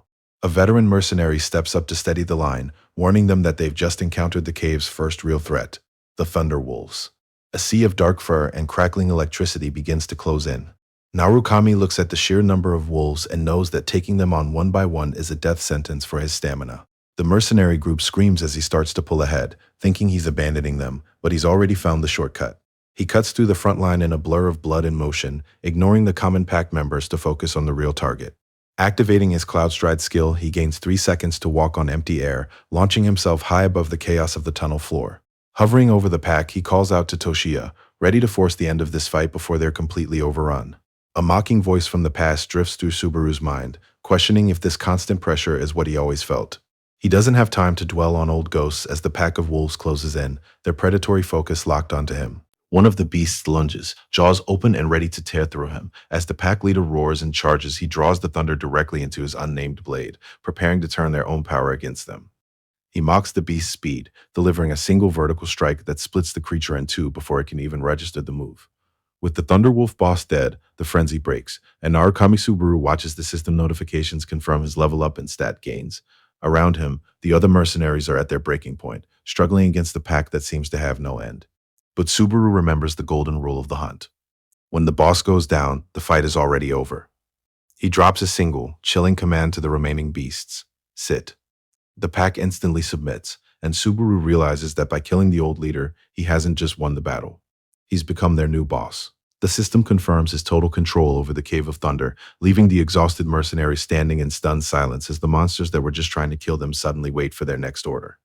The mercenary can only watch in total bewilderment as Narukami Subaru walks away, barely even acknowledging the slaughter that just happened. Subaru doesn't care about the shock he's leaving behind. He has an objective, and it's further in. With a single sharp command, the protagonist orders his new forces forward. The rest of the group is left staring at the impossible. A pack of deadly wolves, creatures that should be tearing them apart, are now falling in line behind Subaru like loyal hounds.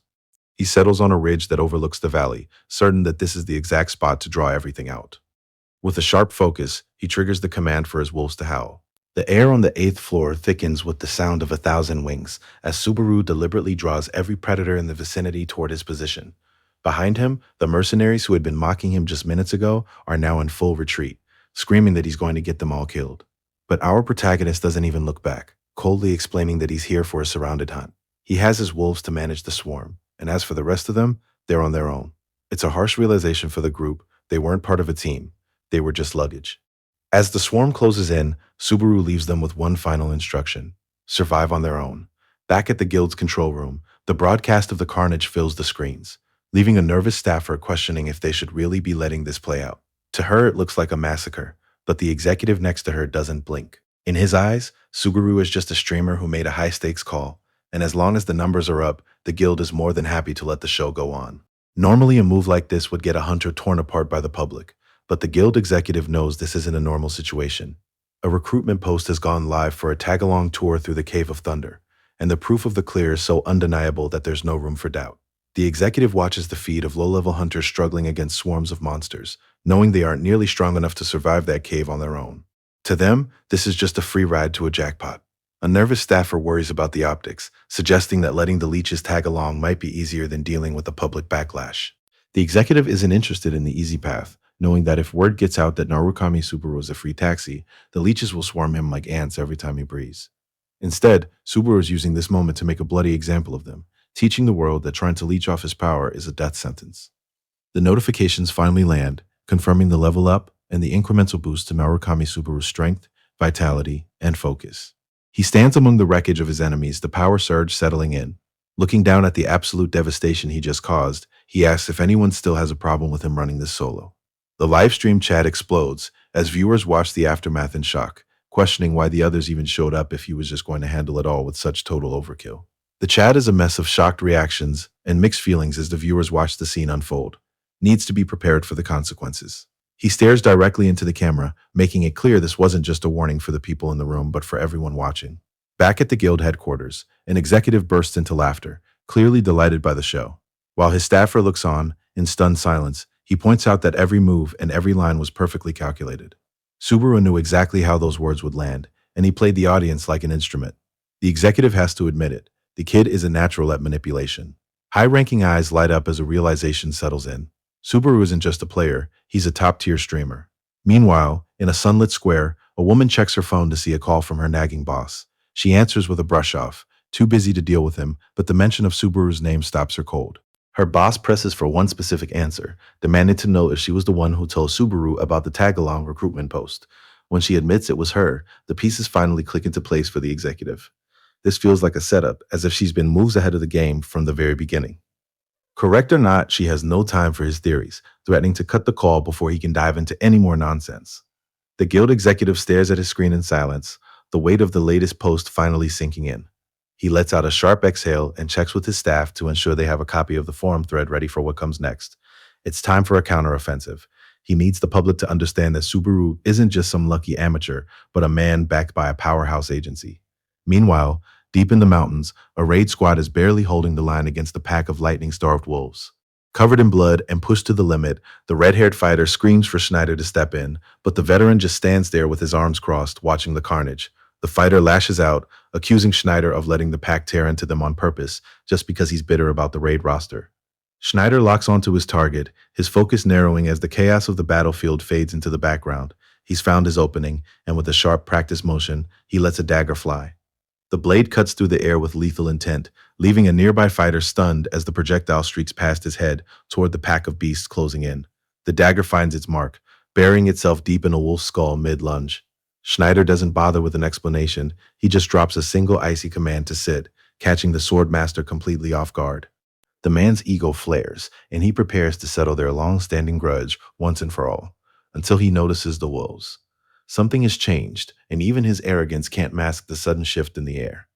The battlefield shifts in an instant as the wolves suddenly hesitate, leaving the arrogant swordmaster completely bewildered. He can't wrap his head around the change and immediately blames Schneider, demanding to know what kind of trick he just pulled.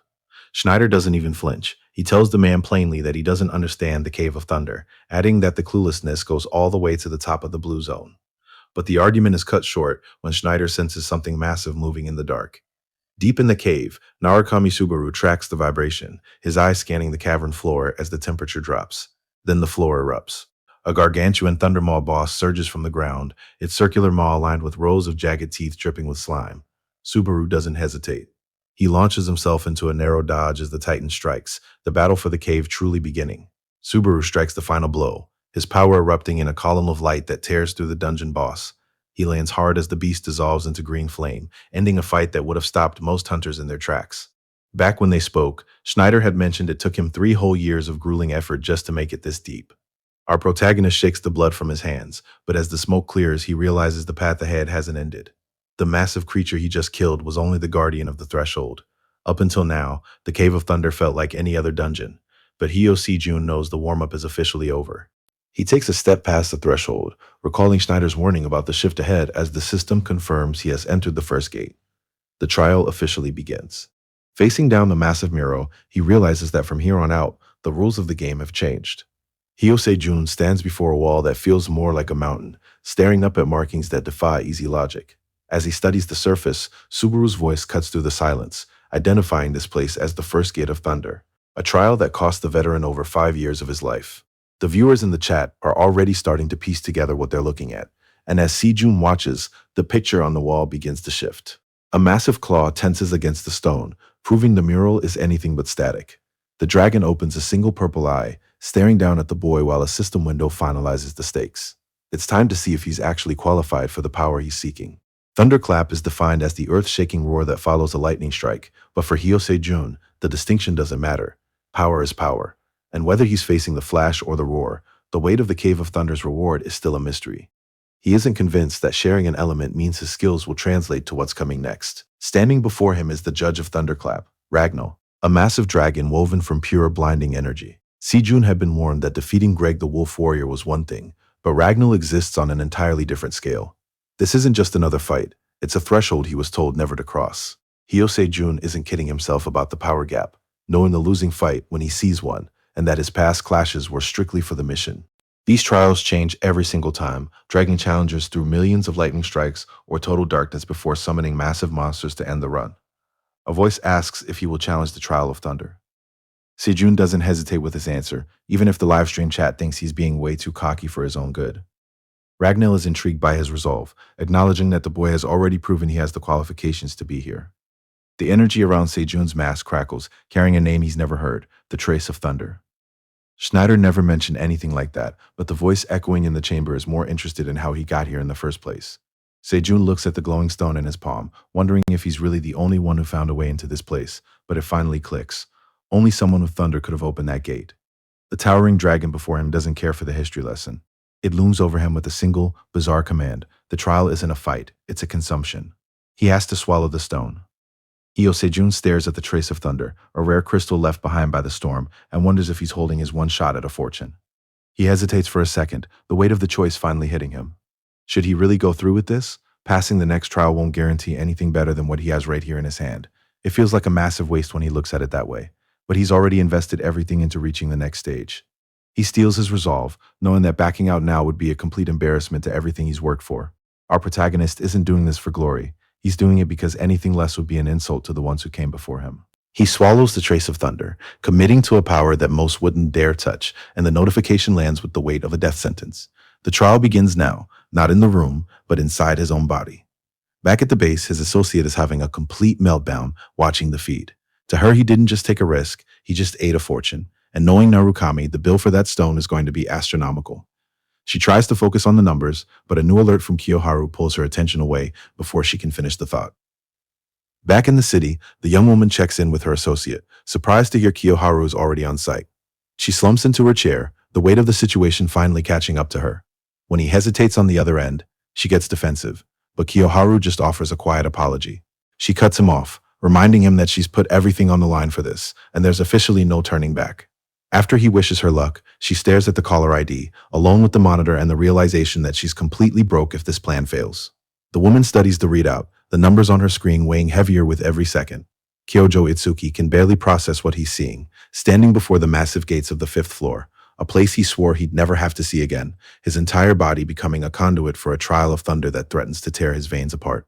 His mana ticks up by the second, but his fatigue is climbing just as fast, pushing him toward a breaking point he can't outrun. Se-jun realizes the shard he was told to swallow wasn't just a gift, it was the trigger for a transformation he wasn't prepared to survive. Looking at the shard in his hand, Hyo Se-jun realizes the system wasn't just giving him a reward, it was giving him a command.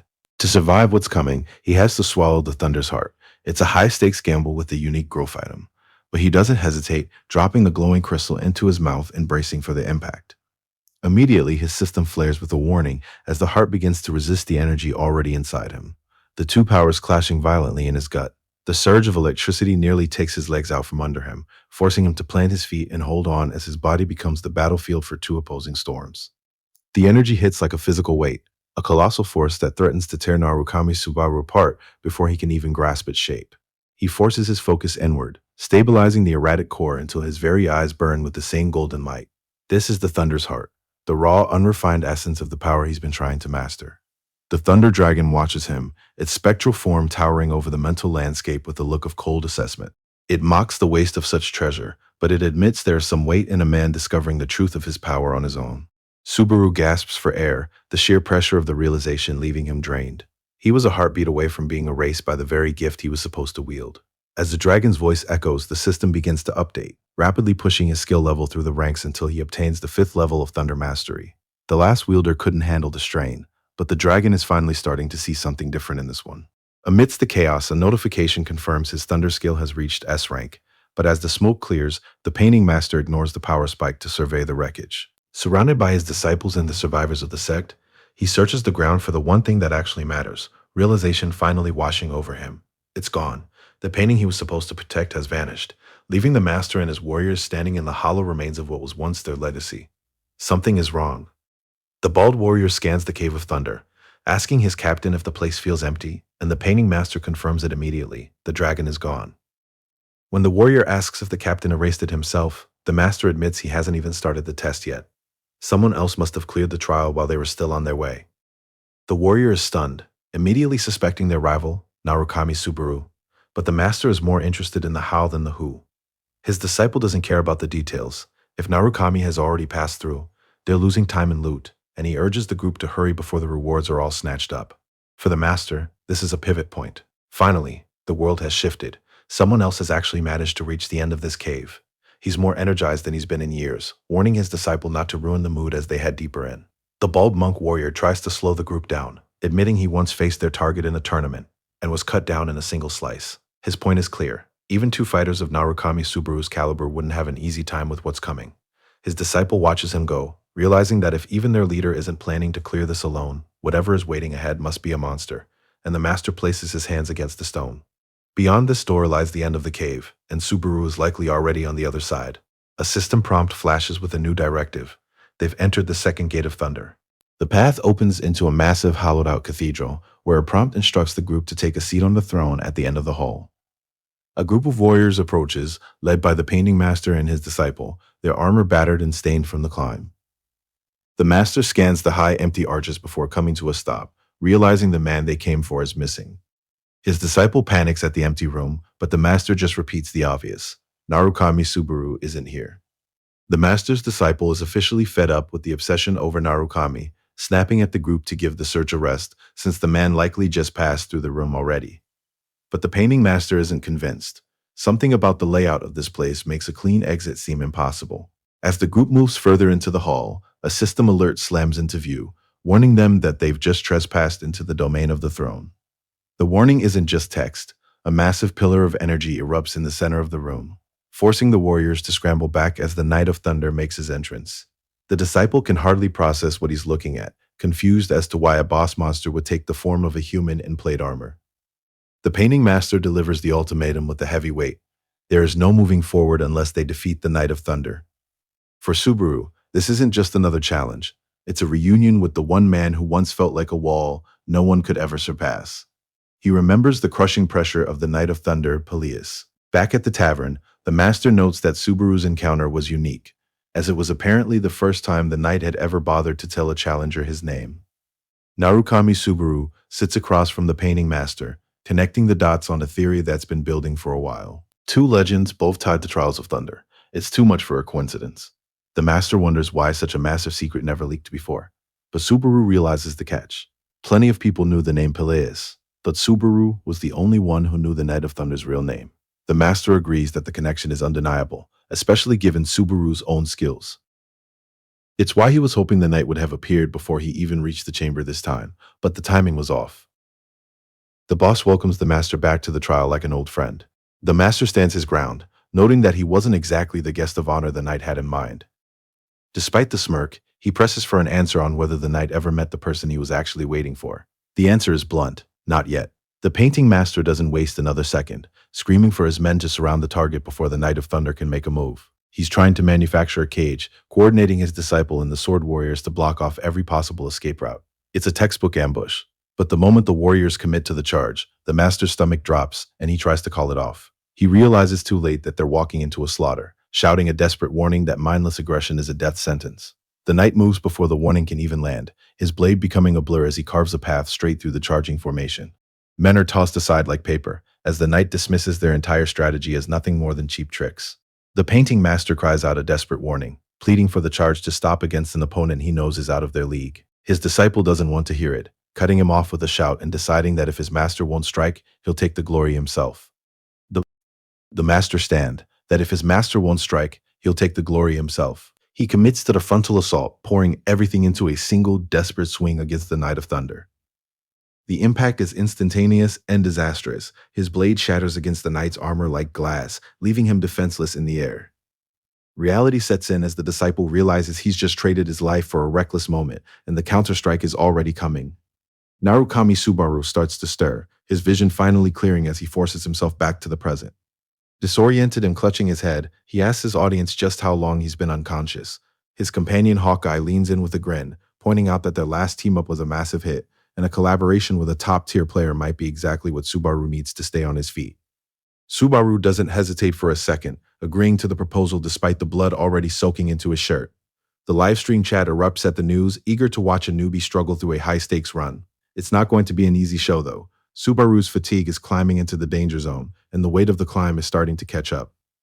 Back in the chaos of the battle, Kyojo Itsuki isn't waiting for the fatigue to settle, unleashing a strike that lights up the entire boss room. Subaru throws himself into the meat grinder of the clash, every strike feeling like it's being pulled through heavy water. This is the weight of a 10-year gap, a distance between them that no amount of sheer willpower seems to close. His mind slips back to the veteran spearman who had once looked down at him with nothing but cold pragmatism. The man had been blunt. Subaru was never meant to be a hero, only a tool to be used and discarded. That memory burns hotter than the fatigue, reminding him that he was originally just bait, a disposable piece meant to provoke a captain's pride. He stops thinking and simply moves, committing everything to one final desperate exchange. Schneider grinds his teeth as the reality of the power gap settles in, his strikes failing to find even a single opening against the monster in front of him. He's covered in sweat and grime, pushing through the fatigue just to keep his feet. But the math is already done. Between the armored wall of the Guildmaster and the knights closing in from the wings, his window is shrinking fast. He gives himself 2 minutes, maybe just one, before the line finally breaks. Knowing he can't win a war of attrition, Schneider commits to a final, desperate gambit, putting every ounce of remaining strength into one singular strike. He lunges forward into a blinding clash. The shock of the failure leaves him wide open, and as Subaru looms over him, the armored man offers a rare chilling acknowledgement of how far the veteran has actually come. Narukami Subaru watches the dust settle, his presence heavy as he looms over the aftermath of the fight. He starts to speak, but the words catch in his throat as a new pressure enters the room. Emerging from the smoke, Han Si-woo steps into the center of the hall, calling out the name of the man who has turned this palace into a graveyard. He doesn't even look at the wounded Schneider, ordering the veteran to stay back, because a man in that condition is just a liability. Si-woo draws his blade, the air around him crackling with a dark, suffocating energy that signals the start of the only fight that matters. Their blades lock in a collision that sends energy tearing through the hall, but Subaru doesn't push the attack. Instead, he drops a greeting that stops the momentum cold, referring to Si-woo as his benefactor. The sparks of the clash haven't even cleared before the atmosphere shifts from a duel to a reunion. They hold the position, weapons grinding together, while Subaru acknowledges a debt that clearly goes back years. Turning his attention to the target behind him, Subaru notes that he's already heard the full story of what's been happening here. The veteran spearman and his companion can only watch in confusion, unable to track why the Rank 1 Guildmaster has suddenly ceased his assault. He reaches up, his metal gauntlet gripping the edge of his silver-blue helmet as he prepares to drop the disguise entirely. The world stops the moment the helmet hits the floor. The man beneath is Peleus, but he is barely recognizable.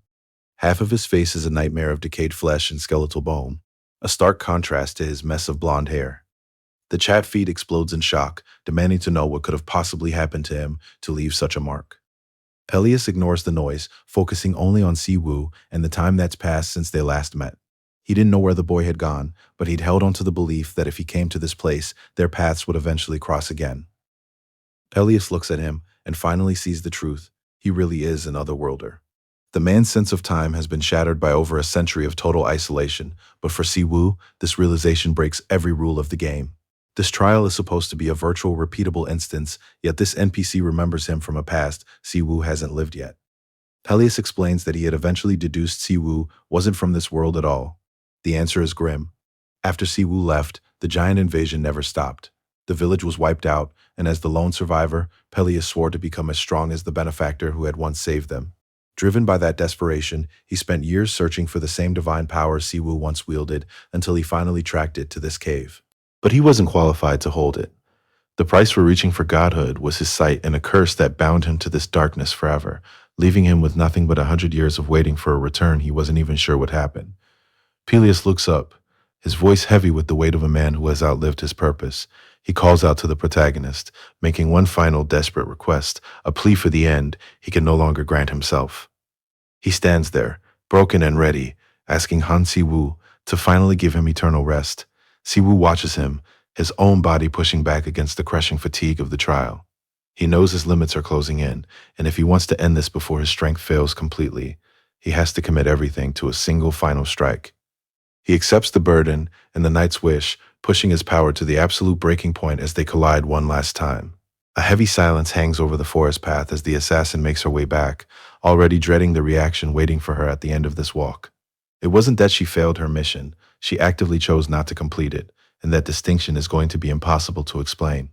She feels the shift in the air before she even sees the camp, a sudden, sharp warning that something has changed. The sight of the frozen building ahead confirms her worst fears. He isn't just annoyed, he's absolutely furious.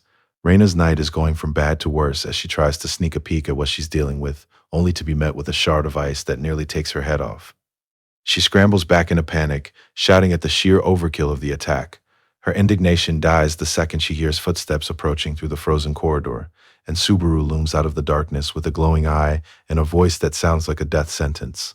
The realization that she's cornered hits her like a physical blow. Reina immediately drops into a desperate apology, her bravado vanishing as she offers her life, then quickly takes it back to beg for mercy instead. Inside the wrecked remains of the house, Subaru's lieutenant corners Reina with a single blunt question. She let their target go on purpose, didn't she? She tries to fumble for an excuse, but the look on his face forces her to drop the act. When he asks why she'd throw the mission like that, she admits she saw something in him she couldn't ignore. Though she still begs for forgiveness. Instead of a punishment, the lieutenant just gives her a chore. Since he's the one who trashed the place, she's the one who has to clean it up. Meanwhile, on the battlefield, the air crackles as a sudden presence catches Schneider off guard. Kyojo Itsuki recognizes the silver-clad warrior immediately, even as Schneider recovers from the surprise and prepares to engage, considering the timing of Itsuki's arrival to be perfect for the fight he wants. Schneider isn't out of tricks just yet. With a final surge of will, he activates Cloud Stride, launching himself into the air for one last desperate gambit. His body is failing him, the physical cost of the fight finally catching up, but his mind is clear as he offers a quiet apology for being a burden until the very end. As his spirit begins to fade into light, he pours everything he has left into one terminal burst of energy. Subaru watches the display from below, before turning his focus back toward the throne and moving out. Indignant at the disadvantage, the long-haired warrior spits out taunts about dirty tricks, rallying his remaining men to strike while Narukami Subaru is visibly worn down. The shout falls into a dead silence as no one moves to follow his lead. He tries to calculate the odds, gambling that Subaru is about to burn out since he isn't using his thunder. Desperate to break the stalemate, he shouts at Schneider to quit standing around, goading the weary veteran with the promise of revenge. The pressure of the silence builds until it breaks him. Desperate to turn the tide, the guild leader throws out a massive bribe, promising Subaru all the rewards from the Cave of Thunder and a rank that most hunters spend a decade chasing. For the man facing him, the math has shifted from personal glory to simple survival. If he can just lock Subaru into the guild, he might live to see tomorrow. But Subaru doesn't even let the man finish the pitch before shutting him down, following up with a strike so fast it ends the conversation for good. He stands over the body with a heavy, bloodied blade, the offer dead along with the man who made it. Looking back at the veteran Schneider, Subaru throws out a jagged challenge, asking if he's finally too scared to move. Schneider reads the air and makes a final call, ordering his men to withdraw while he prepares to face the consequences of the battle alone. The order to retreat lands like a physical blow, leaving the veterans' men devastated as they realize their captain is staying behind. Schneider reaches for his blade, battered and missing an arm, but still grinning with a terrifying, defiant resolve as he prepares for one last stand.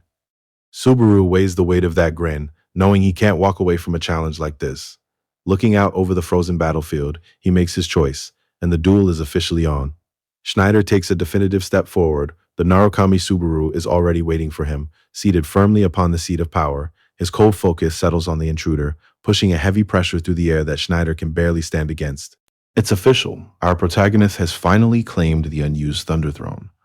Now, Rokami Subaru doesn't look like a hero anymore. His mask is gone, and the cold focus in his eyes says he's finished playing games. He's taken enough damage to kill 10 lesser hunters, but he anchors himself against the golden seat with a grip that refuses to fail. The shock of the intruder's proximity hits him, cutting through the heavy silence of the chamber as the long shadow of the throne room stretches toward the doors.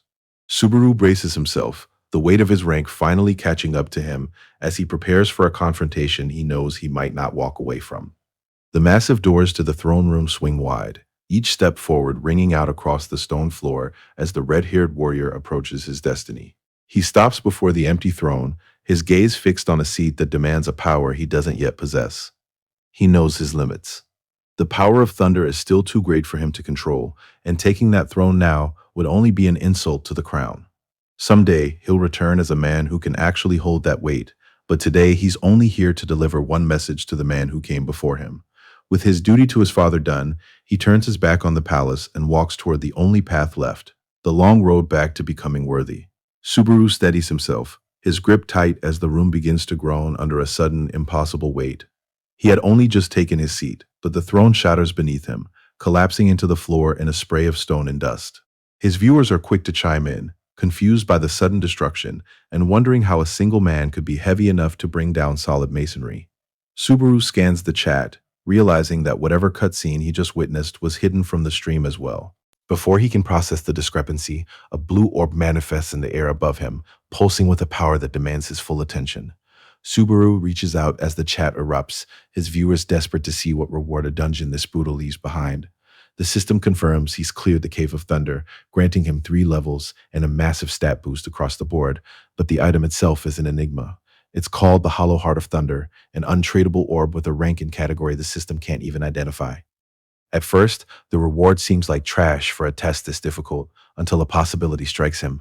This could be the same type of item as the legendary Thunder's Heart. Schneider stumbles toward him, still dazed by the light show and trying to make sense of what just happened. He stares at the glowing sphere, asking exactly what it is, but the look on the seasoned fighter's face tells the story. Even Schneider is drawing a total blank, leaving our protagonist with a high-tier mystery and no one to explain it.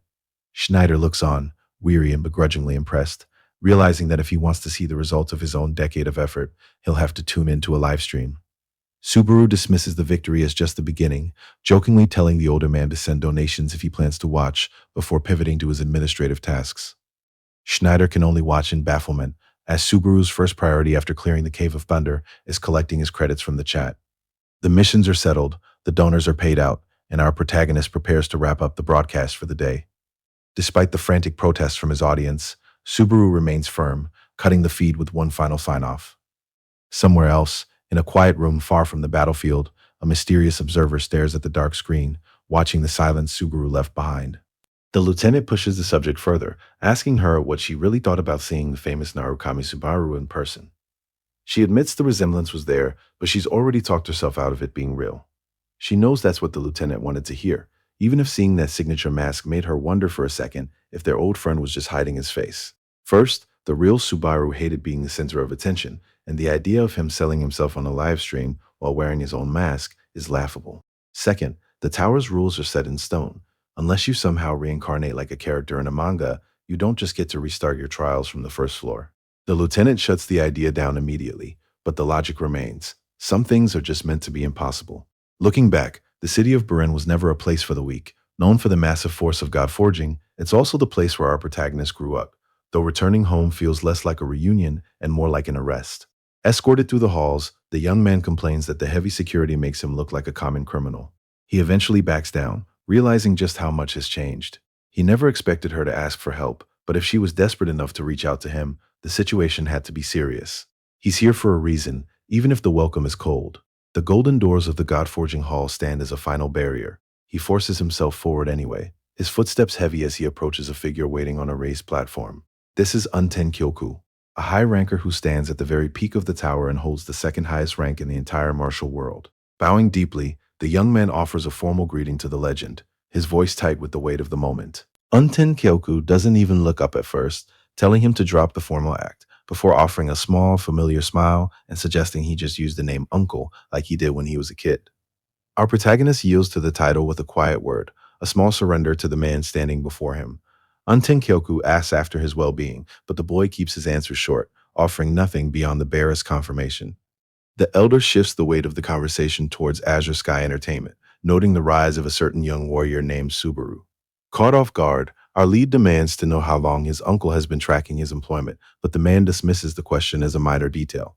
It matters to the boy, even if the elder's omniscience makes his private life feel like an open book.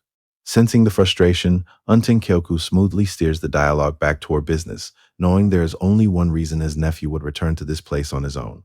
The protagonist throws the words back with everything he has. She refused. Unten Kyoku lets out a short breath of surprise, his gaze narrowing as the defiance lands. To the powerful man, it's almost interesting that anyone would dare say no, though he questions if the boy even understands the choice he just made. Rain washes over the city as the PR manager and the executive stand together on a rooftop balcony. She checks her device, letting out a soft sigh of relief as she watches the shift in public perception.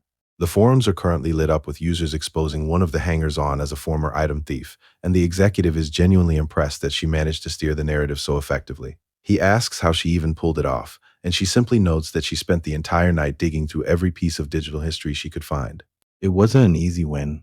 She admits public opinion was shaky at first, with many people wondering if the players were just regular people trying their best instead of leeches.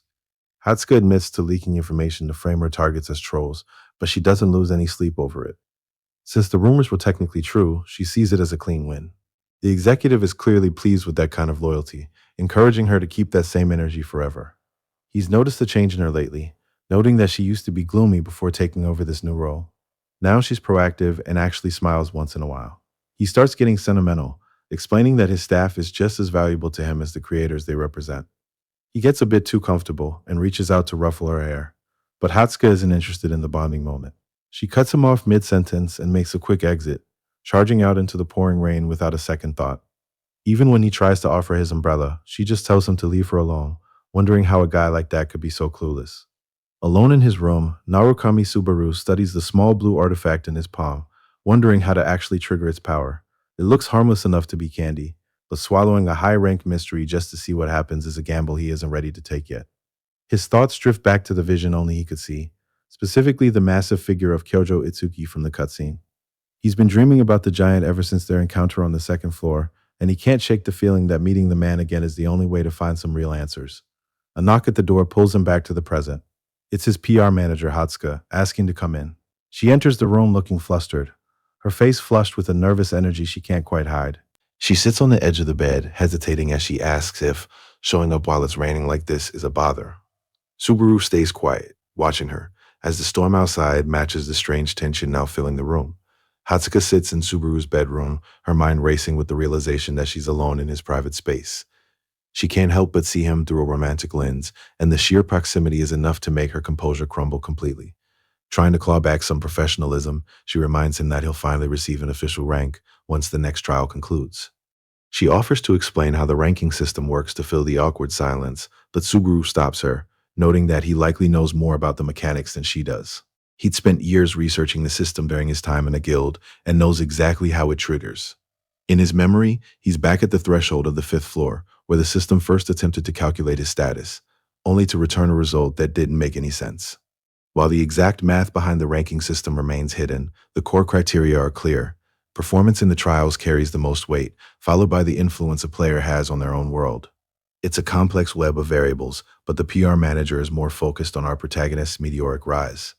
Viewer reactions matter, and no other streamer in the agency has seen this kind of explosive growth, with one single exception.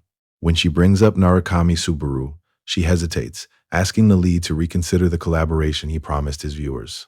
The protagonist is confused until she mentions the reputation that follows the man like a shadow. Narukami Subaru isn't just another streamer, he's known by a much darker alias, the King of Destruction. Looking at the profile, Subaru doesn't see what makes this guy worth such a grand title, but his PR manager knows better than to judge by looks. She points out a history of 20 different collaborations, though the success of the videos couldn't hide a dark pattern. Every single streamer who shared a screen with the man ended up vanishing without a trace. It's turned into a local ghost story where a collab invitation is seen as a one-way ticket to hell. Subaru weighs the possibility that the man is just a predator in plain sight, but the agency has kept him on the payroll for years. To him, a jinx is just another name for a problem that hasn't been solved yet. He decides to take the meeting anyway, figuring if there's a trap waiting, he might as well be the one to trigger it. Later at the Central Guild, the stage for the meeting is set. Narukami Subaru walks into the guild with the casual confidence of someone who knows exactly what he's worth, heading straight for the counter to settle his rewards. The receptionist doesn't even look up at first, lazily asking for his mercenary tag and completion certificate, as if this is just another routine drop-off. Subaru hands over the papers without a word.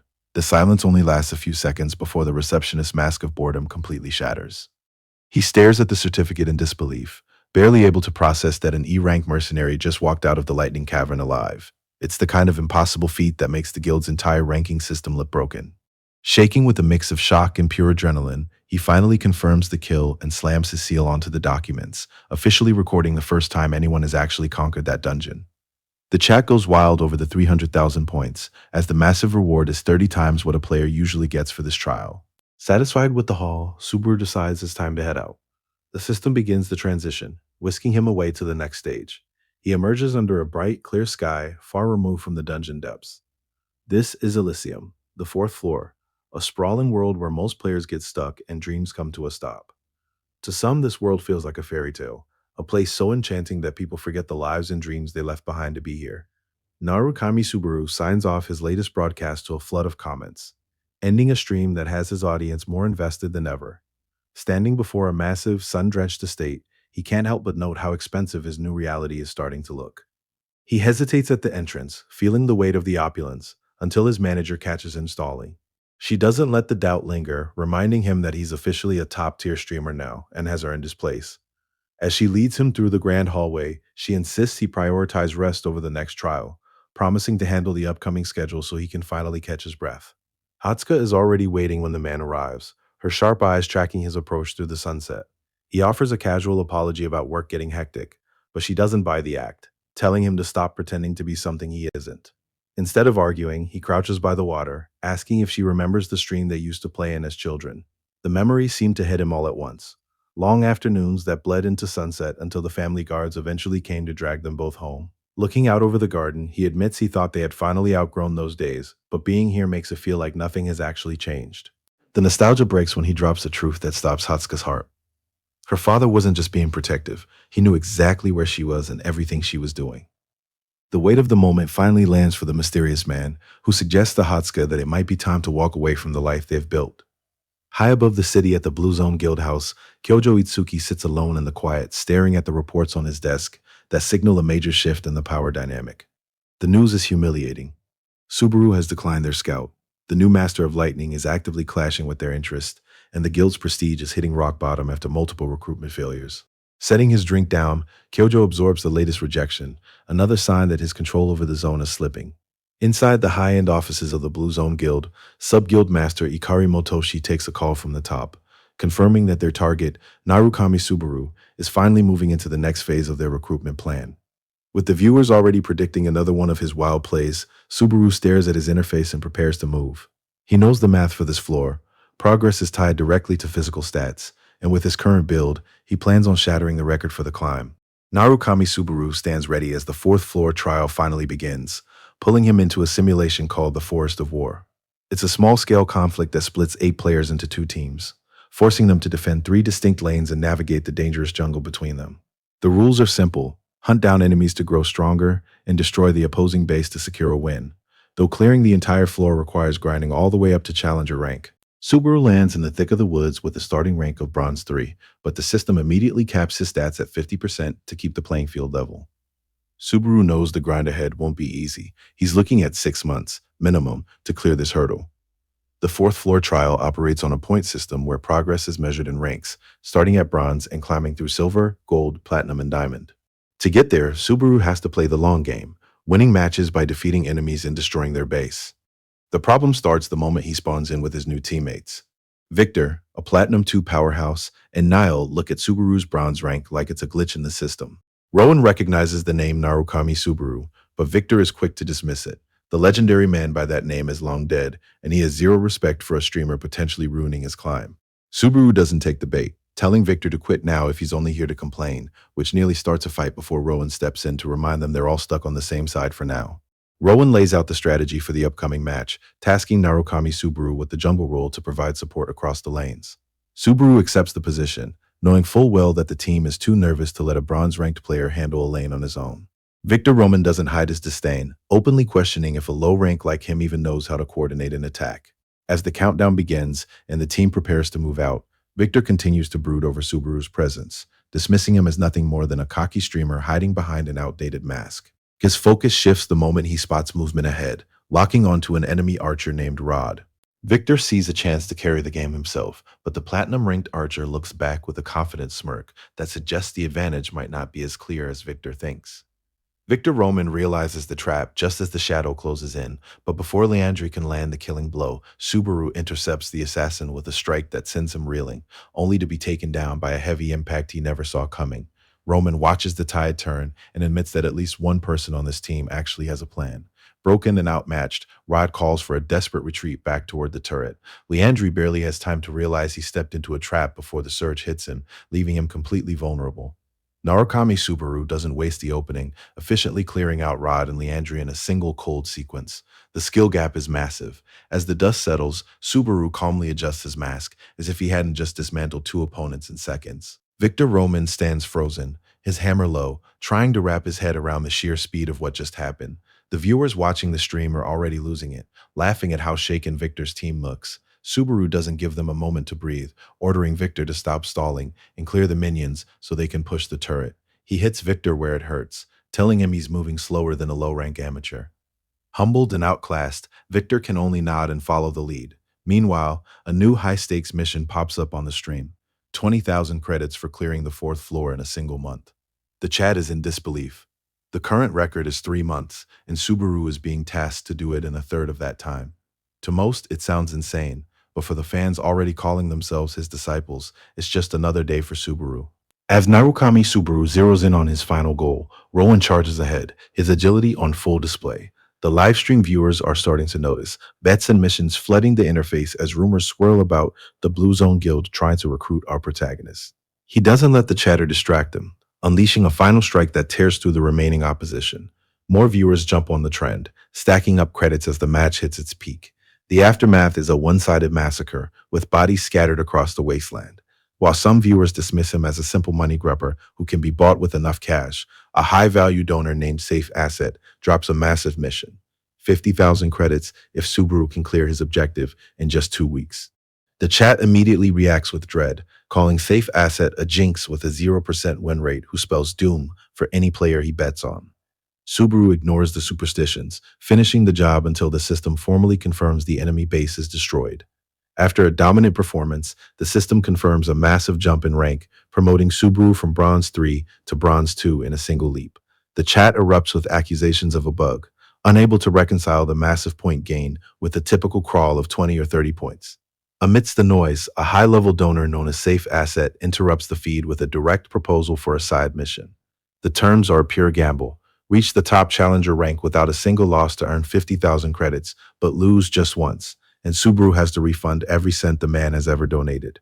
The viewers call the move pathetic and desperate, but Subaru doesn't hesitate. He locks in and accepts the deal.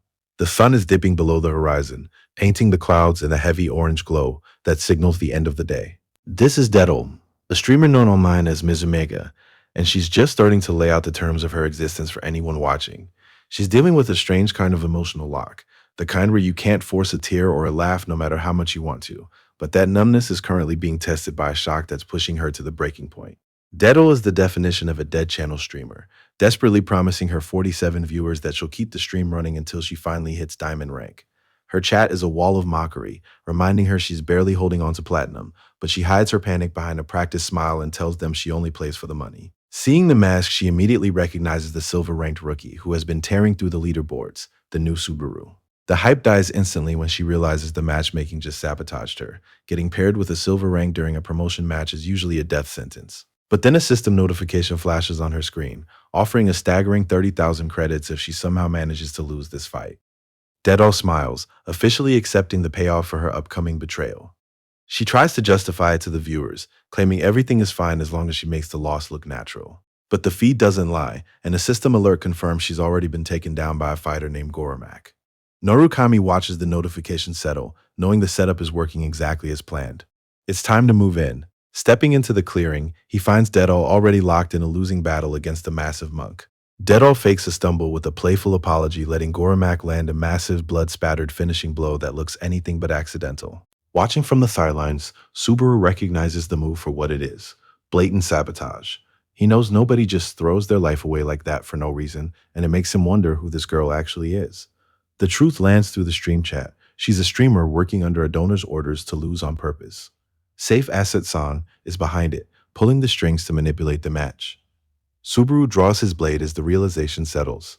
If his opponent thinks they can bet against him and fix the results, they've made a very expensive mistake.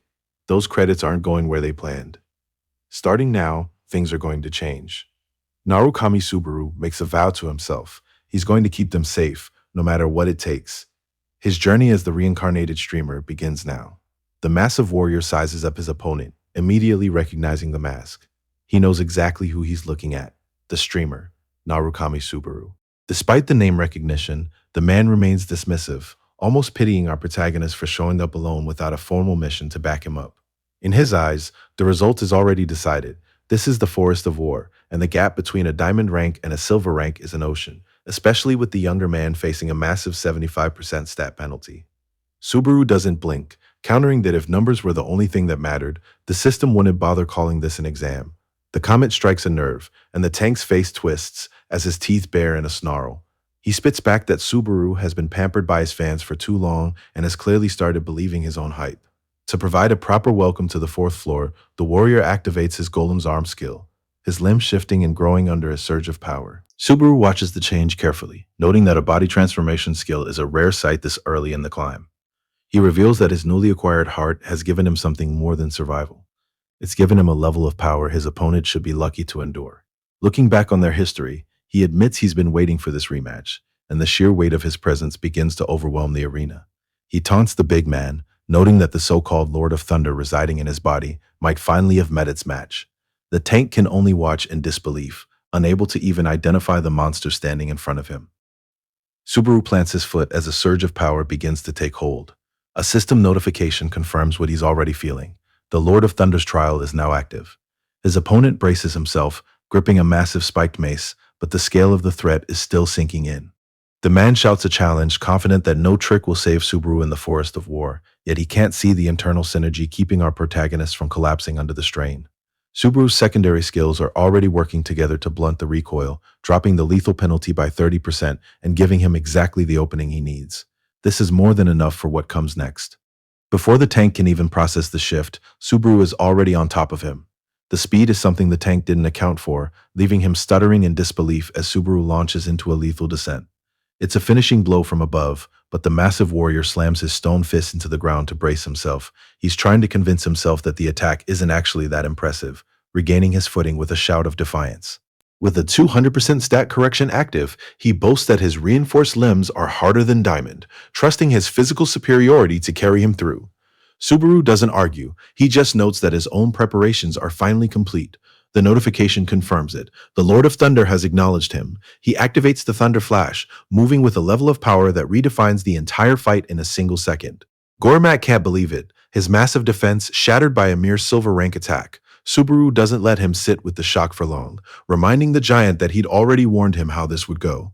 In his view, raw stats don't mean a thing in an exam like this. The livestream viewers are losing their minds, watching Subaru rewrite the record books in real time as they compare his technique to legendary moves from the original Subaru. Elsewhere on the battlefield, the bikini armor warrior watches the kill feed in disbelief, seething with rage that the man she sacrificed her pride to carry turned out to be such useless trash. But as the notifications keep stacking, her anger turns to pure shock. One after another, Subaru is systematically clearing the field. The chat is a bloodbath of mockery. She snaps, screaming at the thousands of viewers for egging the fight on while her career burns in real time, but the audience only laughs as she drops the act and shows her true colors. She's trapped in a spiral of self-pity, lashing out at the keyboard warriors for picking on her while the remaining fans ditch her stream for someone actually worth watching. A sudden notification flashes, and the world goes cold as she realizes she's lost everything. It's over. After 15 hours of grinding, Narukami Subaru is finally signing off, leaving his chat in a frenzy as he hits Platinum 3 without a single loss. He confirms he'll be back tomorrow, promising to stream every day until he hits the 5th floor. The rush of the stream fades into the quiet night as he walks the empty streets toward home, but a familiar voice cuts through the silence, revealing his manager has been waiting all this time to hand over his new schedule. Subaru tries to push back, but his manager isn't finished with him. She insists on speaking her mind tonight, which puts the masked streamer on high alert. She starts by listing his recent wins, pointing out how his viewership has exploded into the thousands. Subaru tries to deflect by asking if she's just had too much to drink, but she brushes the excuse aside. She's been sitting on this feeling for a long time and finally asks if there's a part of his life he's keeping from her. Subaru remains firm, offering only a regretful silence. He can't give her the truth, not yet. The manager's gaze softens with a weary kind of acceptance, as if whatever he just said only confirmed what she already felt. Reaching up to touch his mask, she whispers that for some reason, she can sense the same face hiding beneath it, the one she remembers. But the connection breaks as quickly as it formed when she suddenly recoils, dropping her bag to the pavement in a clumsy rush. A wave of sickness hits her without warning. Subaru freezes, his heart racing over the fact that she actually used the word face, wondering if his disguise is failing him right when things are getting complicated. Mizumega is desperate to end this, practically begging the boy to just take what he came for and leave. Elsewhere, a new player enters the board as Shiro Yuhi takes a call from his Vice Guild master. The orders are cold and direct.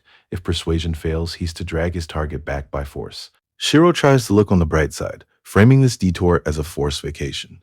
But the annoyance is hard to hide. He was on the verge of reaching the 8th floor, only to be dragged all the way down to the 4th for a fetch quest. He reaches his destination, muttering to himself about the inconvenience as a butler pulls the doors open to let him in. Shiro Yui walks in with a chip on his shoulder, already over whatever mission brought him here. But the irritation dies the second he spots her across the room, sitting alone and perfectly composed in the light of the tall windows. He catches himself mid-thought and takes back every complaint he had about the day. A tablet on the desk streams a live feed of Narukami Subaru, catching the light in a quiet room where a noblewoman sits alone, buried in thought and clearly weighed down by something. Her solitude doesn't last long, however, as Shiro Yui approaches the table with a smooth inquiry. She looks him over with immediate suspicion, wondering if she's crossed paths with this man before, but Shiro just flashes a grin and tells her they only met just now before asking for her name. Her gaze sharpens, weighing the man's intentions in a single glance. She's not interested in playing along, coldly informing him that she has no reason to share her name before getting up to leave. The woman is done with this conversation and turns to leave, but she doesn't even see him move before he's suddenly standing directly in her path. She freezes, unable to process how he crossed the room that fast, while Shiro Yui just grins and tells her not to be so cold. He pulls a card from his jacket and leans in, claiming he's just a guy who couldn't walk past a beautiful flower. The line is pure trash, and the look on her face says she isn't buying a word of the charming stranger act. But then she looks down at the card and catches the name, Blue Zone. Shiro notices the shift in her expression immediately, chalking it up to a normal girl finally realizing she's talking to a high-tier talent. She ignores the arrogance, demanding to know why a sub-ranker from a group like that is wasting time in a place like this. But he just laughs it off and keeps pushing for a way to get closer. The conversation was over before it really started, and the noblewoman has no interest in dragging it out.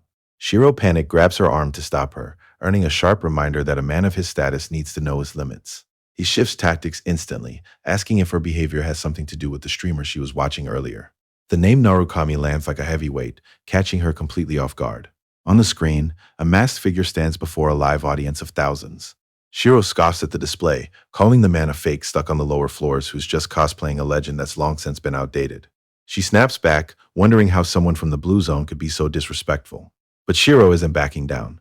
He knows his worth, and he's not about to join the rest of his zone in worshipping a ghost. The noblewoman isn't having it, snapping back that even if Shiro Yuhi doesn't respect the man, trash-talking a legacy like the Blue Eyes is crossing a line. Shiro doesn't even blink, asking her exactly how long she plans on staying obsessed with a group from 20 years ago. He leans into the silence with a smirk, claiming the world is now full of players who have long since surpassed the old legends, and he's more than happy to count himself among them. Shiro closes the distance, invading her space with a cold confidence that forces her to freeze. He leans in close, his voice dropping as he mentions that while what he's about to say is classified, the whole world is going to be talking about it by morning. The noblewoman can only stare in shock as he drops the bombshell. A member of the legendary Blue Eyes didn't just survive, they sold their soul to team up with demons. Shiro Yuhi wraps up his broadcast for the night, checking the time on his device as the screen flickers. Walking through the quiet streets of Elysium on the fourth floor, he notes the steady growth of his channel. 15,000 viewers is a respectable pace for a hunter in his position. He's deep in his own metrics when a figure waiting in a doorway pulls his attention back to the physical world. A man leaning against the wall with his arms crossed addresses him as Junior, asking for a moment of his time. Shiro stops, his mask hiding his expression as he silently weighs the stranger's presence and the reason for this sudden nighttime meeting. Shiro pulls up short when a stranger blocks his path, demanding to know who the hell he's talking to. The man introduces himself as Joe Yuhi, a sub-ranker from the Blue Zone, who's clearly here to make a greasy sales pitch. Shiro realizes it's just another recruiter, but Joe is already leaning into it, acting like he knows exactly why the kid has been turning down other offers. He offers some unasked-for advice about playing the game in moderation, suggesting Shiro should at least meet his Vice Guild master. When Shiro asks who that is, the answer stops him cold: Ikari Genji.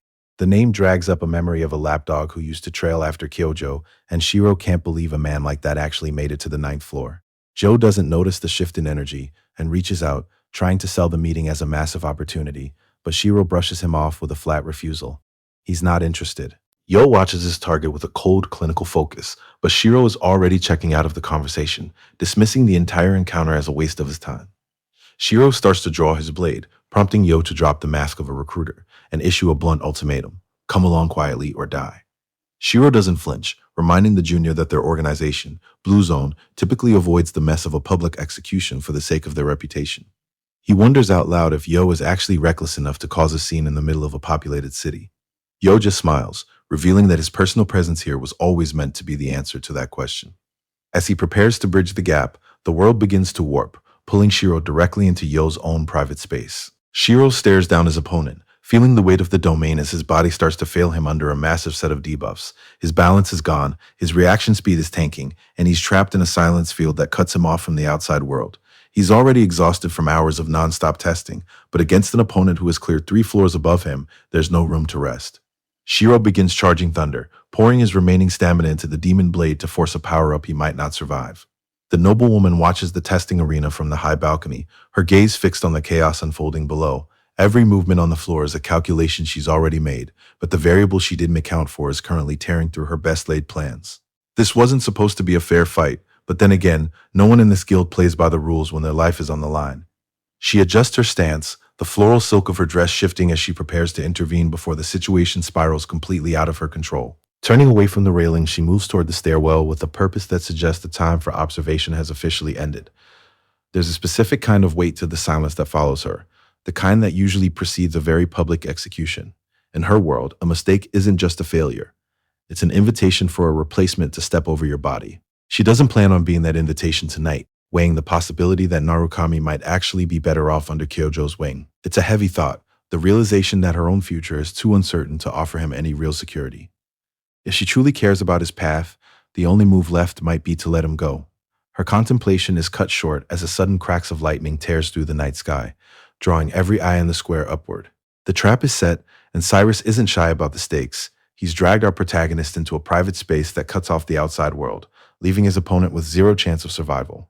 Within this barrier, every physical movement feels like lead, and every scratch feels like a killing blow, effectively neutralizing the thunder abilities the Blue Zone has spent so long analyzing. Cyrus looms over the scene with his clones, making it clear that picking this fight was a fatal mistake. The situation is getting ugly. The protagonist is already pushing his limits, with his fatigue levels hitting a dangerous peak that makes his usual high-speed strikes a suicide mission. Subaru activates Cloud Stride, leaning into pure agility to weave through the chaos. Watching from the center, Cyrus admits the boy has survived much longer than expected, but he views the effort as nothing more than a way to buy a few extra seconds. Our protagonist continues to cut a path through the formation, moving with a fluid precision that defies the sheer number of opponents closing in. The realization hits Cyrus like a physical blow when he notices the kid hasn't even tapped into his thunder powers yet. He's doing all of this with raw speed and steel. Before Cyrus can adjust his defense, Subaru is already past the clones and closing the gap, leaving the man with only a split second to recognize his mistake. The condescending smile is still there, but it's brittle now, masking a sudden, cold sweat. That mask shatters when Narukami Subaru finds him, descending with a thunder spear that cuts through the chaos of the battlefield. Cyrus can't believe his eyes. Subaru was supposed to be too broken to even stand, let alone move like this. But Subaru has spent his whole life fighting under the crushing pressure of his own power, and he uses that weight now, to carve a mark of thunder into the air. He launches a precise strike, branding Cyrus with a seal that maps out his every twitch and intention. Cyrus snarls, swatting at the mark as if he can just brush off a high-level technique from a kid who only recently mastered it. He tries to regain his footing, reminding himself that it doesn't matter how fast Subaru is if his mind is already rotting under a curse of hallucinations. Cyrus reels as the thunderous strike lands, his senses beginning to fracture under the pressure. Narukami Subaru looms over him with a cold warning that the sudden dulling of his senses is only the first stage of the trap. This is a curse of hallucination, a mental prison designed to force the target into a fight with their own worst nightmare. Cyrus can only watch as the shadow towers over him, a perfect manifestation of the one thing he fears most. No matter the enemy, the one Cyrus is really fighting is the one he already knows he'll lose to. A voice pulls at him from the dark, claiming to be the very source of his sorrow and his hatred. It's a face he knows all too well, the personification of everything he spent his life running from. Seeing Kyojo standing there stops the world. The realization that his greatest fear isn't just a memory, but something that can still reach out and touch him. Kyojo dismisses the entire struggle as a game that was surprisingly entertaining, before a massive hand closes around the boy. He demands absolute submission, offering to let Cyrus live if he simply stops fighting the inevitable. But the crushing weight does the opposite of what Kyojo intended, and Cyrus finds a small spark of resolve in the pain as he thanks the entity for the reminder. Cyrus makes his stand, a final refusal to join the very people currently crushing him. He has a reason to stay alive, and it involves a gamble with his own body that most people wouldn't survive, pushing his fatigue past the breaking point to trigger one last surge. If he forces it, he can endure the Lord of Thunder for 10 seconds, a calculation that leaves his opponent stunned as the timer begins to count down. It's a desperate move, riding out the sheer force of the power dwelling within him, but the clock hits zero, and the energy cuts out just as suddenly as it appeared. Cyrus is drowning in the weight of a power loss he can't explain, his eyes wide as the world he thought he controlled falls apart. Seeing him broken, Narukami Subaru only sneers, mocking the lack of a final struggle from a man he's already decided is finished. He raises a hand to deliver the final blow, but something shifts deep inside the hallucinatory space. The shadowy entity holding the curse freezes, watching as a woman with glowing eyes walks through the red haze as if the mental prison doesn't even exist. She commands the monster to let go of its prize, her voice carrying a cold weight that demands obedience. The domain user grits his teeth as his mana finally hits bottom, forcing the curse of hallucination to break at the worst possible moment. The mysterious woman looks down on him with a cold smirk, informing him that his clever little trap has already been ripped wide open. Nearby, Narukami Subaru focuses on the task at hand, recalling the Vice Guildmaster's strict orders to keep this entire incident from leaking out. A nervous sweat breaks across the domain user's face as the weight of the situation finally lands. Realizing he's completely outmatched, he holds up a hand and tries to pivot to a bargain, asking what it would take to settle this with credits or items instead of blood. The mysterious woman draws a hard line, ordering the assassin to get lost and warn the Blue Zone Guild to stay away for good. Behind them, the domain user realizes just how badly he's fumbled the mission. He watches them try to limp away, knowing that if Cyrus is allowed to leave and start his stream, the truth of today's failure will be public. Fear starts to rot into desperation as he realizes the guild will pin the entire mess on him, and his internal monologue spirals into a frantic refusal to lose the status he spent his life building. He isn't about to let some fourth-floor nobody ruin his career. He lunges forward for one final murderous strike, only to freeze mid-motion as a blade he didn't see coming carves straight through the air. As the sun begins to set over the city, the only thing left in the corridor is silence and a mission that ended far differently than he planned. The dust settles on a quiet corridor, leaving Cyrus and his savior on a bench beside a pool of fresh blood. He tries to piece it together, asking if she's really a former ranker who gave up on the 8th floor. She looks away, explaining that she only stepped in because he looked like he was in trouble, and she begs him not to see her as a monster. Cyrus is quick to shut that down, assuring her he's just floored by how much she's been holding back. He's actually more obsessed with her sword technique, asking where she even learned to move with that kind of speed, before shifting his focus back to the man on the ground. She explains that the guy had been bothering her since that morning, and while she wanted to hit him then, she didn't want to cause a scene. It turns out a rival group is trying to poach her, and she's genuinely worried that if they offer her a good enough deal, Cyrus might be the one standing in her way. His companion is already hitting the brakes, admitting she was careless and vowing to block him from ever joining a guild like the one they just encountered. Cyrus takes the lecture with a dry sense of irony, noting that at this rate, even if he wanted to join, the option is likely off the table. They sit in a heavy silence for a moment, the weight of the night finally catching up as they stare at the body of the domain user sprawled out on the pavement. The woman is clearly spiraling, wondering how they're going to handle a mess this massive and assuming their only real move is to report everything to the agency. But our protagonist isn't ready to play by the rules just yet, dropping a quiet hint that he's already found a different way out. Narukami Subaru is live, spinning a desperate story for his growing audience about being hunted by assassins both in the exams and the real world. As his viewers speculate on the culprit, he leans into the mystery, claiming he doesn't know who the mastermind is. He drops a calculated hint about having a vague idea before pulling back, keeping the chat hooked by refusing to name names just yet. High above the city, the Vice Guild leader of the Blue Zone watches the stream from his office. The veteran is genuinely perplexed by the turn of events. He knows Subaru's actual strength, and the idea of a semi-ranker losing to someone from the fourth floor just doesn't add up. High above the city in the Blue Zone headquarters, the Vice Guild leader stares out at the sunset. His secretary interrupts the silence to report that someone is waiting to see him. Even in a guild this powerful, a single broadcast can shift the air. Back on the street, Subaru walks through the cooling evening with a companion, weighing the political cost of the stunt Blue Zone just pulled. For a top-tier guild, reputation is everything. If the world finds out they tried to recruit a low-floor player by force, their standing would collapse overnight. His companion thinks he was too soft on them. She argues that exposing their crimes would have been more satisfying than a simple warning. But Subaru has his eyes on a longer game. Turning Blue Zone into an outright enemy would only complicate his path, so he's keeping his leverage as a warning shot, making it clear that they only get one chance to back off. Hatsuko watches her guildmaster with a look that's far too soft for a simple business arrangement. As his manager, she can't stand by while he pushes himself for the sake of the company, and she begs him to take a break from streaming to recover. She's even willing to take the heat from the fans herself if it means he gets a night off. But Subaru isn't interested in rest, calmly insisting that he's in perfect shape and thanking her for the support that kept his injuries to a minimum. He's already analyzing the mechanics of his last fight, noting how his Lightning Lord ability shut down just in time to keep his fatigue from hitting the red zone. It's a level of efficiency he's still trying to wrap his head around as he adjusts to the limits of this body. Hatsuka can't help but laugh at his tip-top shape claim, pointing out that it's hard to take a man seriously when his clothes are literally falling off his back. Subaru has to admit she's right. Coming straight from the exam has left him looking more like a disaster than a guildmaster. With the tension broken, she pivots to a new topic, bringing up a message from Jo Yoo-hee. Jo Yoo-hee drops the news like a hammer. There's a survivor from Blue Eyes. The woman beside him is visibly startled by the weight of the reveal, but the protagonist doesn't give her room to breathe, demanding to know exactly where they were spotted. She can't give him a straight answer, and as they stand together in the fading light of the street, a darker realization begins to take shape. This survivor might have done the unthinkable, sold their soul to the demons. Deep within the tower's demon realm lives a race whose true nature remains a mystery.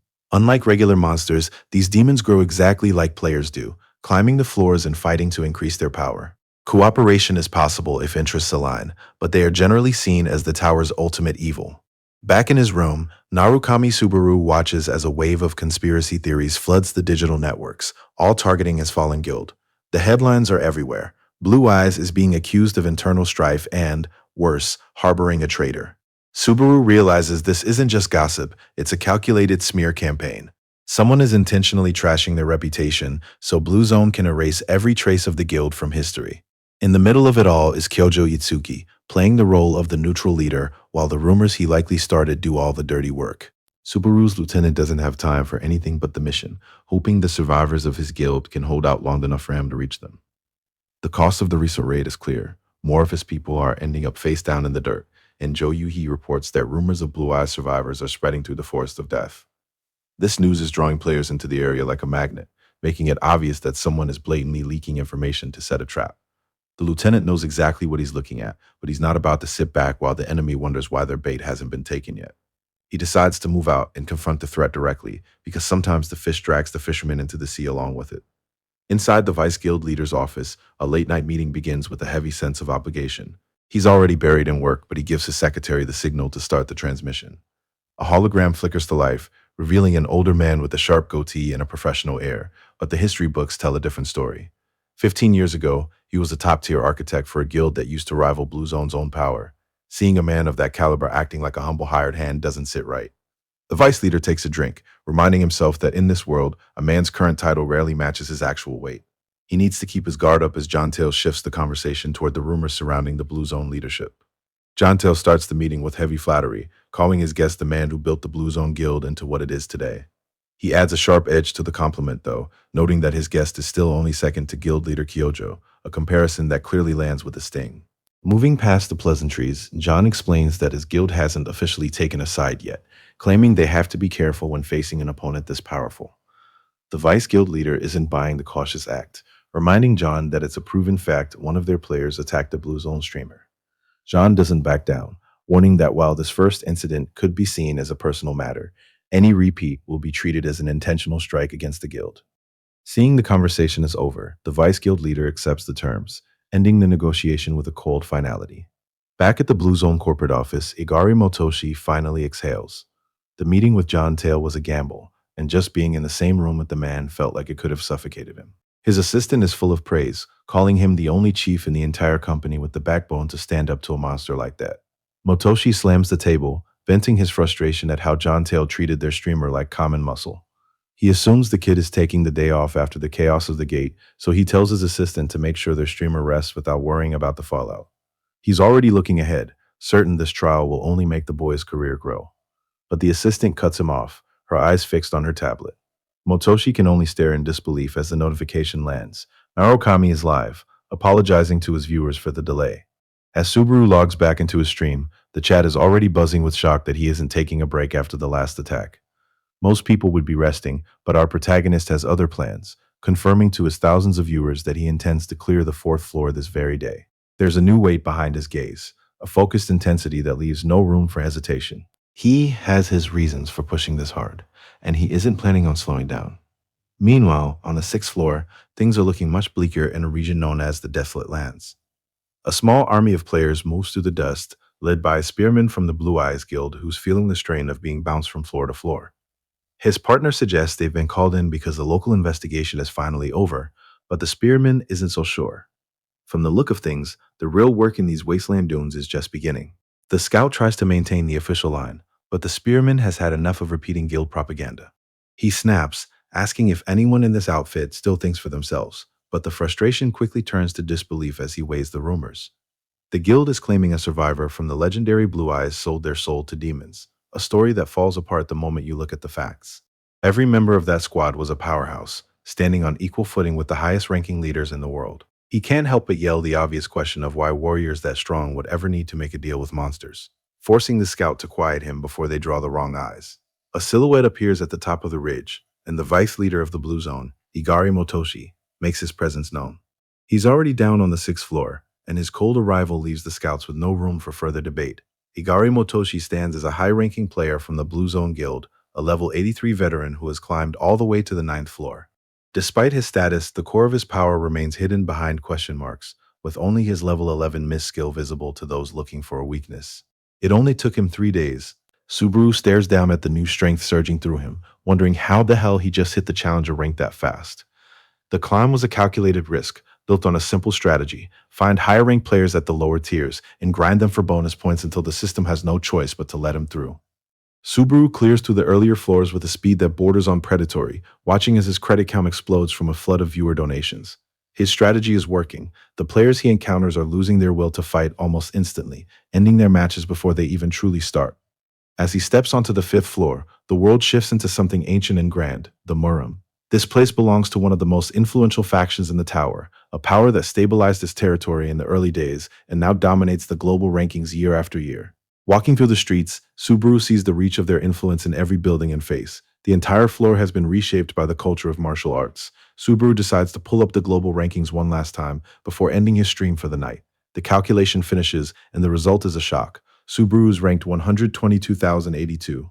For someone still on the fifth floor, that kind of ranking is impossible. It's the status of a player 3 floors higher, leaving his entire audience wondering if the system itself just glitched out. A man appears at the pavilion entrance with an unshakable smile, standing with the patient, composed posture of a seasoned professional. He bows deeply, introducing himself as Sung Hyun, the man appointed to serve as the hero's temporary manager while they navigate this place.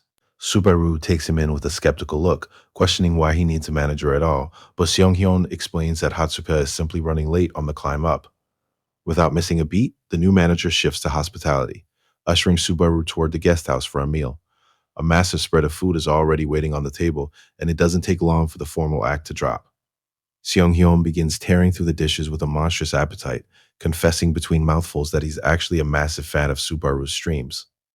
Subaru can only watch in silence, weighing whether this guy is actually here to help or just here for the free lunch. Sitting across from Seong Hyun in the dining room, Subaru finally asks the question that's been on his mind. He wants to know the nature of the relationship between Seong Hyun and Hatsuka. Standing amidst the mirror-clear plain, Narukami Subaru demands to know how an intruder managed to track him to such a secluded place. The only answer he gets is a vague mention of a rumor, a lead so thin it leaves him questioning what kind of whispers are circulating about him in the dark. Subaru stands his ground, acknowledging the fact that a rank 15 formation master like Zhen Yun is actually here on the 7th floor. Subaru looks out over the landscape, noting that even after 20 years, nothing about this place has truly changed. The question hangs in the air, forcing the protagonist to brace himself as the weight of his hidden past is suddenly pulled into the light. Subaru clarifies that this is their first time meeting, but the legendary healer isn't entirely convinced. Zhen Yun finds it odd that a total stranger knows so much about him, especially one who doesn't seem the least bit shaken by such a dangerous, unfamiliar place. Our protagonist plays it cool, reminding the old man that his fame was once so great that everyone knew the name Zhen Yun. The old man studies him, noting that his black cat, Tama, rarely approaches people on her own, and yet she's acting as if they've met before.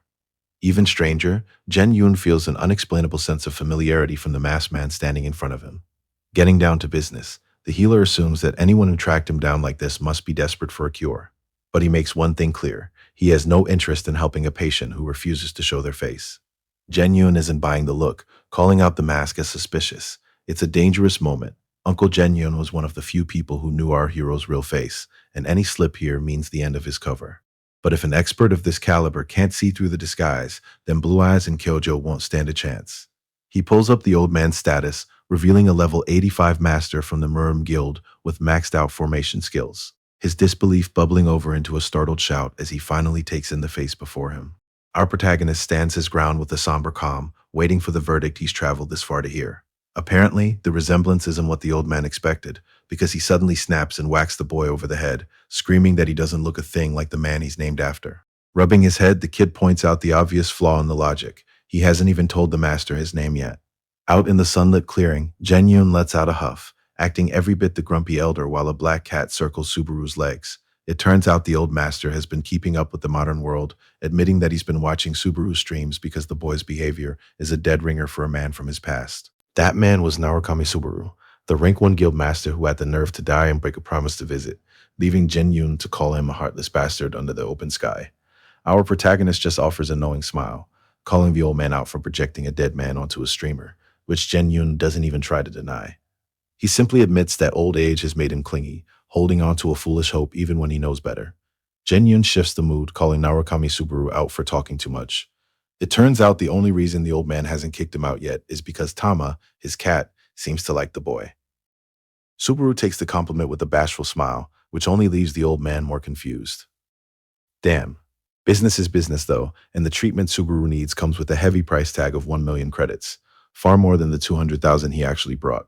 When Subaru tries to ask for a discount, Zhen Yun shuts him down instantly, warning that cutting costs on a cure is just asking for a curse. Looking over the boy's scarred back, the doctor admits his foundation is surprisingly strong for someone who only just reached the 5th floor. He offers a choice, noting that the intensity of the treatment depends entirely on what the lad wants to become. Subaru doesn't hesitate. He needs enough stamina to survive tens of thousands of thunderstrikes. The doctor drops a grim warning. Even the legendary Narukami Subaru was killed by thunder. Narukami Subaru stares ahead with total conviction, certain that the very power that scarred him is the only thing that can save him. Watching him, Zhen Yun is visibly unsettled by the way the young man's image seems to overlap with someone from his past. The old formation master dips his brush into the red ink, noting to himself that repairing the damage on the boy's body will be difficult work. As he begins applying the treatment, he explains that Subaru's lack of credits means they'll have to split the healing into several different sessions. He promises to keep the door open, signaling a level of trust he doesn't give to many. But away from the clinic, the reality of the tower remains as brutal as ever, as a body lies broken in the red-stained clearing of the Forest of Death. The creatures keep coming, a mindless swarm that forces our 2 survivors to carve through every inch of the red landscape just to stay alive. This world is built on a simple, brutal hierarchy, where the tower is split between the human realm and the demon realm, separated only by a neutral middle ground governed by the Dragon Lord. But that peace doesn't exist here in the Forest of Death, a lawless border where mid-rank demons driven from their packs hunt anything that moves. Covered in blood and barely standing, the archer asks if their friends could possibly still be alive, but her companion cuts her off. They don't have the luxury of hope. When the man sees a figure appearing through the haze, he assumes his brain has finally snapped from the pressure, until he realizes the girl sees the stranger too. Vanguard stops in his tracks, staring into the crimson haze at a figure that shouldn't exist in a place this dead. Beside him, the archer girl reaches for her quiver, ready to test the stranger's reflexes with a warning shot, but Vanguard pulls her back before she can draw. Despair sets in for the Vanguard as the realization hits. They aren't just outmatched, they're doomed. Looking at the figure before them, the soldier sees something that isn't quite human anymore, but a wild beast whose presence fills the air like a bottomless abyss. Things are looking grim for the Vanguard and Hanamaki, who find themselves backed into a corner and bleeding out in this wasteland. But the air shifts, and a familiar presence steps between them and the threat. Narukami Subaru arrives just in time, offering a calm apology for the delay as he stands his ground. He immediately recognizes their opponent, a massive tattooed powerhouse named Arashiro Kei, a former member of the Blue Eyes Guild who clearly hasn't been missed. Arashiro isn't impressed by the rescue, mocking Subaru's arrival and comparing his scent to a dog crawling back to its master. He doesn't waste another second on words, lunging forward with a shout and unleashing a massive explosive palm technique that forces Subaru to draw his weapons and brace for the impact. Narukami Subaru catches the brunt of a massive sweeping blow, but as the dust settles, he shouts that he didn't come here to trade strikes. The surrounding vanguards freeze in confusion, trying to reconcile the sight of the legendary Arashiro Kei standing before them with the defensive, pleading posture of the man they are attacking. Looking to de-escalate the entire room, Subaru drops his weapons and falls to his knees, begging them to just listen to what he has to say before they decide to end him. It's a move that leaves Kei himself completely suspicious, demanding to know what kind of game the protagonist is playing. Li Xiao is struck by a sudden, blissful realization. He can finally eat as much as he wants, and the company is picking up the tab. A group of masked warriors moves through the restaurant with practiced heavy steps, trailing behind a woman who carries the weight of a high-tier cultivation master. Li Xiao panics, whispering a desperate question about their next move, but the woman sitting across from him tells him to keep his head down and stay still. The white-haired master, Divine Refinement Mayuki, stops at their table and offers a formal greeting to the woman Li Xiao is with, calling her senior sister. Sitting across from a familiar face, the woman makes her position clear. She doesn't consider Mayuki family anymore. As Mayuki's foot hits the floorboard, the warning lands.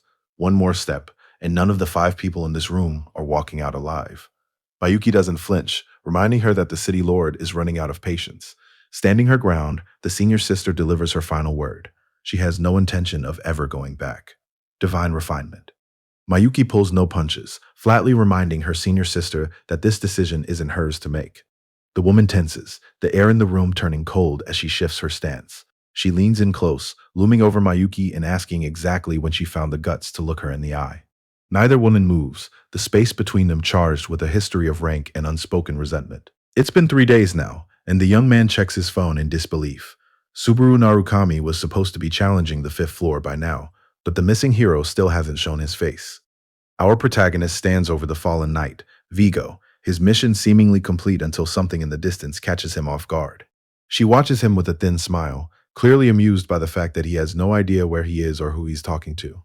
Introducing herself formally as Valkyrie Viola, she confirms she is exactly what she looks like, and reveals they're currently standing near the border of the Conrad Kingdom. Night falls over floor 8, where the glowing highways of the Blue Eyes Guild House cut through a skyline of steel and neon. At the center of it all stands the Blue House Central Tower, a massive spire that functions as the heart of guild operations.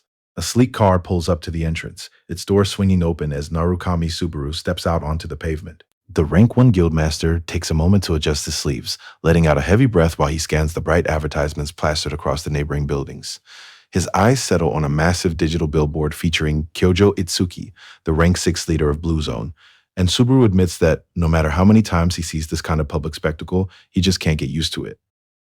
Our protagonist isn't exactly a stickler for the schedule, arriving 10 minutes late to a high-stakes executive meeting. He doesn't have the patience for corporate formalities, believing that making the others wait gives him the psychological edge before he even enters the room. His assistant suggests he fix his collar to look the part, and for a second, the man remembers why he's so disheveled.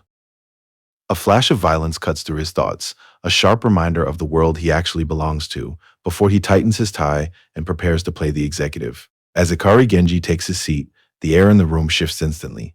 Genji doesn't bite. He remains professionally detached, stating clearly that his absence was a direct order from the top.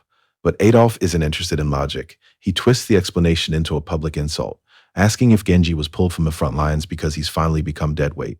The room tenses as the other executives realize the line has been crossed. Genji leans in, his voice dropping to a level that makes it clear he's done talking, and asks if Adolf is truly prepared to pay the price for that mouth of his. Adolf just grins, ready to see if the Vice Guild Master still has the teeth to back up the threat.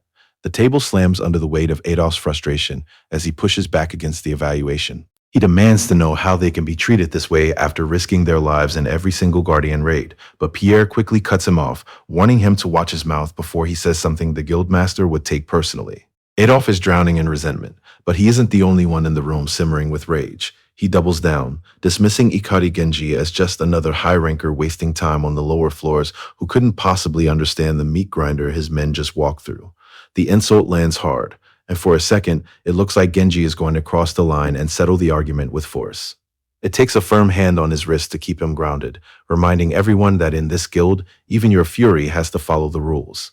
The air in the Blue Zone strategy room is thick enough to choke on, as the strongest players in the world gather in one place. Pierre keeps a steady hand on Genji, subtly holding him back before the meeting even starts.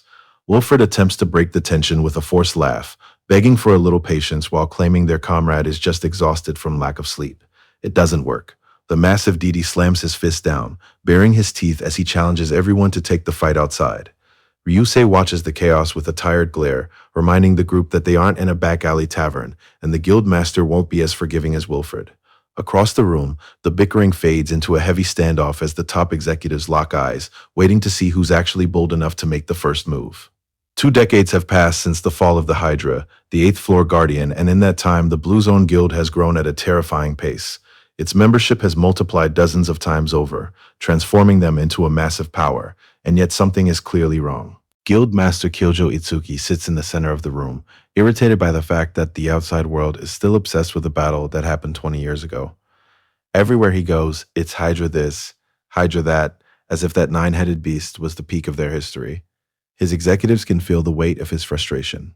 To Itsuki, it's proof of a hard truth. Despite their growth, time in the tower has been frozen at floor 8 for far too long.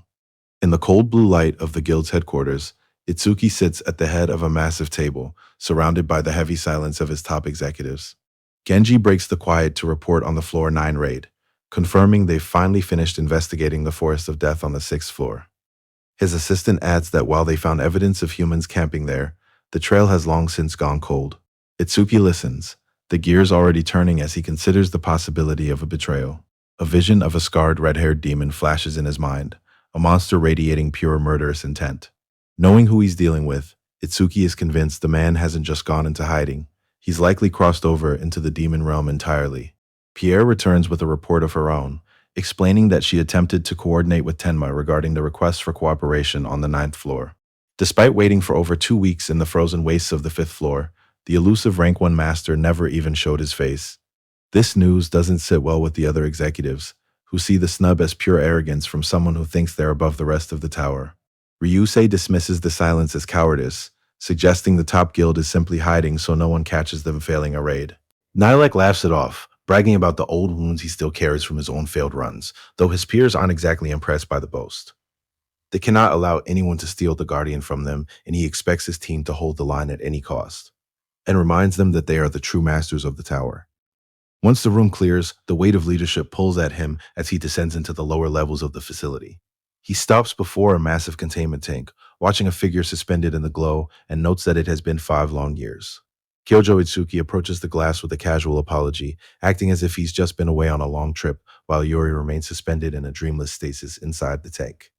He reaches out and triggers the release, sending the fluid draining away as the former Blue Eyes member gasps for her first real breath. Disoriented and weak, she collapses onto her knees, barely able to process that she's still alive. Itsuki brushes off her despair with a smooth smile, dangling the one name he knows will pull her back from the edge of giving up. He asks if she wants to see Kei, a suggestion that hits like a physical shock since she believed her comrade was already dead. Kyojo drops the revelation like a hammer. He's alive. The words catch Hono Yori off guard, fueling a desperate hope that the others might have survived the same impossible odds. It's the first time her armor has cracked, and for a second, the relief is the only thing she can feel. But then the weight of her situation settles in. Kyojo admits he doesn't know where the others are, and Hono sees the shape of the trap. She isn't just a prisoner, she's the bait. He kept her alive because he knew the survivors would eventually come for her. Seeing the cold, satisfied smile on his face, Hono erupts in a desperate fury, screaming that he's nothing more than an inhuman monster. The forest clearing goes still as a divine figure stands at the mouth of the cave, her presence shifting the air. Subaru doesn't waste any time with pleasantries, demanding to know why a Valkyrie from Asgard has descended into the human world. Her knight, Bigo, tries to cut her off, desperate to keep her from revealing any more secrets to a stranger who might be a threat, but she stays composed, pointing out that Subaru has already recognized her and yet hasn't made a move to attack. There's a reason she's willing to talk. She can feel the power of the thunderbolt radiating from him. Inside the dim light of the cavern, the tension finally begins to break. Bigo offers a heavy apology to his leader, but Viola brushes it off, blaming her own slow reaction for how things turned out. Our protagonist, Subaru, steps in to offer his own apology for the misunderstanding, which Viola quickly accepts, leaving Bigo visibly shaken and confused by the sudden peace. With the immediate threat handled, Subaru questions why a Valkyrie is this deep in the caves, but Viola throws the question right back at him. Viola doesn't waste any time, demanding to know exactly how he got his hands on the power of thunder.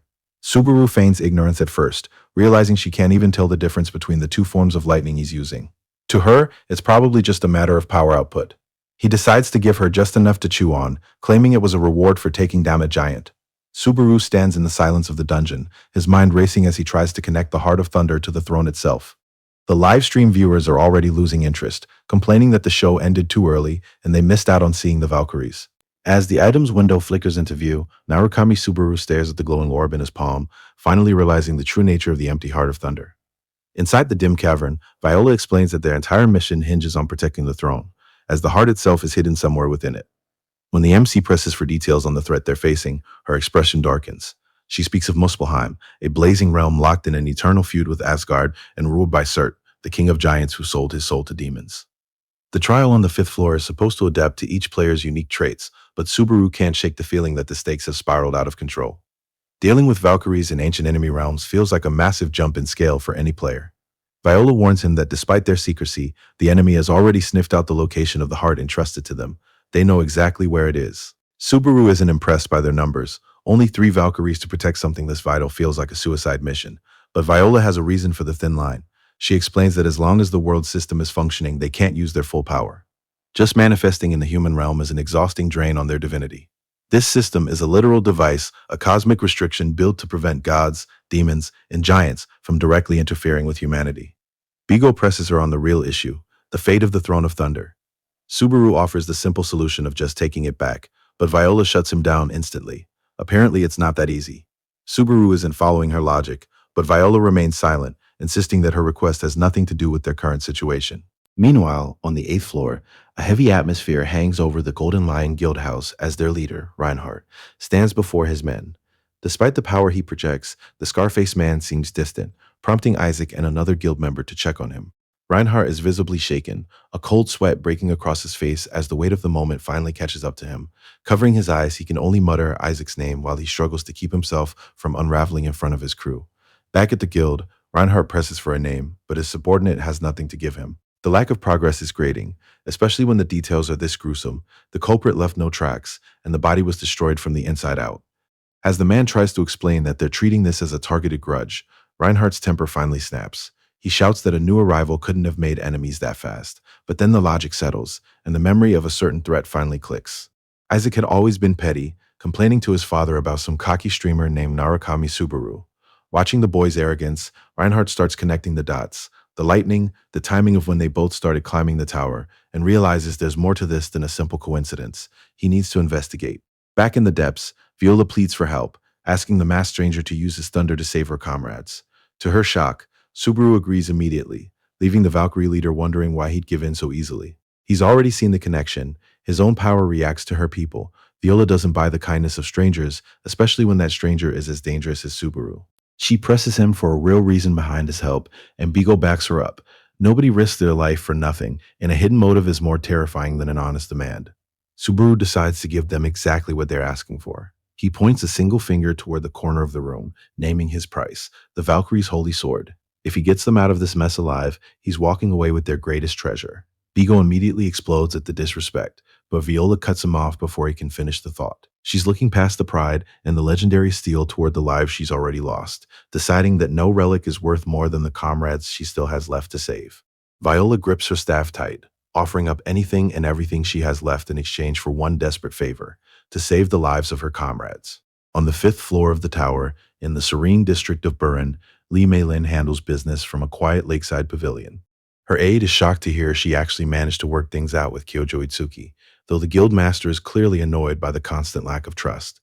Itsuki doesn't dwell on it, pivoting quickly to ask how things are looking on Meilin's floor. Once the call ends, Meilin confirms the major news. The collaboration project with Narukami Subaru has officially been approved.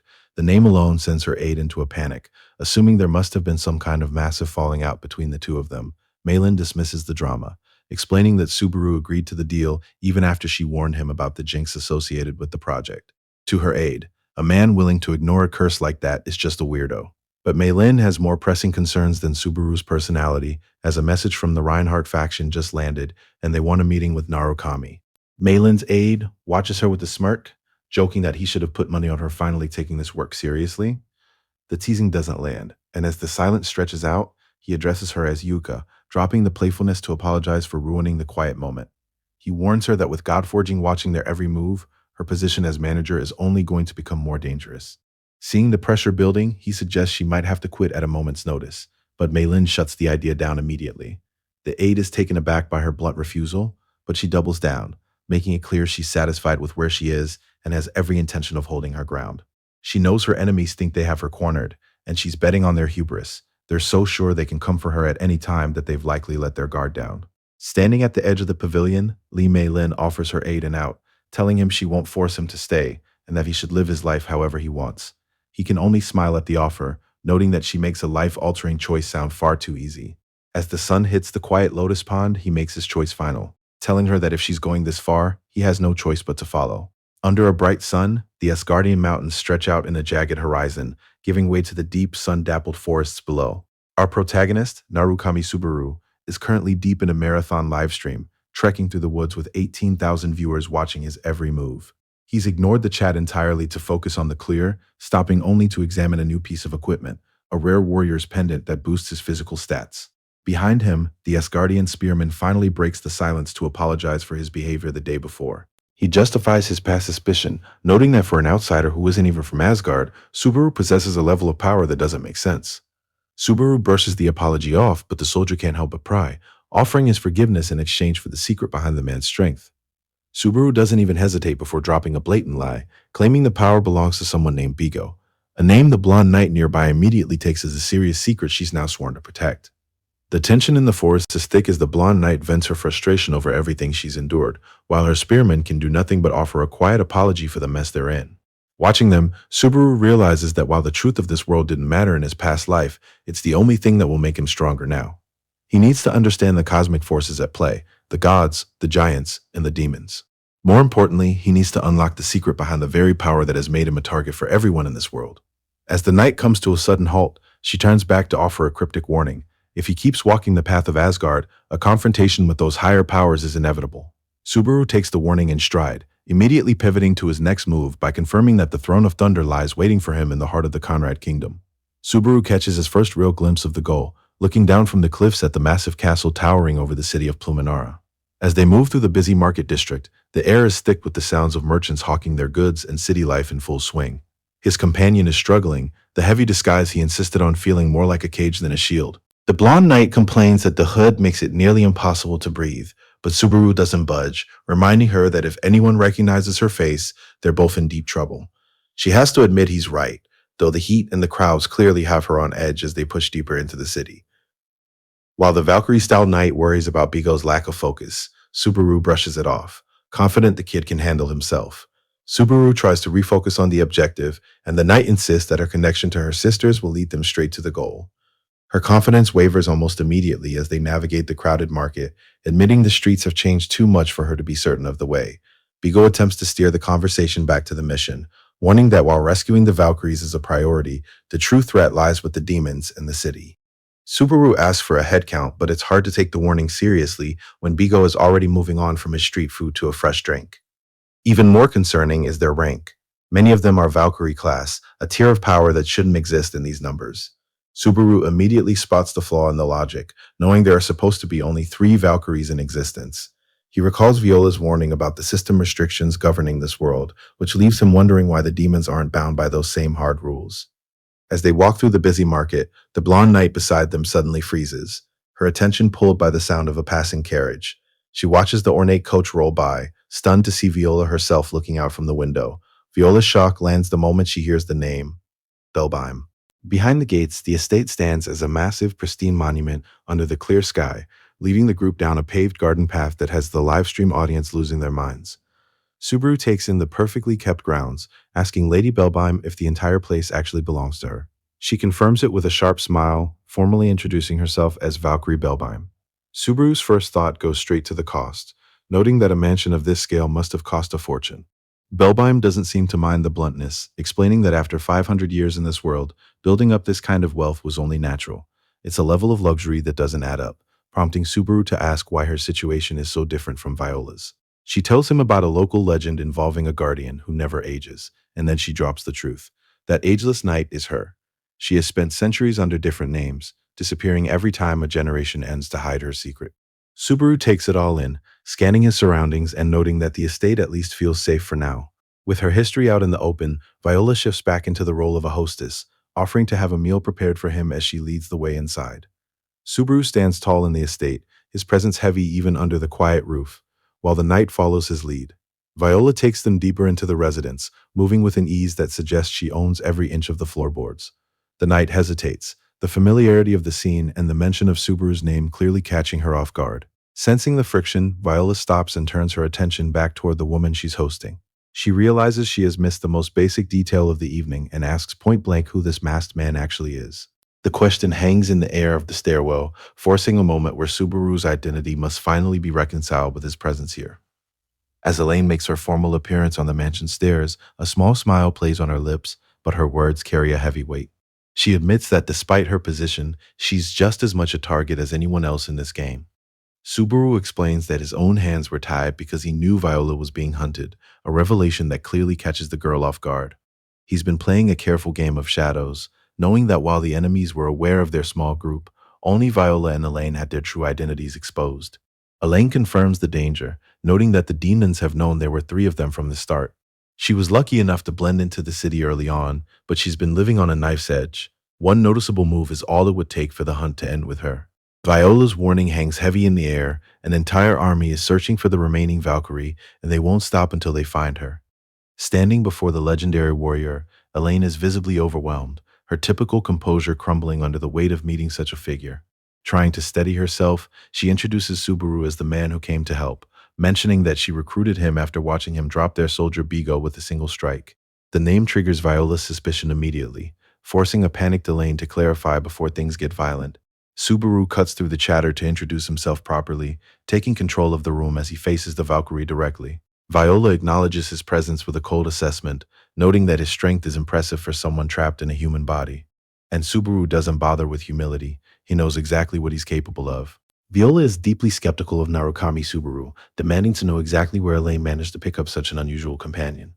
Elaine can only offer a flustered defense, insisting that he's actually a good person, while the livestream chat erupts with viewers pointing out that she just missed her best chance to deny the relationship.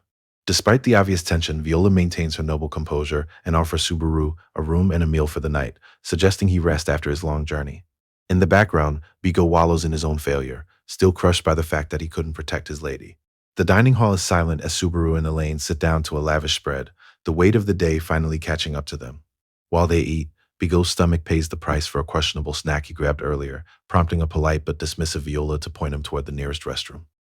Subaru checks in with his moderator, Wika, who is busy rebranding his trial run as a marathon string to keep the audience hooked. He's more focused on the task than the chat, but Elaine's voice pulls him back to the dinner table.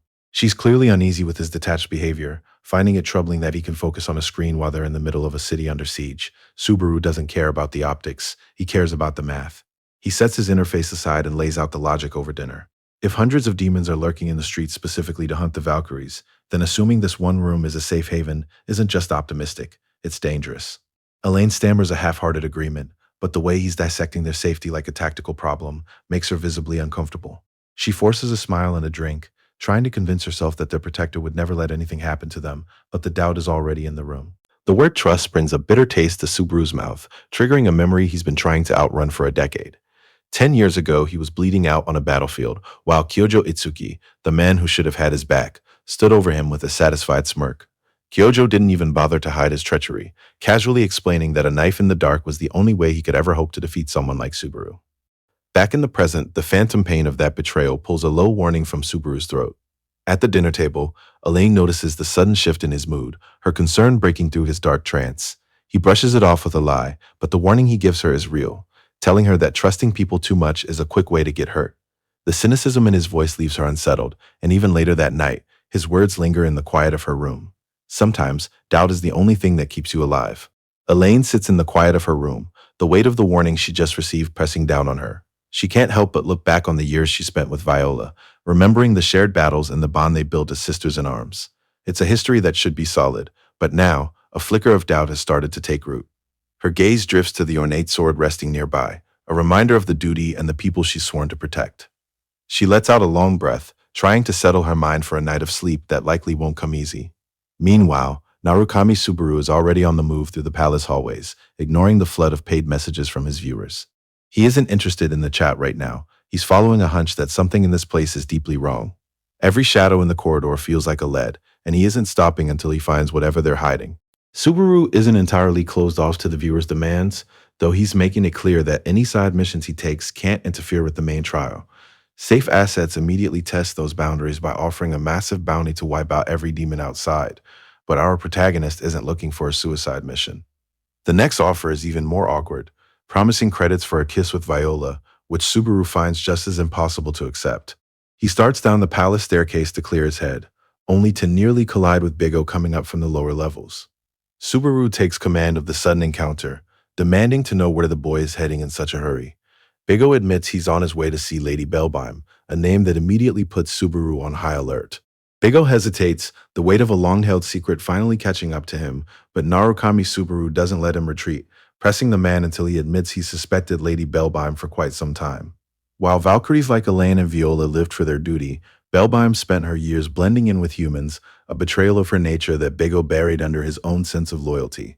Subaru cuts through the guilt, telling the man he can save his regret for later because right now they need to confirm the truth before anything else. Left in the quiet, the weight of the realization lands on Elaine, leaving her alone with the truth of her sister's double life. Elaine moves through the dark halls of the mansion, searching for the sister she used to know. Viola's voice drips with a new cruel edge, mocking Elaine for the mere human body she's trapped in, and the disconnect is almost too much to handle. The girl Elaine grew up with would never say something so cold. A sudden noise behind her cuts through the silence, carrying a name she hasn't heard in ages. Turning toward the sound, she finds a massive, shadowed figure standing in the doorway, and the shock hits her like a physical blow as the world stops. Narukami Subaru stares down the woman in the hall, his voice dropping as he names her Viola. Elaine recoils at the sight of him, her shock turning to immediate dread when she notices the blood coating his hand. He walks toward her with a cold focus, claiming his arrival is perfectly timed because he was already on his way to find her. The world has shifted for him, a grim clarity settling in as he admits he had the entire situation wrong. Standing over her, he delivers a heavy truth. Their mission was never about saving Bellbeim. He lets the silence hang for a moment as the shape of the betrayal finally locks into place. Looking her directly in the eye, he calls her by the name he now knows is hers, realizing it was her behind everything all along.